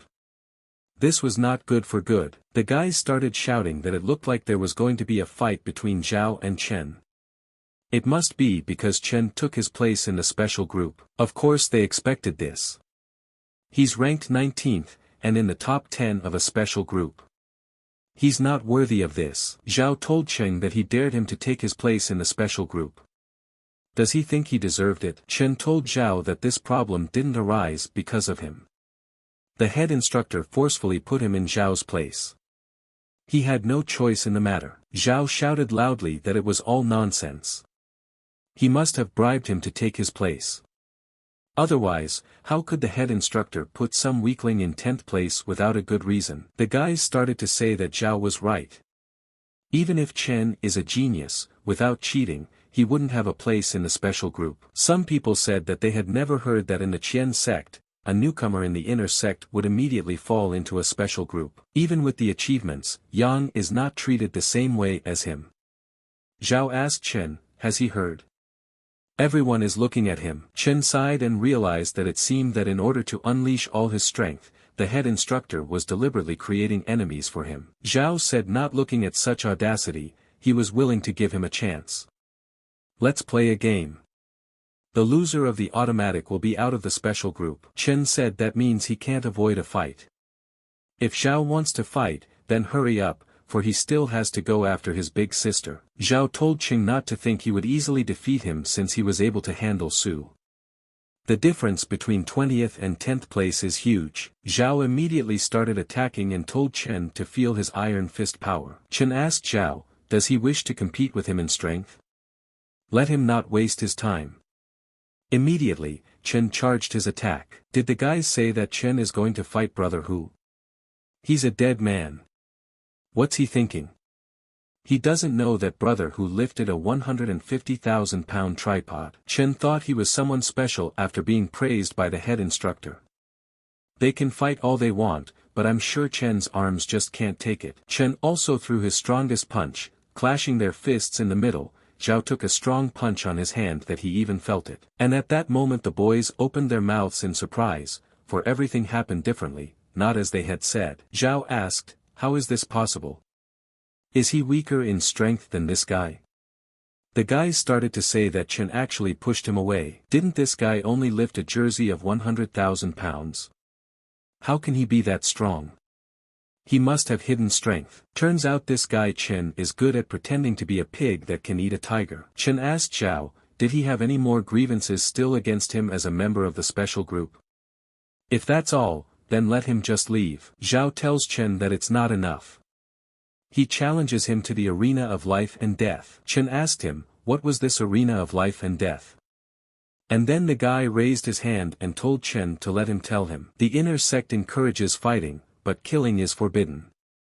It's different when it comes to the arena of life and death. Once the contestants are on it, the only way to end the fight is the death of one of the contestants. Chen says he's clear now. But Xiao can't beat him now, but he thinks he'll do it in the life and death arena. Xiao told Chen that apparently he doesn't know it yet. But his power is revealed when it's a battle to the death. Only then can he reach his full potential. The guys said that their brother who grew up fighting wild animals in the jungle. No one can beat his brother in terms of killing skills. He has survived many situations where his life was on the line. He has had one foot in the palace of death several times, but has survived each time. Chen started laughing and said that since Xiao was so focused on it, he agreed. And now he could choose the time of the battle. Xiao said 7 days from now. The arena of life and death. And death is one of them. Let him enjoy his last days of life. Chen noticed that this Xiao is similar to Xiao San. Both are crazy fighters and straightforward. When fighting, this Xiao would also be a good opponent. But then some guys came running and shouting Chen's name. Yue asked Chen why he agreed to perform in the life and death arena. If something happened to him, Chen told his sister not to worry. He'll be fine. By the way, how did they all pass the test? Yue was saddened and said that she didn't do well. She ranked 69th on the list of newcomers. Chen smiled and said that he liked that number. Yue was surprised at Chen's surprise and asked what was good about him. Chen asked the guys, what is it like for them? The guys were upset and said that they weren't even in the top 100. Chen said there was nothing wrong with that. After all, they hadn't even reached the divine realm. A low rank in the inner sect is also good. When they make a breakthrough, their rank will undoubtedly become much better. The guys said right. Because of their ranks, they don't even know how to get them. Chen said that he would take care of the pills, while they do the cultivation in the meantime. He promises that he will get everyone a pill. All the guys got excited and said that Chen is forever their big brother. As expected of Chen, he is the best. Yue asked him, where would he get so many pills? Chen told her not to worry about that. Let her help them in case of emergency for now. Now it was time for them to go starve. Yue obeyed him and was sure of his words, and immediately followed him. They saw that Chen was becoming more and more manly. Chen noticed that more and more people in the inner sect were looking at him to prevent them from attacking the siblings in case. He must help them make a breakthrough into the divine realm as soon as possible so that they can at least protect themselves. The next day in the Su family's courtyard, the guy was lying on the couch, and was very sick after the battle with Chen. Su Gang asked the doctor if there was any hope for his younger brother's recovery. The doctor said that the dantian had been completely erased. The doctor told Gon that he was sorry, but there was nothing he could do to help him. Gon slapped his hand hard on the table and asked Ian, "How do you even understand this? Who had brought his brother to this state?" Yang told big brother Su that it was the work of a disciple, one Chen Feng. He's ranked 19th among the new disciples. Yang saw that there was also a use for this Su. You can use his brother to get rid of Chen. Of the newcomers, Gon asked. How dare he inflict such a terrible blow on his brother? Who does he think he is? He would go and kill him right now. Yang told big brother Su that he didn't know what kind of method he used to get the head instructor to favor him. If he wanted to kill him, the head instructor would protect him. Gon said he would then challenge him to the arena of life and death. And now he longs for his death. Yang told big brother Su that in the inner sect, he was among the top 100. Chen has always been a bully. If he recognizes his strength, he naturally won't go to fight him in the arena. Gon said, if that's the way it is, then what do we do? Just leave it as it is and don't kill it. Yen said that he had an idea. Chen has an older sister with whom he has a very close relationship. All we have to do is set a trap for her to enter the arena herself, and then Chen won't go anywhere. Gon said that, but what a damn good plan he had. First he would humiliate his sister and then kill him himself. Yen thought and saw that Chen wouldn't have a chance to face him in qualification. Because he would already be dead. At this time, Chen went to the inner Gon sect, on the back side of the mountain. He sat there and cultivated his strength in silence. Chen finished the cultivation process and said that the Luanxiang martial sky formula was unworthy of the magical power manifested in the dragon blood. Chen rejoiced and said that he was able to make a breakthrough to the divine realm in half the time. Chen said that combined with the transformation of his meridian and body with dragon blood, his actual combat power in the divine realm is above 5 times, and now he specializes in martial arts. In addition, he also has the Luanxiang formula and the golden body formula. These are 2 ferocious and overbearing styles that match his martial arts heart. But only flying rapier in the rain refers to a light and elegant style not suited for him. Sword wielding tends to be sharp and ferocious, which suits him better. If he can master it. And then someone said that Chen couldn't escape. Chen asked, is there someone under the rock? He was afraid that if someone saw the battle sky Luanxiang, they would think it was too dynamic, so he went behind the mountain. Chen headed into the depths and said that he should check who was here. At this time, at the bottom, there was a battle going on. The guy said that he almost returned to the Qian sect. Why? Why did God do this to him? The enemies asked the guy, did he really think they could escape? Besides, a slave like him and a slave to the Qian sect. His enemies tell Li to give them the sword nicely. And then he promises him a quick death. At this time, Chen was watching all of this and saw a guy from the Qian sect fighting alone. And he was being chased because of the sword. Li asked them, give them the sword. Do they even know what price they'll pay for it? It served their master for 3 years. He did not even hesitate to give the young girl who loved him more than anything else to their master as a concubine. And that's why he managed to steal that sword. Chen saw that this Li was very ruthless. For the sake of achieving his goals, he even sacrificed the one who loved him with all her heart. But what's the big deal about the sword? Chen asked. Why would it be so unscrupulous? Li said that he had endured a sea of blood and deep hatred to get it. He would be able to kill all his enemies if he could access the supreme inheritance. But he was only a little short. God, why was he so unfair to him? Chen realized that there was a legacy in this sword, but just wielding a sword like that won't get him far. There's no shortcut to the top of the martial arts. The enemy told Li that it looked like he was done with his last words, so we might as well finish him off. Let's go. Kill him and take his sword. Chen also decided to fight and saw that although from the looks of it, Li was so good, he was still from his sect. We'll just save him and give him to the sect leader to decide. Lee was ready to say goodbye with his life and told his little sister that he would be reunited with her soon. But then Chen stepped in and asked them if they wanted fried nails. And he immediately fired nails right at them. Lee was surprised, and couldn't believe it. Chen told his older brother that it wasn't time to give up yet. When Lee saw Chen, he was surprised because he called him Big Brother. He's a disciple of the Qian sect. He's definitely saved now. However, he heard what he had just said. The enemy asked Chen, is he from the Qian sect? Chen smiled and asked him, what if it was like this? The enemy saw that this guy killed 4 of his men in one blow. He won't be able to deal with him.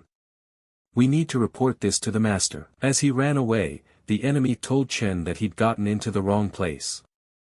Now he's going to die imminently. Chen smiled and said that this guy was running away and even remembered to say so many ruthless words. Chen did not let him go and immediately rushed after him. Chen asked him, did he think he could escape? Chen kicked him in the skies with his foot and told him he wasn't going to wait for this. Chen told the guy to tell him where he was from. And who is his master? The guy asked Chen, does he want to know who his master is? He doesn't deserve to know his name. The guy immediately threw a pill in his mouth and said that their master would avenge them. Immediately the guy started to vaporize, giving his life. Chen saw that there were a few things left behind by this guy. He said that it looked like a message. Chen looked up and said that it looked like this issue was not going to be resolved quietly. Li thanked Chen for saving him. Li said his name and asked Chen what his name was. Chen said that there was no need for such politeness. His name is Chen Feng. Li said that Chen saved his life. He'd like to thank him for that, so it's time for him to die. Chen was surprised at this moment and didn't expect him to do such a thing. He leisurely knocked the sword off his hands and looked at Li. Li was surprised and asked why it didn't work. Chen said that even after saving his life, he wants to brazenly kill him. Li said that he was afraid Chen would take his sword. He craves bloody revenge, so this legacy must belong to him. Chen sighed and said that it seems the guy had indeed lost his humanity. Taking up his sword, Chen said that he had underestimated human nature. Li asked him what he was up to. Chen said that since the guy wants this sword so badly, he will relieve him of this heavy burden posthumously. Li got scared and told Chen not to kill him. Junior Chen, he changed his mind. They're both disciples of the Qian sect. Chen saved him, so he could share the legacy with him if he let him live. Chen's final attack said that it was too late. Chen didn't spare him, and thrust that sword right into his throat. Li asked him why he had treated him like that. Chen said that God had nothing to do with it. He has only himself to blame for everything. His life depends only on him. Chen said that he didn't have to get rid of Li's corpse and the men in black. And as he was leaving, he saw the monsters approaching them. The corpses would be swallowed up by them, so no one would discover anything. But he is only concerned with the identity of the last man, after whose death his token with the message flew away. Most likely to his master. Chen took the token and saw the words that it was Jianya's courtyard and the number 178. Chen realized that this was the location of the master and his rank number. Chen noticed that in terms of strength, he had the second level of the divine realm. If he was only rank 178 at that, then the Jianya court master himself must be frighteningly powerful. And now Chen realized that it looked like he was in big trouble. To hell with him. He's in trouble, he'll take care of it. As long as he's strong enough, he has nothing to fear. And then Chen opened something and decided to see what he got this time. It was pretty good. A whole bunch of mid-grade spiritual stones and elixirs. Chen used magic and said that it was enough to trade for breakthrough pills for big sister and brothers. Chen picked up the book and saw that it appeared to be a level 7 yellow level battle skill. Chen smiled and said that he only wanted to discard the sword technique idea. But he didn't expect this. Immediately, he decided to watch. The Lord of Thunder. Ferocious, indomitable. One must have the determination of Ning Jie every time he took the sword. And he has 3 techniques for it. The one that stands out the most is the crazy cut. After practicing, he will be hit as 9 consecutively, and each one will be stronger than the previous one. Chen closed the book and said that it fit him perfectly. That man in black gave him a great gift. Chen took up his weapon and said that he would change it then to this sword technique. It was time for training. There was a place thousands of miles away where those guys, and their master, lived. In a high house in the middle of the city, there was a big house where their master was. But then news came to him. When he opened his eyes he saw a message from 178. Apparently, he had failed in his task. Master said there's no way that lowlife Li could have killed him. Did someone help him do it? The master saw Chen asking questions to that guy, and where did he come from? And who was his master? The master saw with his own eyes and realized it was that guy. A young man like that could easily kill 178. He could be considered a young hero. But because he provoked, there is only one end in store for him. And that is death. At this time, Chen was practicing his new techniques. One of them was the Thunder Lord, the first technique. And a crazy cut. Chen was surprised that immediately he used 3 swords at once. He thinks, he had only learned the simple version of it so far. If he continued to train hard, he would reach the 9 swords level. But he saw that the sword on his hand was quite shabby, yet so sharp. Chen wondered, is there really some heritage in this sword? Why can't he feel anything? Chen left it and said that since he couldn't feel it, then it wasn't meant for him. He would use it as an ordinary sword. Chen immediately ran and decided to go to the market and repair his sword. At the same time, he would look for some breakthrough pills for his sister and brothers. At this time, Yang and Su were watching Chen. Yang said that Chen had left and it was time to start their plan. Su told a girl named Wang that it was time for her to come out. Wang told Su not to worry. She knows what to do. Wang said she needed to find a girl named Han. Piss her off and force her into the arena of life and death, right? Su said that's right, but don't let her beat her to death. He wishes that Chen helplessly looking at his woman in the arena is already morally dead. Wang hugged Su and said that he is so cruel, but she really likes it.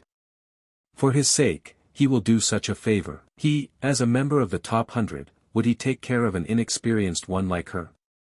Su said of course, taking care of inexperienced beginners is his hobby. Su said he agreed to take care of her not only in life but also in bed. Wang told Su not to say that. Su slapped her butt and told her it was time to get to work. He would wait for her here and then take care of her all night. Wang told Su, since they had agreed, then she would be on her way. Su gave her a glance and hoped she would do the right thing. Su asked Yang if he was sure she could do it. Yang told him not to worry. He had already told her everything. This Han is in love with Chen. If Wang speaks badly of Chen in her presence, their plan will work. Su smiled and said, this is great. When Chen comes back and sees his woman lying in agony, he won't be able to confidently stand on his feet. At this time, Chen arrived at the city street and said that it had been a long time since he had been here. The place directly became more lively. He would have to find a way to come here with his sister. She would definitely be happy about that. But he had already heard of places that the best place to make weapons is Duan Tian Pavilion. He's sure that's also how weapons are repaired. Arriving at the place, Chen saw the big one and said here it is. Going inside, Chen was surprised and said no wonder even the master liked this place. He felt as if every weapon here was a work of art. The woman greeted him and asked him what he could do to help. Chen showed his sword and asked the woman, do they repair weapons? He would like to repair this sword. The woman said of course. And looking at the sword, she said it was in bad shape. Given its condition, it would be cheaper and better to make a new one. The girl asked Chen, does he really want to fix it? Chen said undoubtedly yes. He is already used to it and it is very comfortable for him, so I won't be stingy for his sake. The girl smiled and said then their workshop would not fail him.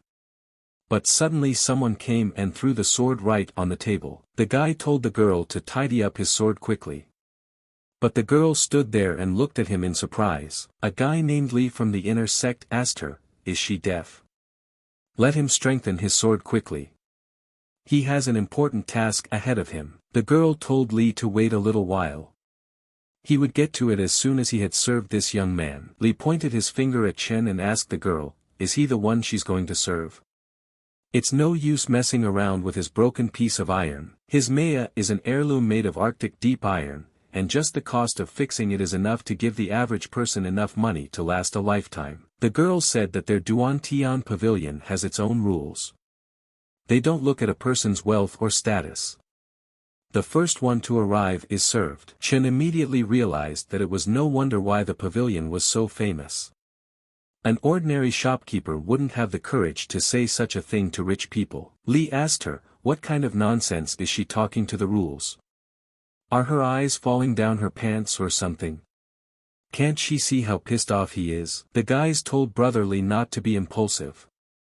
Don't make Dean Tian Pavilion your enemies. They heard that those behind this pavilion had reached the Tianhe realm level. Anyone who comes their way will be unfortunate. Li immediately calmed down and said that since they had rules, he wouldn't break them, which meant first come first served. The girl said that's right, and told the guy to wait a little aside while she finished. Li told the girl that he wouldn't break the rules if this guy disappeared from here. What? The girl asked him. Li walked over to Cheng and said that he didn't seem to mind.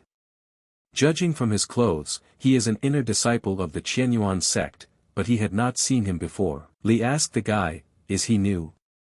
Chen said that was right, he had joined the inner sect not too long ago. Li asked him, does he know who he is?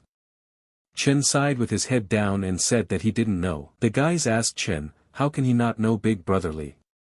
This is Li himself, ranked 78th on the overall list of the inner sect. Chen said that means Big Brother Li is standing in front of him. Li told Chen that since he now knew who he was, let him take his sword and leave. Li started talking about his sword. But Chen didn't leave it at that, and immediately patted him on the shoulder. Chen told Big Brother Li that he was the first to come here. Besides, he is also in a hurry. Guys asked Chen, is he out of his mind? How dare he talk to Big Brother Li like that? The new guys are completely crazy these days. Li asked Chen what he just said, let him repeat immediately. Chen said that he was the first to come here, and he is also in a hurry. Li got angry and intended to hit. The girl told them to stop. According to the rules of their pavilion, fighting is forbidden here. The guys immediately hugged him and said she was right. This is no place to fight him. They'll deal with him later when they get back to the cult. Chen said, it seems that Big Brother Li still adheres to the rules. Let them wait until they return to the sect and have a good chat together afterward.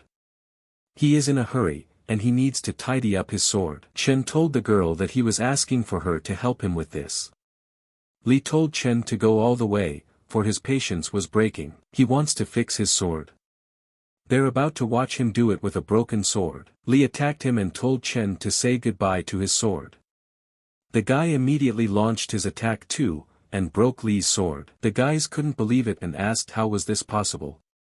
How could Big Brother Li's sword break? Chen looked at it and saw that this sword was not so simple after all. No wonder, Li was trying to get his hands on it at any cost. Li asked, how is that possible? It's an Arctic iron hereditary sword. It can't be, this simply can't be. Why the fuck is his sword more durable and sharper than his? Chen said that he congratulated Big Brother Li. Now he doesn't have to worry about which one of them will go first. His sword broke, which meant that Duan Tian Pavilion would not be able to serve him. Li said, how dare they break his sword? He will kill him. And then Chen saw Li attacking him. And he realized it was time to see how strong he was. And then the grandfather came out and asked, what was the noise in Duan Tian Pavilion? The boys immediately turned around and were surprised. This formidable old man was Manager Wang at Duan Tian Pavilion. The girl smiled when she saw Manager Wang. Wang said that they were trying to break the rules of Duan Tian Pavilion again and again. Do they really think this place is their home? The guy said that such a strong momentum, he at least possessed the 8th level of the divine realm. Chen also now understood such a reputation of the pavilion. Even Manager Wang has such strength. Li told Manager Wang that his sword was broken by Chen in their pavilion. What are they going to do with this? Van said they won't do anything about it, they are responsible for it themselves. Li said, he himself is responsible for it. Manager Wang, is that how he deals with customers? Wang said that he did not care. This is how Duan Tian Pavilion does business. Is there any problem about it? Li got scared and said there was no problem. Wang said to get them out of here then. If they dare to break the rules again, don't blame them for being impolite. Li said he understood and is leaving. And he remembered Chen, they'll meet again. Chen said he was honored to have the opportunity to be remembered by Big Brother Li for being new. The guys said they'd see how he could get cocky later. And immediately they vanished from the pavilion. The guy told Lu's brother that they better forget about it. Li asked how could he forget such a thing. After all, this guy not only disgraced him, but also broke his sword. He won't rest until he kills him. The guy said that Chen just joined the sect and he's already daring to disgrace Brother Li. He's looking for his own death. But would that be enough? His sword looked shabby, yet he was able to break it. It must be a true treasure. It would be a great replacement for his sword. Li said great, they're already making progress. That's exactly what he wants. He wants them to keep an eye on him and let him know when he leaves the pavilion. The guys got excited and understood Bharat Li's instructions and told him to trust them, they would do everything. Li mentally remade Chen to wait a little longer, he doesn't realize how cruel the spirit world is after all. Li said he would teach him a good lesson.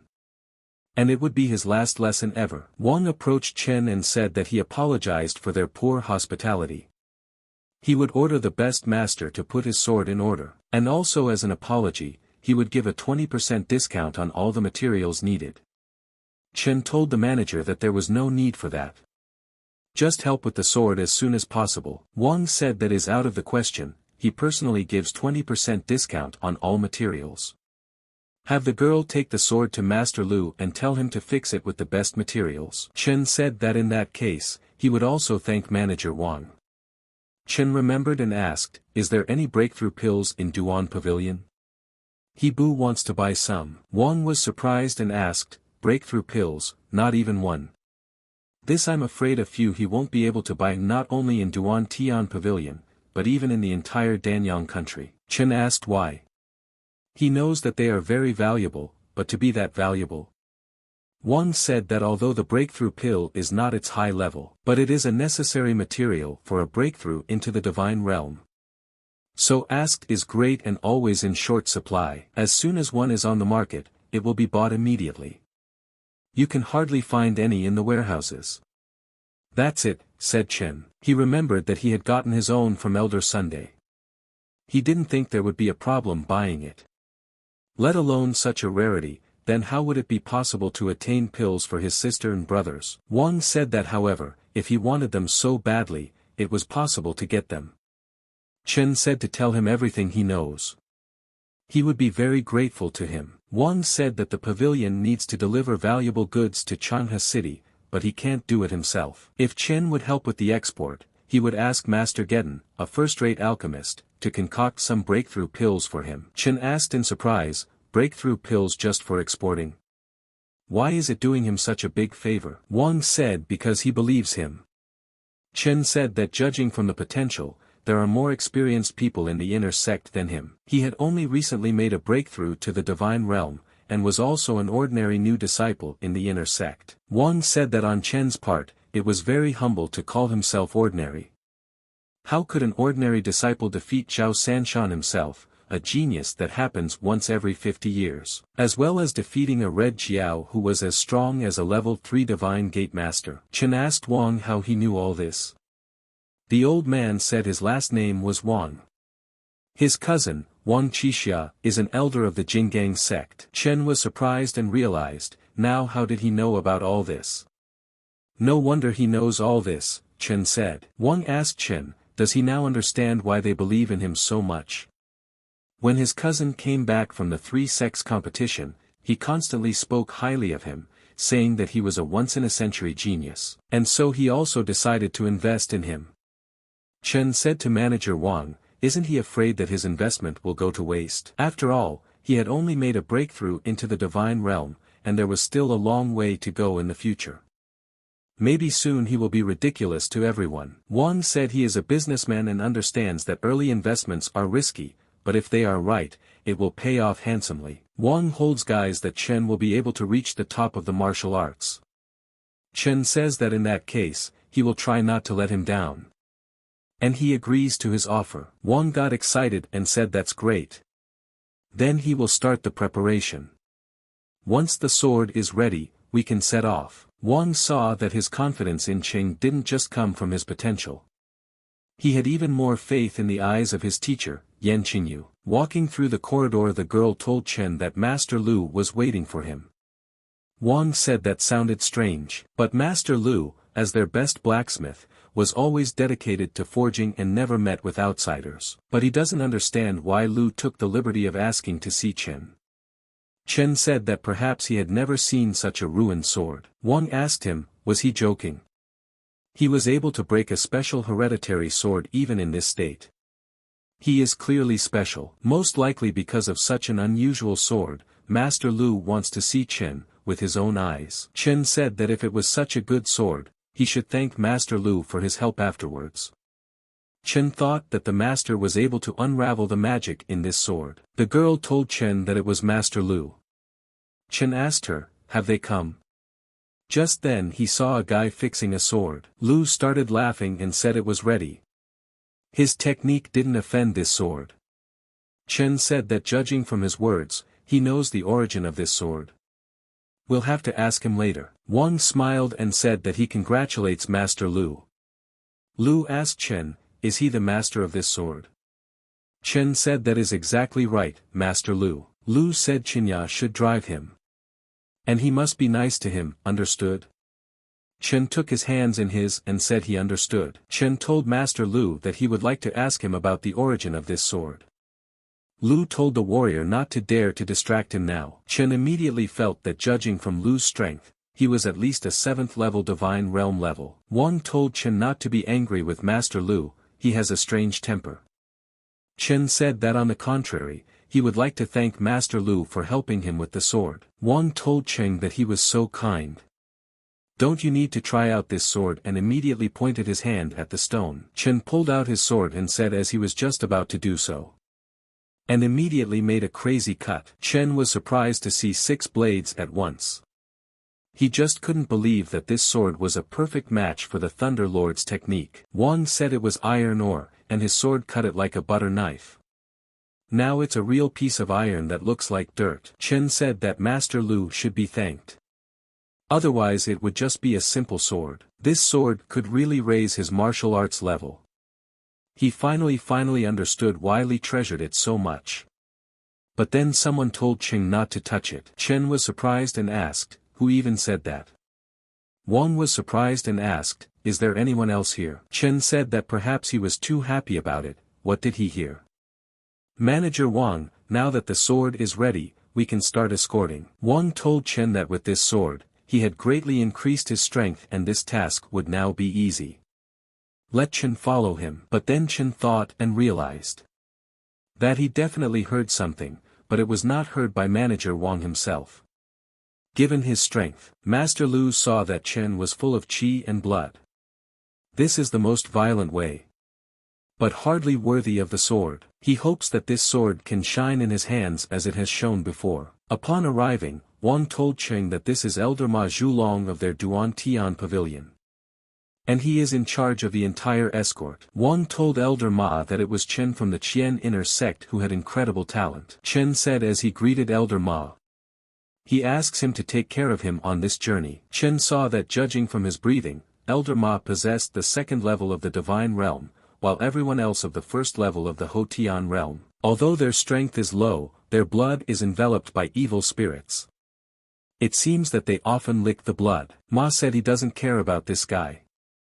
The only thing he cares about is the cargo. If he runs into any gangsters, he's on his own. Chen decided to thank Elder Ma for the remark. Ma said that it was now time for them to depart. Wang blushed and decided to talk to Chen. The guy said that words are superfluous. Manager Wang, he does not mind. Moreover, Elder Ma had correctly said. People in such a matter should take care of themselves. How can they have the energy to take care of others? Wang rejoiced and said that he was glad Chen understood. Then he trusts the safety of the goods to him. After returning, the breakthrough pills will already be ready. Chen said he could be calm. He will do his best to make sure the goods are delivered safely. Wang saw that Master Yang's disciple had grown up, and could now stand up for himself. And fight back at any time. And he is rising to the top of the martial arts, just as he wished. The guys told Li that Chen had joined the Duan Tian Pavilion escort. Will they follow them? Jan said it's natural. Isn't that great? In addition to this sword, they'll get these goods for free. What did the guys ask? Let them wait. They'll even steal Duan Tian Pavilion's goods. It won't end well. If the pavilion finds out about it, they won't live. Ian said, why don't they just keep it a secret then? The guys told Ian. He said, well said. That's exactly what Jan said. They would just kill every single one of them. In the gorges, the guy asked the elder, was this the same guy that Manager Wang had assigned to them for the big number? The elder said right. It also seemed that he was from an inner sect and had an incredible talent. The guy said, what's the point of being talented if they're willing to die of fear at the sight of blood? But the boy knows that all these students are only good with their arms and legs. If they fought him to the death, he'd surely win. Chen heard all this and realized that he understood now the impression others had on sect disciples, but if one thought about it like this, it was true that disciples had experienced few near-death battles than these bloodthirsty mercenaries. But then Chen saw something, and he thought it was suspicious. He said there was something up ahead. The guy told Chen to stop talking nonsense. That's right, Elder Ma is skilled in the second level of the divine realm, and even he can't sense anything, so how would he know? The guy told them not to blame him. He must have just shat himself over the first outing. Elder Ma said for everyone to shut up immediately. Something is wrong, everyone get ready. And then some guys on the mountain said Ma was getting old, and was very late in noticing them. The boys looked up at the mountains and said there was someone up there. When they looked closer they said it was black and white impermanence. Chen asked, are these some famous personalities? The guys said that they were two well-known warriors in the vicinity of Zhanhe. But their reputation is notorious, they rob, rape and commit all sorts of atrocities. Moreover, they also have a habit of torturing and killing. Those who fall into their hands can only hope for a quick death. The guy especially said that they like to kill young ones with thin skin and tender flesh. Chen asked, so they are very strong. The guy said that they are both level 1 divine realm. Even though they are not strong in their realm, they are very good at death fights. Besides, their hearts are connected. When they hold hands, the people of the pavilion like Duan Tian will not stop them. Chen realized that if they joined forces, would they be able to defeat a divine realm level 3 achiever? It was understandable why such a special aura of anger and resentment reeked from them. Ma asked the black and white impermanence, are they here for them? How did they know where they would go? Bilo laughed and said that because they are trusted by others. They know exactly what goods they are transporting and at what time. Would that answer satisfy him? They asked. Trust a friend, Ma asked. Is this the work of Yen Yolu? White laughed and said that it was no wonder they called him an old man. He is old, but he has a mind. Ma said, attention everyone, since Yen was involved, this mission might be the last one. Let them give up all their luck and get ready to fight. The guys were saying that this Yen again can't honestly compare with Duan Tian Pavilion, and therefore is going the dirty way. Now they'll show them. They'll pile in and kill him all at once. Even if he dies, the pavilion will take care of his family. Chen noticed that these warriors are very brave. Knowing that they might all die today, none of them run or retreat. This kind of blood is very rare in the body of an inner sect disciple. White said to old Ma, 2 years have passed since the last World War.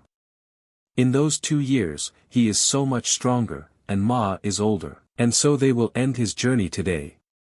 May they all die, said the white man and the black man. Ma said he'd take care of the white impermanence, he'd leave black on them. And immediately all the wars began to attack. Chen pulled out his sword and decided that he too would go for the black impermanence. The guy stopped him and said that he wasn't bad since he still had the courage to fight. However, he better run away as soon as possible. As a disciple of the sect, he is still young. And there's no need for him to die here with them. Chen saw that the guys were saying one thing and thinking another. He damn well likes their personalities, so he's not going to let any of them die today. White launched an attack and told old Ma that he was really old already. He didn't think Ma could stop him with a couple of moves. Ma attacked and told White that he was overconfident. But then White managed to dodge, and immediately attacked from behind. Black launched an attack and told everyone to get out of the way. The boy didn't understand what was going on. They can't take on one in a crowd. Ma saw that Black fickleness had also gotten the better of him over the years. There was no way for them to deal with him. If this continues, all of his men will be dead. He needs to help them. White launched an attack and asked Ma, does he want to help his guys? Does he think he will be allowed to do that? Black was very angry, and he was smashing everything in his path. Ma saw this, and realized that he was about to lose his boys. The guys said it looked like they were nearing the end. Even if they die, what's there to be afraid of? Even against only 18 years old, you can die a hero. Chen asked his brothers, weren't they heroes enough in this life? And then Chen stood up for himself, all of his boys. The guys asked Chen, what was he up to? Blood, and his head is gushing. They can't handle him with a whole crowd, so what will a Sect disciple be able to do? Chen thanked them for their kindness and told them not to worry. He's not going to die. None of them are going to die. Black was launching an attack and said that only a guy would die right now. Everyone was shouting for Chen to leave quickly. Chen didn't run away and immediately launched an attack with his sword. This time, Black was defeated, and Chen applied the attack all the way. The guys asked, did he block the attack after all? Not only that, he even retaliated with a punch. He has that kind of power. Chen said he only said 2 words. Well, let the black man let him then. Is that all a black man can do? Black realized that he was powerless in this battle and told his brother to help him. White asked Chen where he was from. He was easily able to repel the Black Impermanence's attack. Ma said that he now understood why Manager Wang had recommended him. This kid has a hidden talent. Ma attacking told White fickleness that today would mean his defeat. White told Ma that he wouldn't wait for that and immediately launched an attack, and Ma was unable to dodge and took on his body. White told Ma that they would deal with this guy first, and then they would kill him too. Ma shouted to Chen to be careful. Their combined martial arts are very dangerous. White started to rally and said it was too late. Now let him give them his life. Chen saw this and said that this is what they call unified martial arts. In reality, it's a load of crap. Chen simply walked over them like a roller and slashed their throats with his sword, leaving them no survivors. Chen said that since they call themselves Black and White, fickleness is rolling in hell. Straight to their home. The guys were saying that this guy actually killed Black and White Impermanence. And they mocked him. He ended up being stronger than all of them. They should change their impression of the disciples of the sect. There is a worthy disciple among them. Ma told Cheng that when Manager Wang introduced him, he thought he was just another tramp. And for all that, they acted selfishly toward him. Chen told Ma not to talk like that. No one was acting selfish here, it was quite obvious to treat the outsider that way. Now, however, they were a team. Ma said Chen is right, and no team. Together with him, this building to escort will be the easiest in his life. Chen said that just because he was with them, there might be more problems. Ma asked, what other problems? Chen said that, for example, more enemies were coming. And then Chen ordered them to come out. Li said Chen felt him like that after all. The power is there in him, that's for sure. Ma said they are stronger than Black and White Impermanence. Ma asked who they were. Chen said that they could be classified as disciples of his inner Qian Yuan sect. Ma asked, of the inner Qian sect? When did the disciples of the Qian sect also start robbing on the roads? Li said, lest the old man misunderstand him. He came here to kill, only to steal along the way. He was just unlucky enough to be with him. Ma asked him, isn't he afraid that Duan Tian Pavilion will find out about this? Li said that he is still afraid, after all, the pavilion has very strong people. If they find him, he'll definitely be dead, but if everyone is dead, no one will know anything. Ma asked him, does he want to kill them all?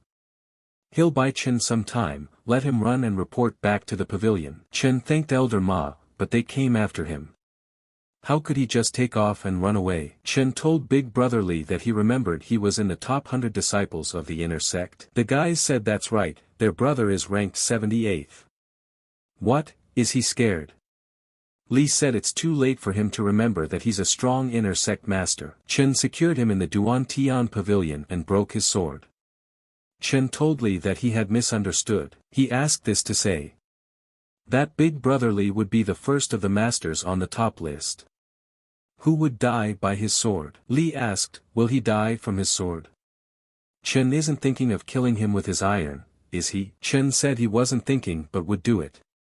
Lee showed his strength and said Chen will learn the difference between a true master and beginners today. Chen saw Lee's spirit and said, is it a Wuhong leopard? It looks like he is very good at speed. Fortunately his sword is also very fast. Lee said that he knows Chen's sword is very sharp. But it will only be useful if Chen hits it. The guys were saying that the brother's strength had increased again. Now he can move in a way that leaves behind 5 phantoms. They started laughing louder and also asked, how good was Chen's sword? Would he be able to hit 5 phantoms at once? Chen smiled and said that it just so happened that he could do it. Immediately, he used the Thunder Lord's crazy cut. The guys were all surprised that Chen had gotten their brother and killed him. Lee asked one last time, how was that possible? LN was defeated so quickly. Chen told Lee that he must be tired from running around like that. Get some rest. The guys were yelling that their brother was dead and it was time for them to get out of here. Ma looked at them menacingly and asked the boys if they were running away. He immediately rushed after them. The guy said that he had heard that the top 100 inner sect Xinyu's top 100 inner sects were excellent disciples, but it seems like they weren't that good right now. The other guy told him not to give a shit. It's not them who are weak, it's Chen who's so powerful. That's right. Considering how fast Lee was, they wouldn't even be able to react to his attack. Ma told Chen that thanks to him, it was without casualties this time. Chen said that they came after him, so he couldn't involve them. Chen told Petty Officer Ma that they had already lost a decent amount of time. It was time to get on the road. Ye agreed and said that Chen was right. Manager Wang met them and told Chen that Elder Ma had told him everything that had happened on the road. Wang thanked Chen for his help with the escort.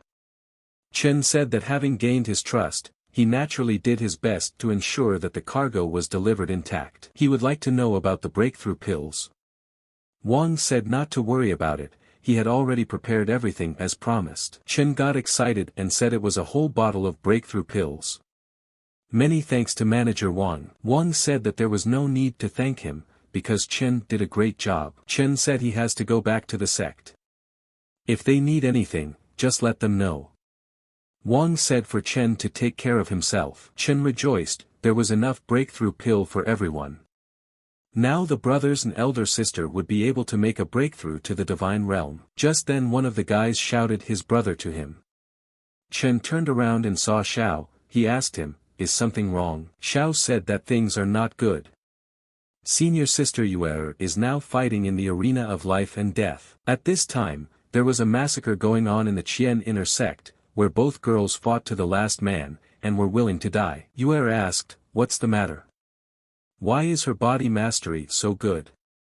She can't even hit it. Vi said that compared to her, she is outstanding not only in body mastery, but also in strength, but quite games. Wei attacked and said it was time for them to end it all. Yuer couldn't dodge, and immediately took it all in. Yuer said it was the girl who was hiding her power.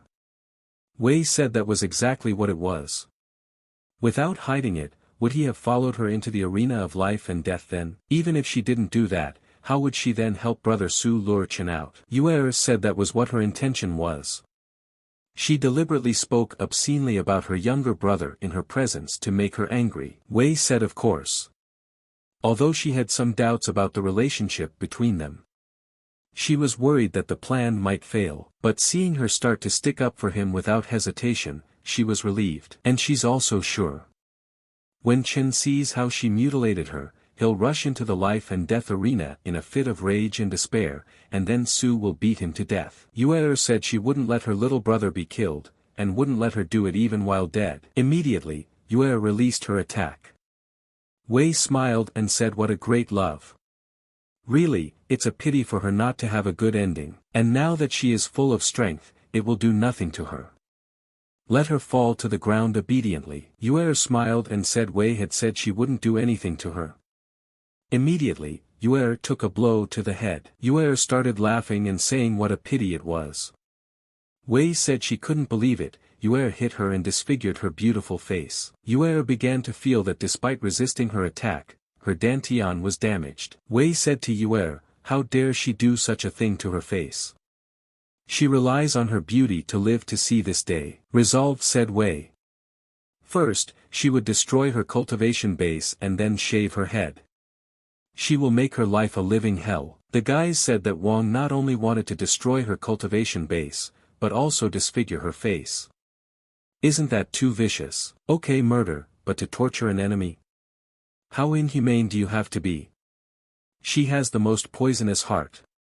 In the future, we'll have to avoid her to avoid becoming unhappy. A guy who is ranked 70th overall in the inner sect, by said Wang is not worthy of being a nun. Su laughed at this time and said for her to do this so it would be a living hell for Chen. And when Chen arrives, he won't be able to maintain rationality, and that's when he'll take him into the arena of life and death. Where he can kill him. The elder thought, does he really only have to watch Sister Chen being humiliated? But if anything, he would be breaking the rules of the arena. Yuer asked the girl, her name is Wang. If she wants to do it, let her do it quickly, not, she will regret injuring only her face. Wang got angry and made one last attack and said that she would send her to hell.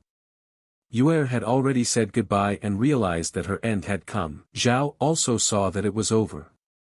But he only hoped that when Chen found out, he wouldn't make the same mistake again. Just then, Chen said for him all to stop. Zhao looked up into the sky and said it's possible Chen. Su rejoiced and said that he had come. The one who killed his brother. Yuer was also excited to see her little brother. Wang is relieved that he's finally here. She wants Chenyu to see her destroy this girl, but there's nothing he can do. Chen got angry and immediately launching an attack from the sky said he told him to stop.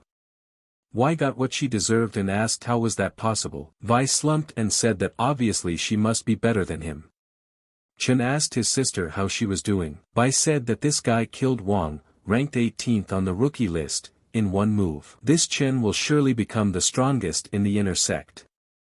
And no one will be his equal. Yuer told her younger brother to forgive her.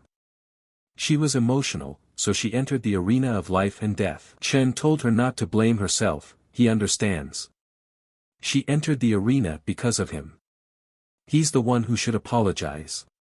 If he had come earlier, none of this would have happened. Everyone said that Chen had hit Wang to the point of exhaustion.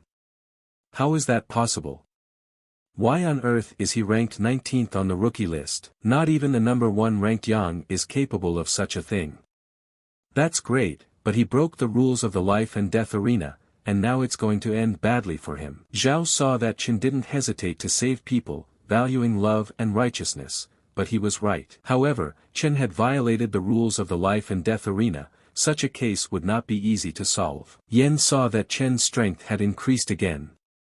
But such rapid progress would no longer help him. Their goal had been achieved, and he would soon die. Su rejoiced and told Chen that he was finally here. He had been waiting for him. Chen asked him, is he Su Gu? Was he the one who planned the whole thing? Su said exactly. Chen crippled his brother, so naturally he wants to avenge him. Chen asked the head instructor what he would like to ask. What is done to the person placed in the life and death arena? Zhao said that in the arena, everyone has their own destiny, life and death without regrets, no one has the right to interfere. Those who interfered would be expelled from the sect, and afterward punished by having their cultivation destroyed to the lowest level almost to the point of death. Su asked Chen, did he hear that? Chen said he heard it. But believes there is another option, right? Just punishing him obviously won't be enough. Su said that Chen is not stupid. Another option is to enter the arena instead of his big sister and fight against the 3 inner sect disciples.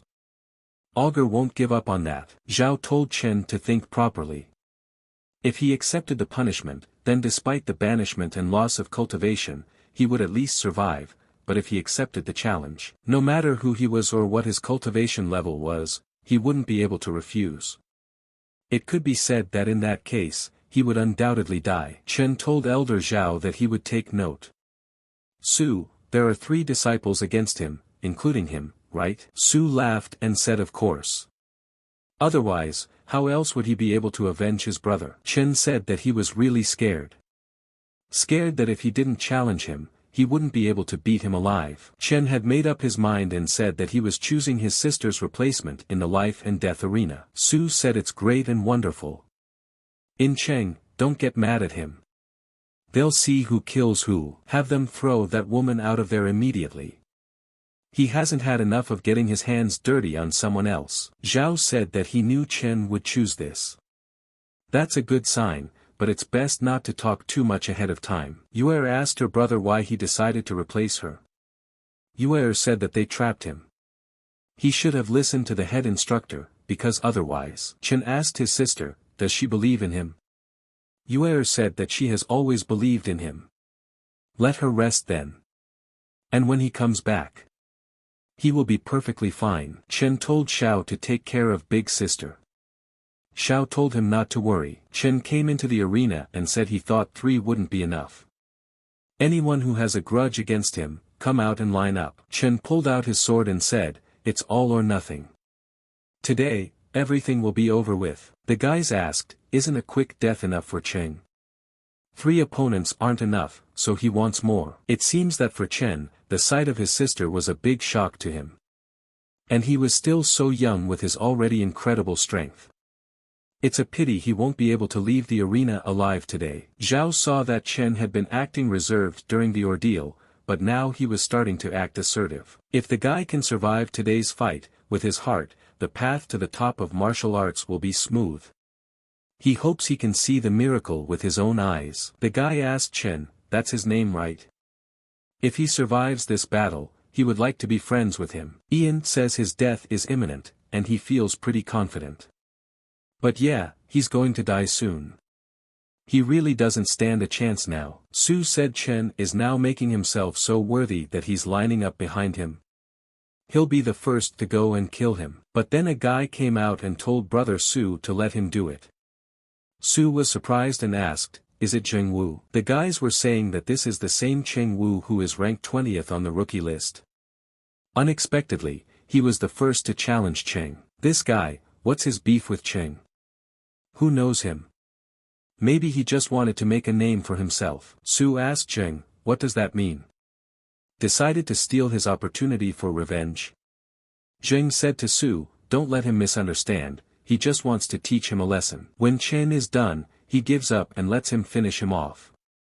Su says he'll let him practice on him. But let him remember, if he kills him, he will finish him off himself. Zheng told Su not to worry. He will be gentle with him. Let Chen let him introduce himself first. Chen said he doesn't care who he is. He just wants to know if he did anything to hurt him. Zheng said, it's not like that, the problem is just him. Chen made an attack with his foot and said then today he will keep him fucking alive. Let him get out of here. Zheng was surprised how Chen approached him so quickly. Immediately, Chen knocked him out with one punch. Chen said this is a life and death arena, not a place for outrage. He's not going to waste his time with idle chatter. The guys couldn't believe that Chen had dealt with him with one punch. After something like that, even they don't know who would want to go up against him. They hope that Zheng is pretending to be dead. But Chen's strength has increased again, perhaps he can survive today. Impossible, Su after all is in the top 100 of the inner sect when Chen is only 19 among the newcomers. Su also went into the arena and said what's the big deal about winning with one punch over some snotty kid on the rookie roster. And today he will see a true martial arts master in action. Chen doesn't think Zhengwu can be compared to him, does he? Su said to let Chen know, he could kill him with just one finger. He doesn't even realize the difference between him and this guy. Chen said that he feels very insecure. Su asked why he felt that way. Chen pounced on him and said, from their stupidity. If they want to fight, so just step up. They all talk the same nonsense all the time for tons of time. Su also charged his hands and said then Chen finally died. At the moment of collision, there was a big explosion. The guys were shouting that it was unbelievable. It's a level 8 yellow level mountain crushing fist martial skill. According to legend, he could crush a mountain with a single blow. No one had been able to practice this martial art for years. Bai said no, it's not a real mountain crushing fist. It's just partially imitating it. Even so, this punch is extremely strong, and Chen will have a hard time withstanding it. Chen saw that Su was not an easy opponent and pulled out his sword and made a crazy cut. The guys asked each other, did they see that? Su's mountain-crushing fist was blocked by Chen. But it's not even blocking, it's suppressing. What kind of martial soul does Chen have? Why had he never heard of it? Bai said that Xiang Lu, his feminine soul, turned out to be the ancient god demon Xiang. Zhao said that Chen actually blocked into a love triple full punch of the divine realm. Chen clearly has more to surprise him. It looks like he might be able to surprise a true miracle today after all. Chen said to Su, if this is all he can do. He's afraid he won't be able to avenge his brother today. Su said, now understanding his self-confidence. He has the spirit of an ancient demon in him, but his cultivation base wouldn't be enough for that. In a fight to the death, he would meet a miserable end. Chen smiled and said for Su to give it a try if he had the strength, of course. Su used his magic and pounced on Chen to finish him off today. Chen pulled out his fire sword and said that they would now see who was stronger, and immediately used a murder of bloody thunder. They didn't give up, and fought both of them to their last breath. Everyone said it was amazing. Is this guy really one of the newcomers? Fighting so well against a top 100 Sect master. Chen should clearly be practicing for a spot in the top 100. If he survives today, he will surely make it in. Su picked the right moment, and directly hit the ball with his fist, and knocked it out of Chen's hands. Su told Chen that it seems like his cultivation base has dried up. He couldn't even hold a sword anymore. Without it, he has only seconds to live. Chen said to Su, after all, he has spent quite a bit, right?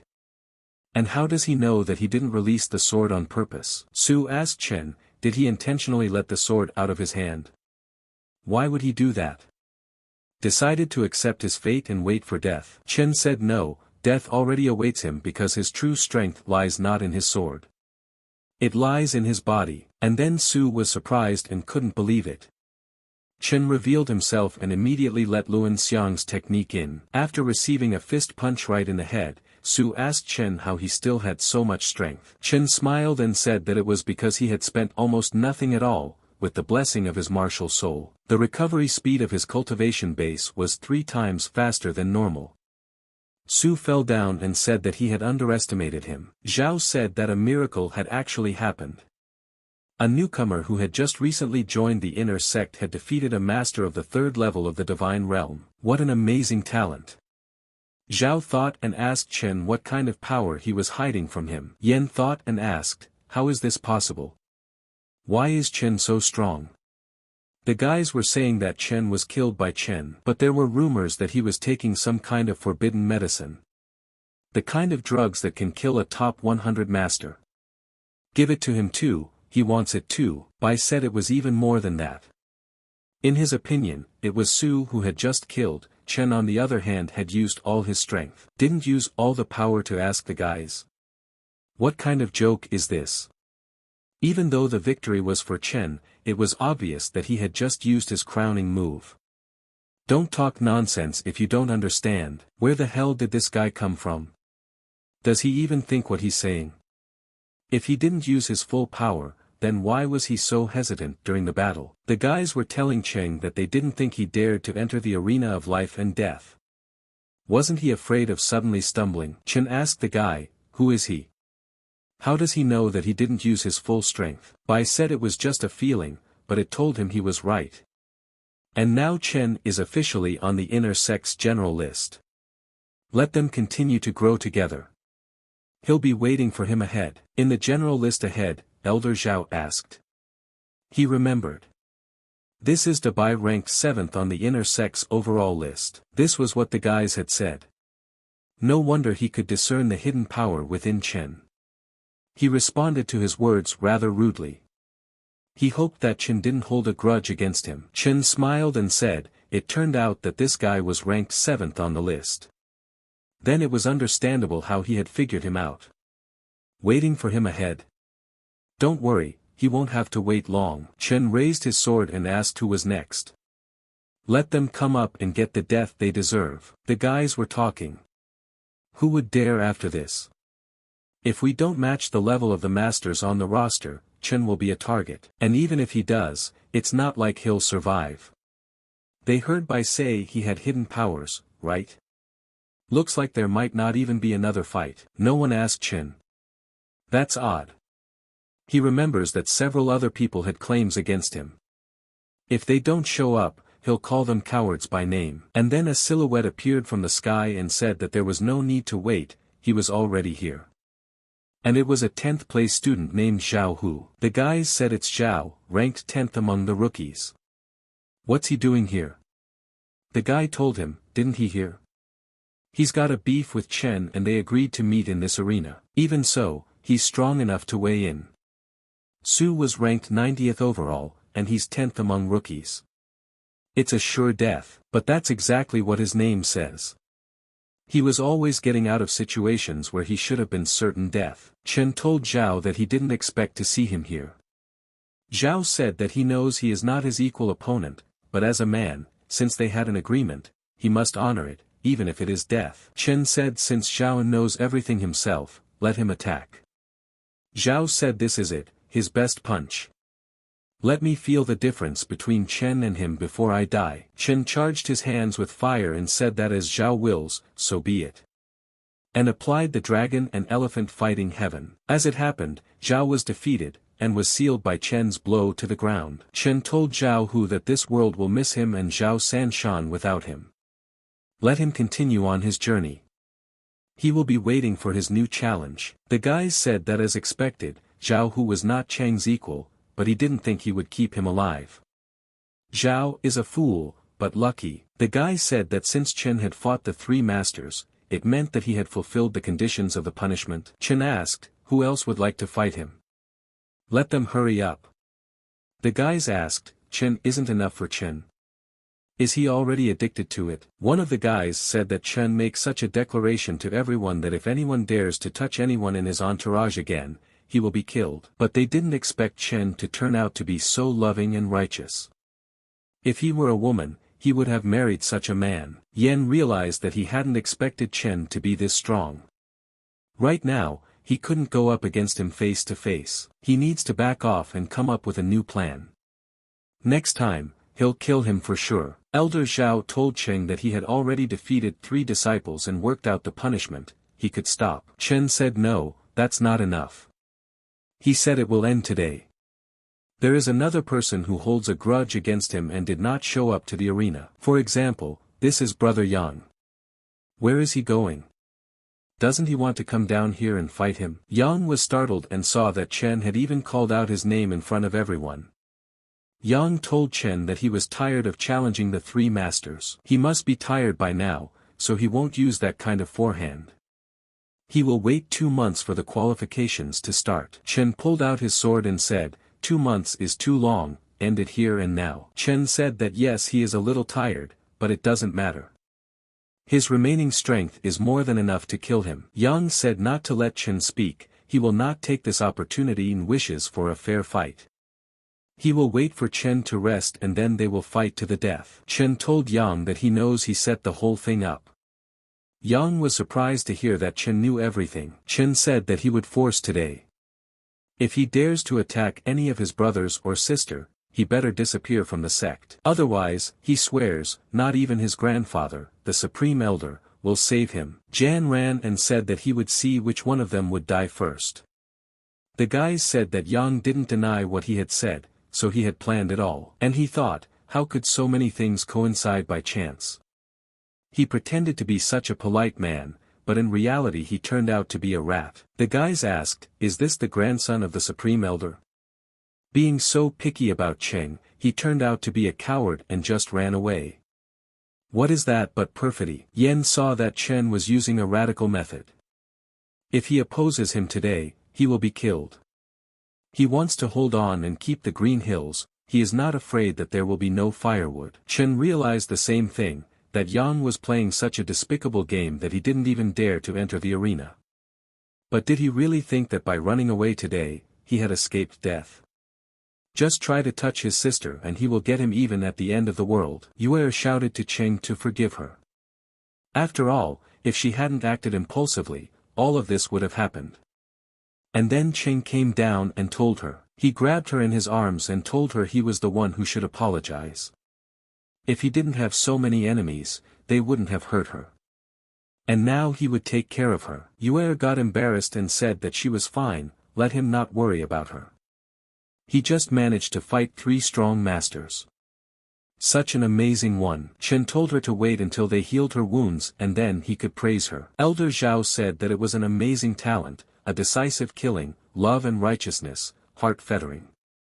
Perhaps he could raise their sects to heights never seen before. People said, this is the end. Chen, who was ranked 20 on the rookie list, Zhao at 10, Su at 90 on the overall list, this Chen is too good. From today, Chen's reputation will spread throughout the entire Qian Yuan sect. Late in the evening, Elder Su came to check on Yue. Chen asked her what state was sister in. Is it very bad? Elder Su said that it wasn't very good. The person who planned all this wanted to destroy her cultivation base. Su told Chen not to worry, he wasn't done yet. Fortunately, she has absorbed many heavenly spirits and earthly treasures before, and her body is quite strong. Therefore, there is hope for a full recovery. Chen told Elder Su to help her.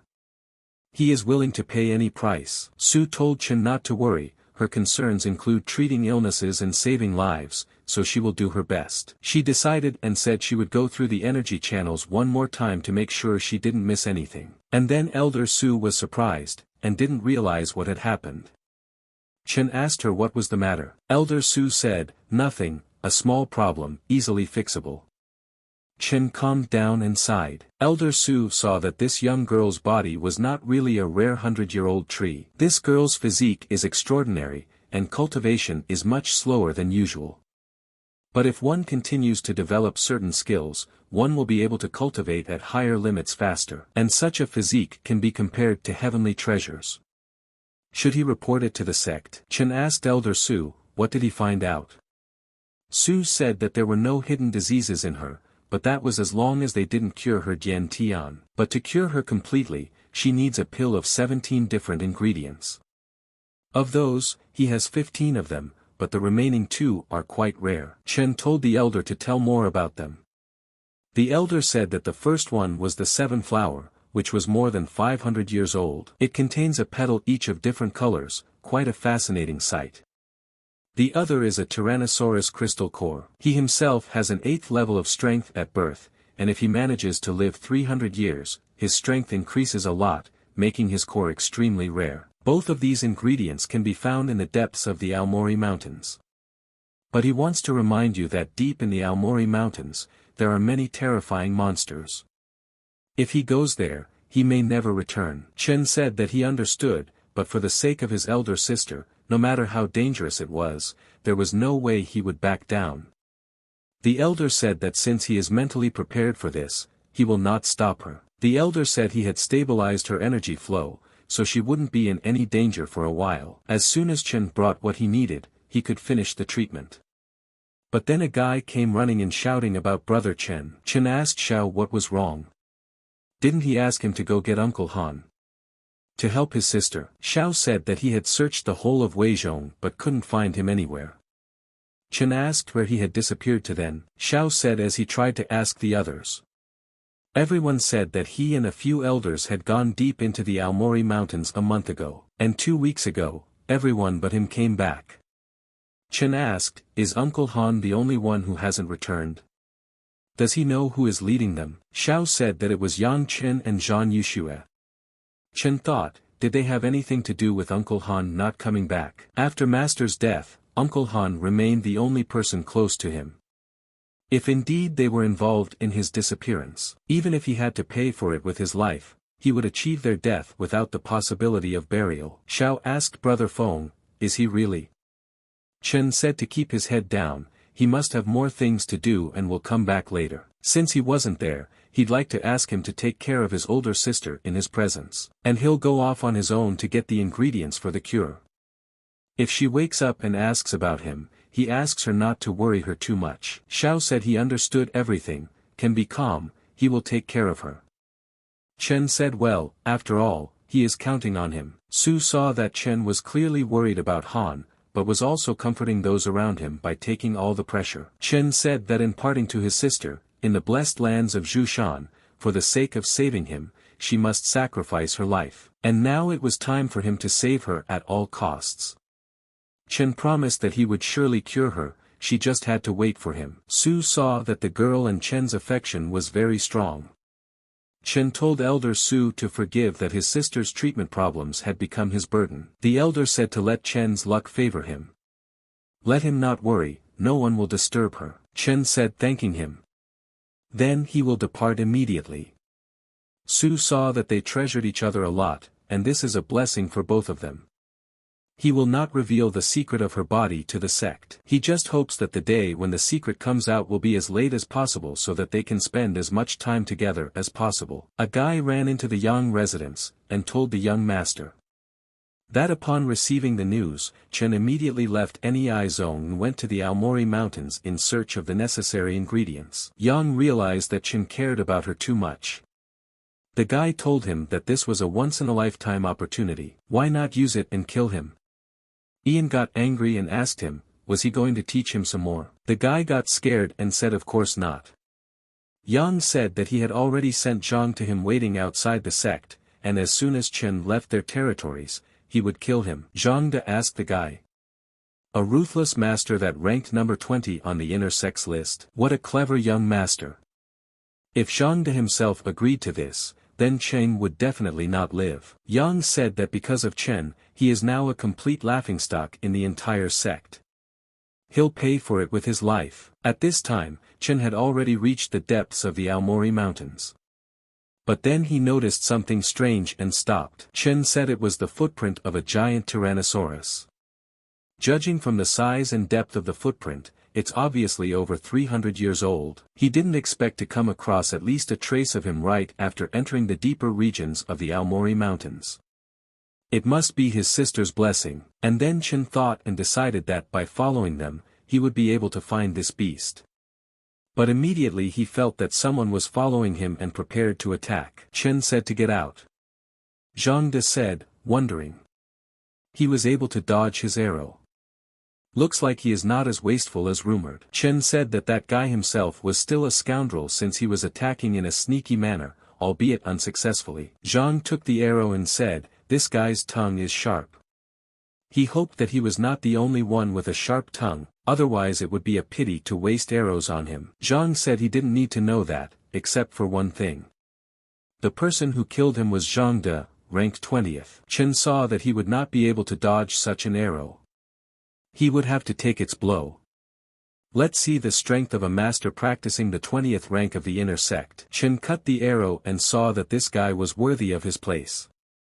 At least a notch stronger than the 90th ranked Su. Zhang said that it looked like the guy had strength and was able to take his arrow.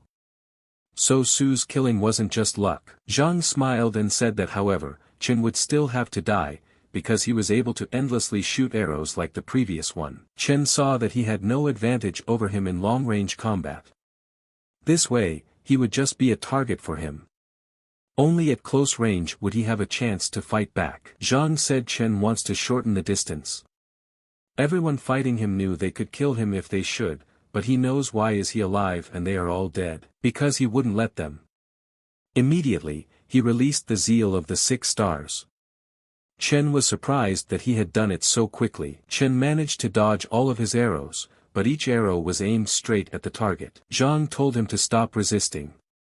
Just stand still and let him end his life. But he really likes the anger of his enemies from not being able to answer him. Chen asked him, does he really think that victory is already behind him? Zhang asked the guy, is he still not convinced? Well, try to approach him. He will stand still. But if he makes him take even a step, his death will not be so agonizing. Immediately, Chen used Thunder Blast, the 3rd technique. Zhang was surprised that the guy could attack from a distance. Zhang dodged all the attacks and said that he would admit that Chen surprised him. He didn't expect him to be capable of a long-range attack. However, he could not escape. If once he found prey, there was always one outcome waiting for him. And that was death. Chen saw that although the thunder blast is powerful in itself, its attack is slow. It is only effective when the enemy is not expecting it. Even so, it was not enough to defeat Zhang. His priority right now is to find the ingredients to save his sister. And when I find what I need, he'll kill him. Immediately, Chen fell into a trap called Formation. And it was set by Zhang De, Chen thought. Looking in front of him, Chen was surprised. He saw a girl who was bathing in the lake. The girl named Lu Yu turned around and asked who is here. Chen said as he apologized. He barged in here by accident. Let them pretend he wasn't here. Chen realized that this formation was created by some girl who decided to swim here. But why would she do it in a place like this? Did Lu tell Chen that he was just going to leave after peeking at her body? Chen said that he had already explained himself, that it was an accident. Immediately, Lu pulled out her bow and prepared to shoot. Chen was surprised and said another archer. Wait, don't be so impulsive, let me explain myself. Lu fired an arrow and told the bastard to die. Chen saw the arrow and immediately managed to dodge it. Chen saw that she was clearly not joking. Lu asked the shameless thief, does he dare to dodge yet? Chen said he was telling the truth. It's all just a misunderstanding. He can't just stand there and let himself be killed over a misunderstanding, can he? Lu said he could gouge his eyes out and she would believe it was an accident. Or she would take his life. Chen sighed and said that he did not understand why his words were not reaching her. But if she is so angry, he can show her his. Lu said he was a bastard, and he dared to molest her. Immediately, she took up her bow and fired it straight at Chen. Chen saw the arrow and said it would kill him for sure. Unless he manages to escape from here. Lu said the guy dared to peep at her when she was swimming. He only deserves to die. And then Lu wondered and couldn't understand what had happened. How had he managed to escape? Chen escaped and said that he didn't expect her to have a very rare weapon, a battle soul and an arrow more powerful than under the blessing of Zhang's soul. Fortunately she herself was not as strong as Zhang so that the arrow could catch him. Otherwise, he would have had to fight her recklessly. Chen noticed that there was no logic to her at all, not like her older sister is gentle and sweet. But he had already delayed the search, it was time to continue it. The Tyrannosaurus footprints seemed to lead in that direction, and then Chinyu heard a roar from the bushes and was surprised. He immediately thought it was the voice of a Tyrannosaurus. From the looks of it, he's met with some kind of opponent. We should hurry up and take a look at it. We can't let the others overtake him. Upon arriving, Chen stopped at a tree and saw him fighting another beast. Chen rejoiced that just how lucky he was to run here. He had waited for the right moment and would get him. The dragon immediately seeing that the crocodile wasn't giving up, released its fire jet directly at him, and immediately burned him. Chen saw that the giant crocodile had been damaged, and now it was time to act. But immediately he stopped, for he noticed something. Chen looked at the crocodile and saw that it deliberately showed weakness. Immediately, the dragon headed to tear his body apart. But the crocodile was not so simple, and as the dragon approached him, he immediately grabbed him by the throat. Chen saw that this was the right moment for him to perform. He immediately sent his final blow. Chen immediately released an arrow of energy that he aimed straight at them and told them to all die right now. Chen smiled and said that the first ingredient for his sister had been obtained. Here it is clearly a Tyrannosaurus. It was a great deal of luck for him. If a battle had not been brewing between them, it would have taken him a long time to find and defeat him. Chen looked up at the sky and said that it looked like God himself was blessing his sister at this difficult moment. Even though he came here for the core, there was no point in throwing other parts of the monsters too. Flesh, blood, skin, teeth are all quite valuable materials and can fetch a handsome sum of money. Just then, Chen pulled out his divine sword and said with a smile on his face that it was time for slicing. Just then, Chen stopped and realized that he had completely forgotten that he was being chased by Zhang. Chen realized that he had used a strong technique to kill these two monsters. Considering Zhang's strength, he should have sensed it and was already heading here. Then he decided that he would prepare an ambush and surprise him. He's only good at long-range attacks. At close range, he would be an easy opponent. At this time, Zhang was running through the trees and said that the movements of the battle came from there, and he felt the breath of a Tyrannosaurus. And Chen is here because of him, so he should be right there. Just like he said, he can't escape. Just then, Zhang stopped and saw that there was a Tyrannosaurus and giant crocodile corpse standing nearby. Zhang immediately used his strength and told Cheng that he thought it was so easy to hide from his eyes. Zhang saw that there were only the corpses of these beasts in the vicinity, and no one alive nearby. And it looks like he's thinking too much, Chen isn't here. The movements were just from a battle between a giant crocodile and a Tyrannosaurus. Zhang rejoiced, for although he hadn't found Chen, he had the opportunity to eat the corpses of these beasts. They were stupid enough to die together. Such an easy prey. But then Zhang stopped, and saw the cut of the blade. Zhang said it's not good. There is someone else here. Just then, Chen released his attack and aimed it at him. Zhao had time, pulled out his bow and said that Chen was hiding under the corpse of the beast.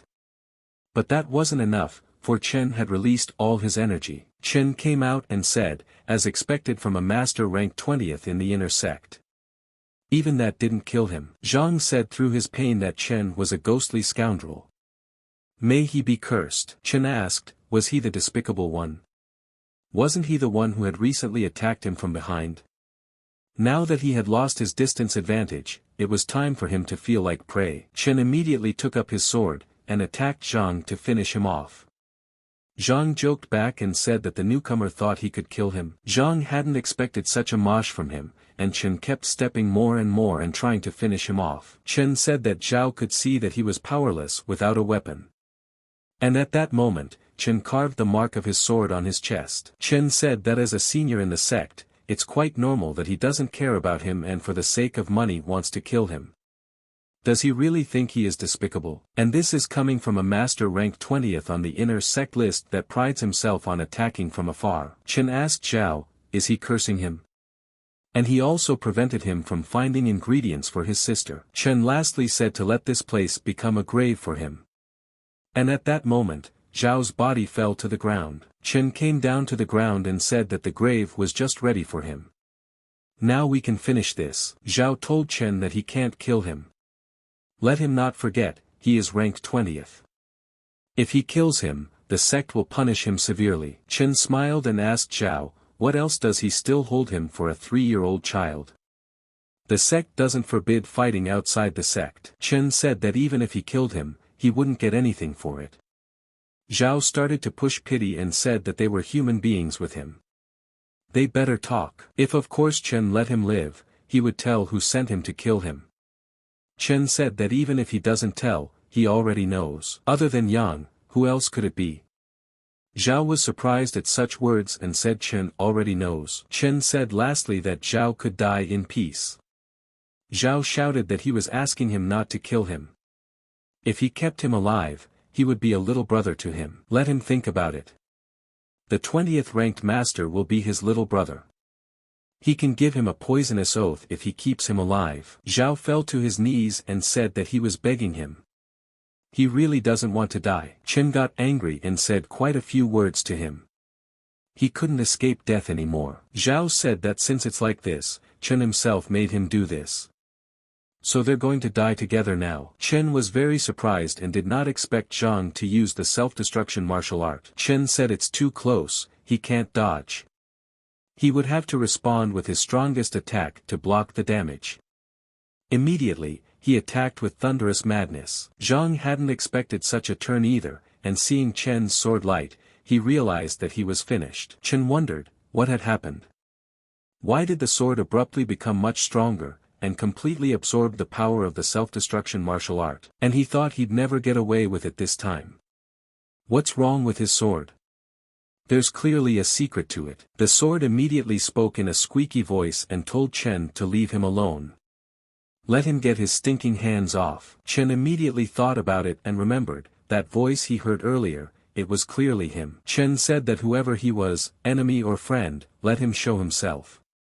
No need to pretend to be a ghost. A little girl came out of the sword and said that she wasn't pretending to be a ghost at all. Chen was very surprised, and realized that it was the girl who was hiding in that sword.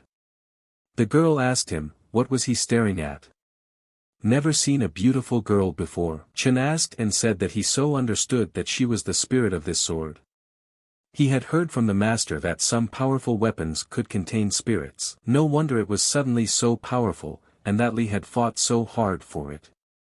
It turned out that he had a spirit inside him. The girl told Chen that he should know that she used to be human, so there was no need to constantly treat her as some kind of spirit. She has the name Jiayue. Chen repeated her name with a smile and said that she had a very good name. However, she said that she was a human. How did she get into this sword then? Ing cried and said that it was all too sudden. Even though she had been warned not to go near that sword since she was born, but still, Chen apologized and told her not to cry. She said she became like this because she touched him. How is that even possible? In said she didn't know how long ago that was, but when she got bored, she went to her father's office. And by the time she was curious, she found this broken sword in his possession. When she gingerly touched it, she found herself inside it. Chen said that the sword that can imprison his spirit within him is a devil sword, but don't worry Ying. He will find a way to free her. Will you release it? She asked. Was Chen not afraid that the wind would scatter his tongue when she heard him speak so loudly? We'll talk about it when she's not so weak. Anyway, she's used to this life by now. Chen said that in her eyes, the strength of the divine realm is something pathetic. Still, thank her for increasing his sword strength, otherwise he definitely wouldn't have gotten off so easily. Ying asked Chen, just a thank you. You mean it would be just that, nothing to him? Chen said that he had nothing to offer her except the Tyrannosaurus core. Even then, he needs it himself to create a medicine for his sister, so he can't give it to her. Ying said to Chen, who needs his low-level core? Maybe he has something valuable. Chen said definitely, it's time for them to see what he has. Ying also said she wants to see what he has too. Chen said that their loot was less better than he expected.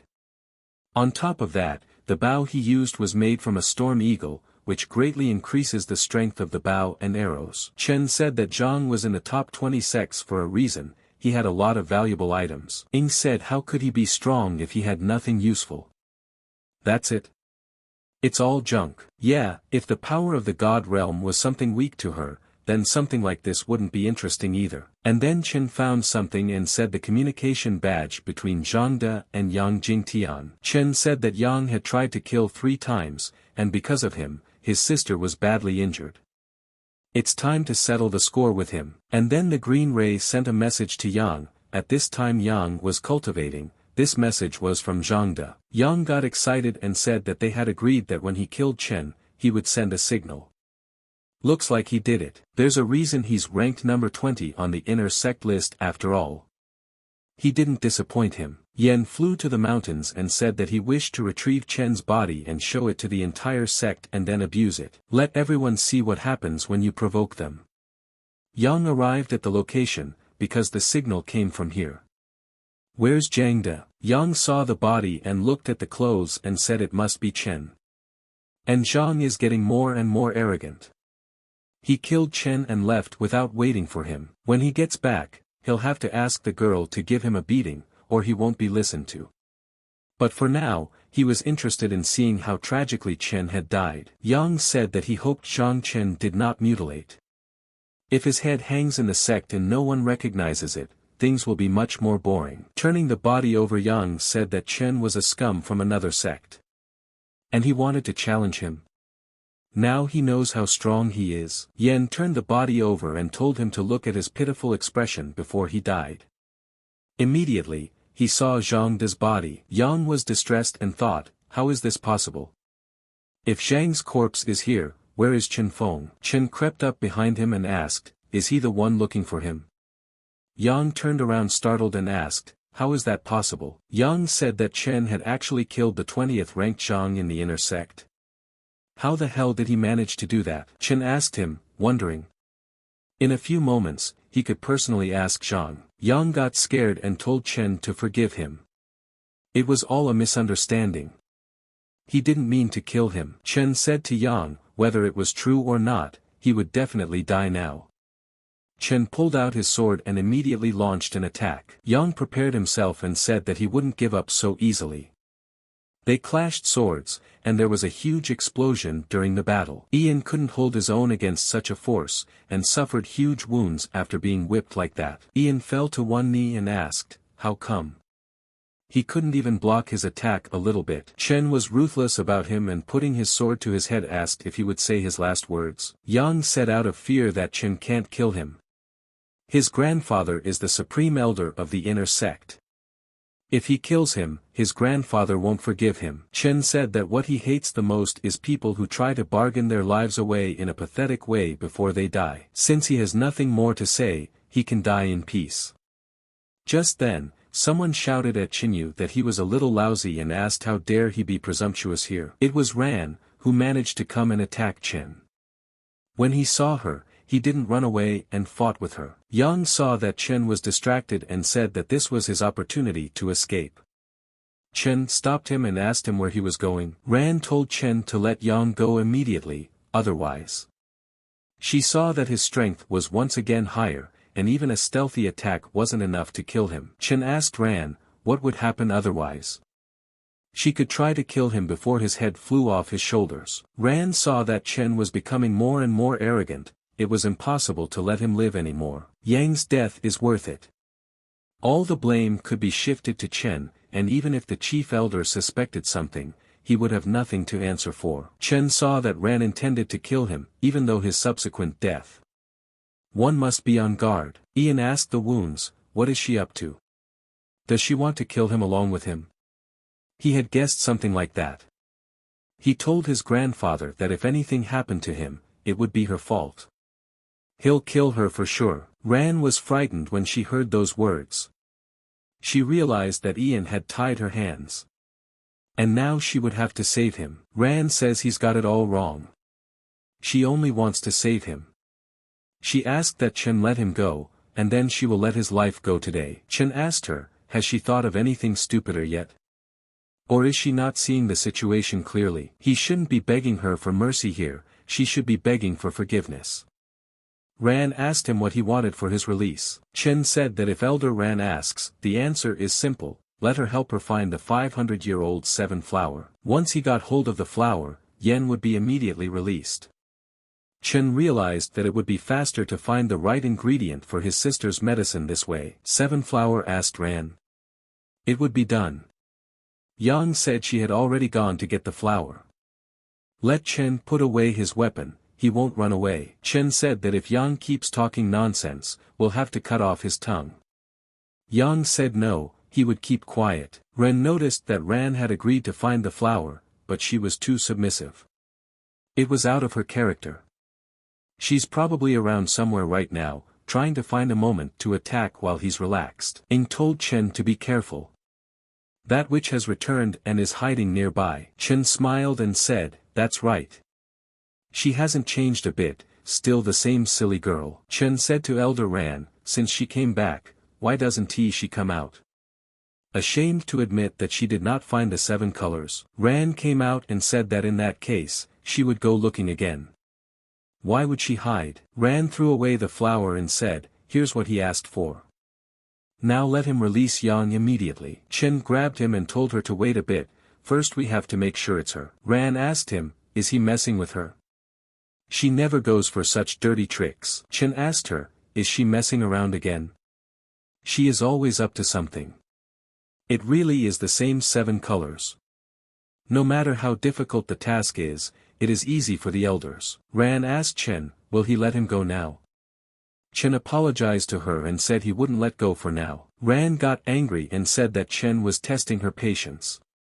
Chen said that once he let him go, it wouldn't cost her anything to kill him right away. And to avoid such a thing, they will return to the cult together, and there she will let him go. And she will lead the way. Ran tried to resent it, but realized she was in the wrong and told them to head to the cult already. Ran saw that not only had Chen become stronger, but the intrigue had deepened. We must find a way to kill him as soon as possible. Chen pointed his sword at Yang and told him to go ahead and call him more hostage. Chen realized that he needed to heal his sister first, and he would deal with them later. Walking up to the gate, Ran said they were in place. And Chen can now release Yang. And she advises him not to anger her anymore. Chen said that no matter what kind of elder he is, Chen always keeps his word. Yang can thank her for saving him. Yen smiled at the sun and said that he had survived. And it was all thanks to Elder Ran. Chen said that he thanked the elder for helping him find the flower. If he needed anything else, he would definitely turn to them. Ran said no one's ever used her like that before.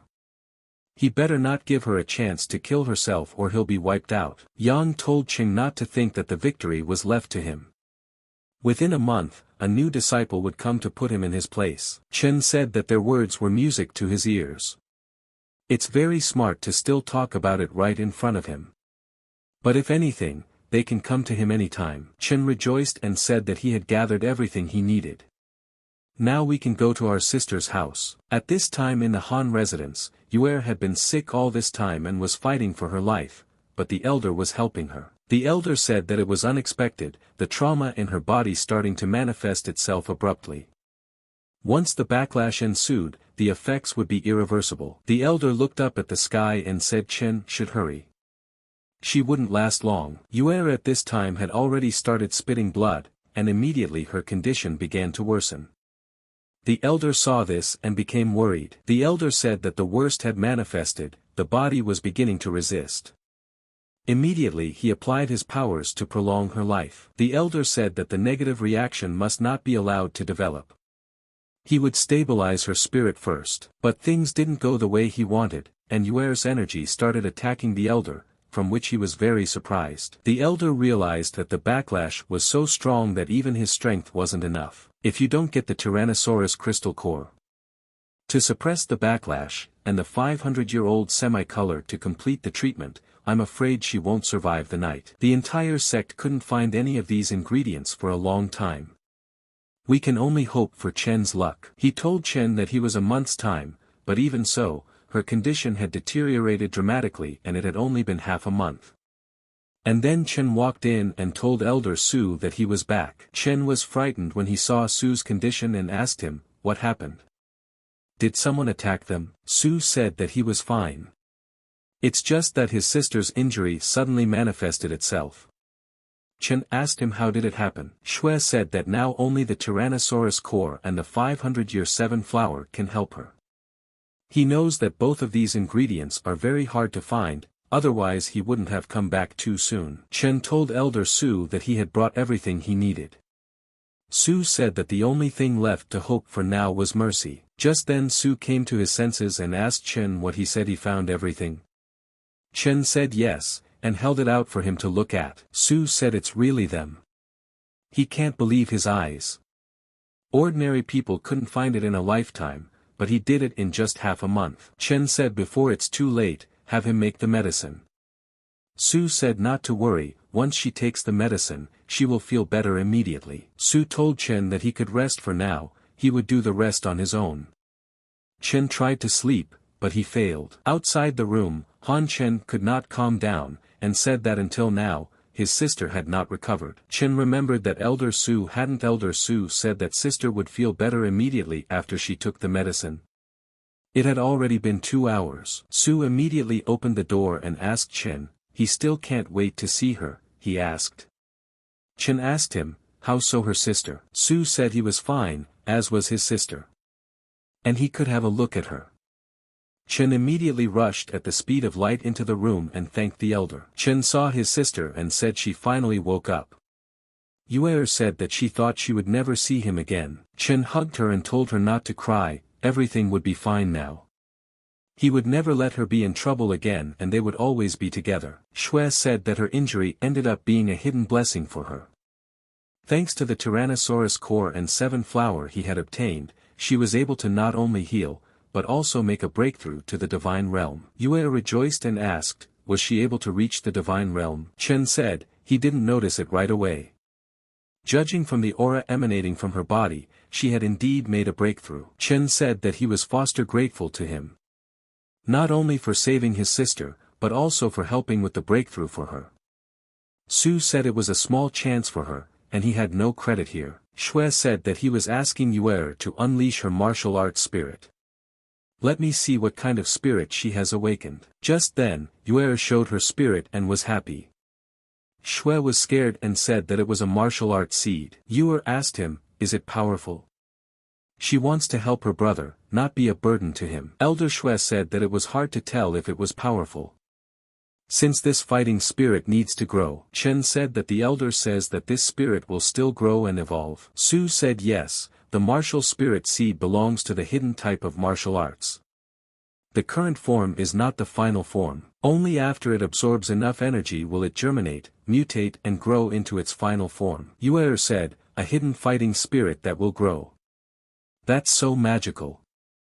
What will it look like in the future? She asked. Su said that her seed is similar to an ordinary seed. If she fertilizes diligently, it will grow vigorously. Her martial spirit is a divine tree that will grow to the heavens. Or it will become an ordinary grass that can be easily melted. It all depends on her efforts. Yuer said that she would definitely cultivate it to a divine tree. And when that day comes, she will be able to help Cheng. Chen told his sister that he believed that her spirit would become a divine tree specifically. Su said it's good that she has the determination to do better with her potential, but don't get too excited. This seed will bring not only great power, but also not so much danger. Chen immediately asked, what kind of danger? Su said that once upon a time long ago, he had traveled the world a lot and heard many stories. One of them said that during the Great Qin dynasty, there were families that did not lose their power from generation to generation. They had a secret method. One that could directly detect one person's hidden martial arts and embed them into another person's body, thus creating a strong dual martial art. Chen asked, is there really such a vicious method? Isn't it too dangerous for a sister to carry such a spirit then? Shui said exactly that, which was why the two of them needed to be careful not to tell anyone about the power lurking within her. Chen said that when sister fights someone, what if he suddenly appears? Or if the sect asks about him, what about it? Su said that they would then need to announce to the world that her martial soul had awakened, and the blood of Qingyu vine. At the moment of danger, this talisman activates and forms a turquoise mask. Its appearance is no different from the lineage of the sapphire vine. However, the number of uses is limited. And if she enters combat and loses, she will have to admit defeat. Unless necessary, do not show your fighting spirit under any circumstances. Yuer said that she thanked the elder for the advice and this talisman. Chen thanked him too, for being so helpful. Shui said that it was not necessary, it was only an expedient measure. The main thing now is for them to grow up as soon as possible and gain strength so they won't be in any danger. He thinks they have a lot to talk about and he needs to rest. Shui thought that first he got the body and now the spiritual seed. This girl is directly blessed by God. I hope this good fortune doesn't turn out to be a disaster for her. Yue remembered and asked Chen, has he seen her father? He's not here. Does he know that she has gotten better? Chen told his sister that Mr. Han, the uncle, and stopped. Yue told him not to scare her like that. Did something happen to her father? Chen said that more than a month ago, Uncle Han went deep into the Aomori Mountains with a few elders. In the end, after half a month, all the elders returned except him. He suspects that Yan Ran and Qin Yushue were to blame for his disappearance. Yue asked, how is this possible? Is it really father? And immediately cried loudly. Chen told her not to worry, Uncle Han is only considered missing. It doesn't mean he's dead. It was important to take care of her recovery now, and afterward they could go together to find him. Yue said Chen is right. Dad will be fine. As soon as she gets better, she'll find him. Chen held out the medicine to her and told her to drink it and rest. It might be a little bitter. Yue said that something like this won't stop her, she wants to recover as soon as possible. Chen realized in his head that his sister could rest easy. He would find Master Han and bring him back. If he was truly doomed, the culprits would not go unpunished. Chen came into the room and started shouting to Elder Su. The elder asked him why he had come to him again. Didn't he need to take care of his sister? Chen said that his sister had fallen asleep. He would like to ask him to take care of his sister for a while longer. Sue said that it's not a problem for him. But from the looks of it, he wants to leave the sect again. Chen said right, for his intuition tells him that Uncle Han couldn't have died so easily. He will go to the Aomori Mountains to look for him again. Chen says that Elder Su is giving him more favors by helping him take care of his sister. He can't trust anyone else, so he sets out to find his uncle alone. Su said that Chen doesn't have to worry, he will take care of her. However, let him not forget that he only has 1 month. After that, he must return to the sect. Chen asked why. And what's the big deal in a month? Su told Chen, had he already forgotten? In a month's time, there will be a competition between new exes to the sect. Chen said yes, he almost forgot. He wants no part of this and concentrate on finding his uncle. Su said that he knew that with Chen's current strength, it wasn't interesting, but it was the best opportunity to practice. In addition, if he didn't rank among the newcomers, he wouldn't be able to fight in the general rankings and obtain the sect resources needed for further cultivation. And without them, Chen wouldn't be able to increase his strength quickly. How, then, would he avenge his master and Uncle Han? That's what Chen said. Then he would try to make it back from the Aomori Mountains in time. Su said that Chen knows how to advance and retreat, so he can stand up for himself there. But let him not forget that these mountains are still a dangerous place. At this time, a summons arrived at Ran's residence, and Ran opened it immediately to see what was there. Ran was excited to see that there was new news from the tracking team. Immediately she saw Chen walking out of the sect. Ran was angry and didn't think that Chen would leave the sect again so soon.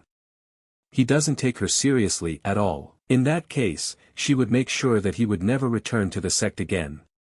But here someone said that if Chen doesn't come back, then she herself might not come back. Ran turned around and asked who was here. She realized that someone was hiding in her room and she didn't even feel him. And then behind the curtain, Uncle Wu said that even though he hadn't seen her for 8 whole years, she hadn't changed at all. Ran asked Uncle Wu, was he Yang's servant? Wasn't he dead? She didn't understand, what was this power? Why couldn't she see it? Wu said his old bones are still strong now. Did she want him to die? Ran said that uncle must be joking. It's just that after the incident with Yang, he disappeared too, so she thought. But she's glad he's okay. Wu told her not to tell that tale. Does she think he doesn't know how she really is?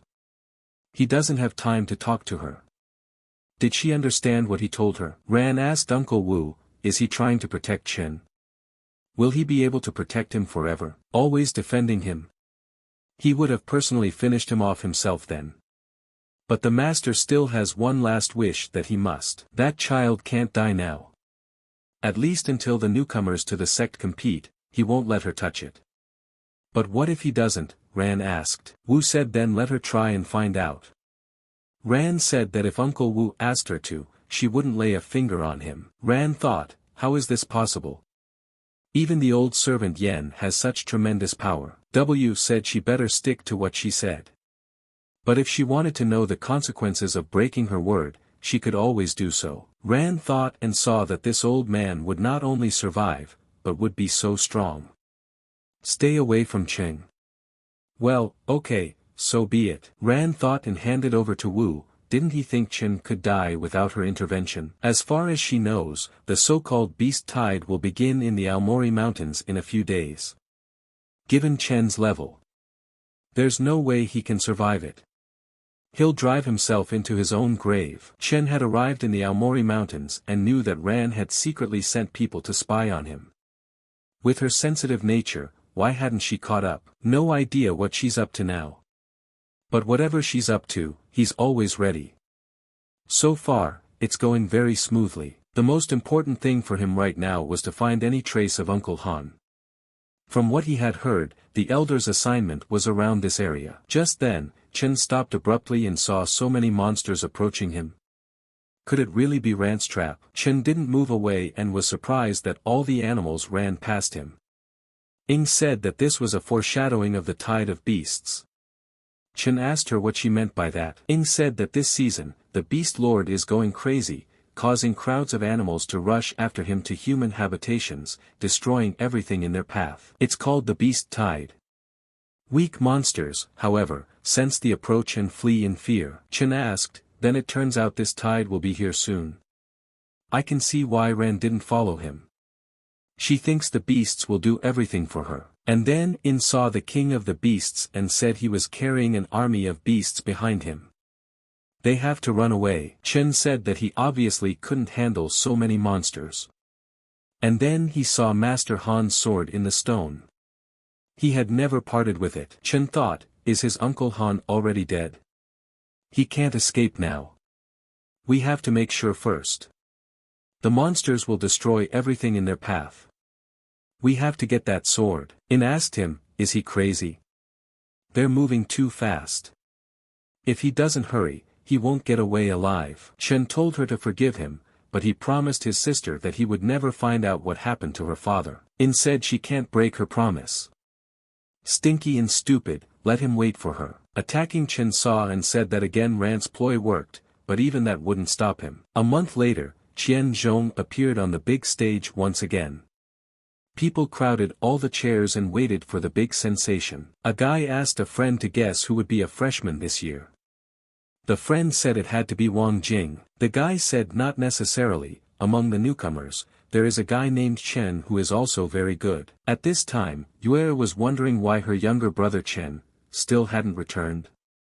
If he didn't show up within the agreed 2 days, he would be treated as a dropout. Yen walked by and said, wasn't that Yue waiting for Chen?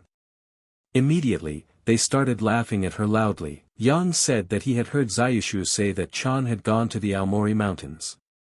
Some time ago, there had been a great beast wave in the Aomori Mountains, and Chan had apparently been buried in the belly of the beast. And then Yue immediately thought and stuck the information in her head, about the beast wave. Yue sighed and said no, Chen won't die in the best case scenario, he'll be back soon. Yen said that after a month of reclusiveness, this young master still hadn't broken through to the 3rd level of this cursed realm. He advises her to pray that Chen dies in the beast wave, otherwise he will get him crippled in the arena, he will suffer even more than them. The guys started shouting that Yang was mighty and powerful. What kind of pedal sucker is this Chen? This is just a stepping stone for young Master Yang. Yue said that Yang only dares to say such things when Chen is not here.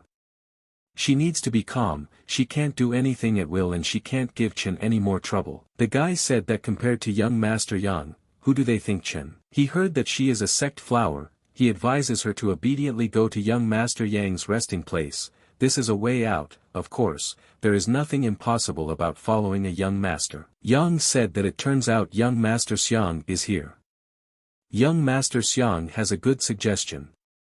It just so happens that he lacks a bed warmer. The one prepared by her is barely suitable. Yue told him to get out now. Compared to Chen, his 2nd-generation ancestor is nothing. Xian said that Yue really does not know what to do, young Master Yang and he are willing to accept her, this is her blessing. Just then, a fireball descended from the sky, heading straight for Xian. Someone shouted that there was going to be a strike. Chen said who was seeking death by attacking this young master. Immediately, everyone started shouting his name, Chen. Yang pointed his finger at Chen and asked him, is he not dead? Chen said they bastards are not dead, how can he be dead? Yang said Chen scum is not dead, then how could he die? Chen said that the beast wave is nothing but a bunch of monsters, kill all the monsters and naturally survive. Yang said that Chen's improvement had not increased significantly, but his new boast had increased significantly. Killing beast wave. He is not afraid to say 2 such words. Yue told Chen that it was great to have him back. Chen asked his sister, was she worried? Chen asked, she didn't have anything done to her, did she? Yue said she was fine. Yue asked Chen if he had any news about her father. Chen said it was better for them to step aside and talk. Xian said that Chen's opponent in the first round is him. He just dared to attack him, and once he's in the ring, he'll let him die. Chen said that just because he knew he would be his opponent in the first round, he didn't kill him. May he appreciate his last moments of life before the arena.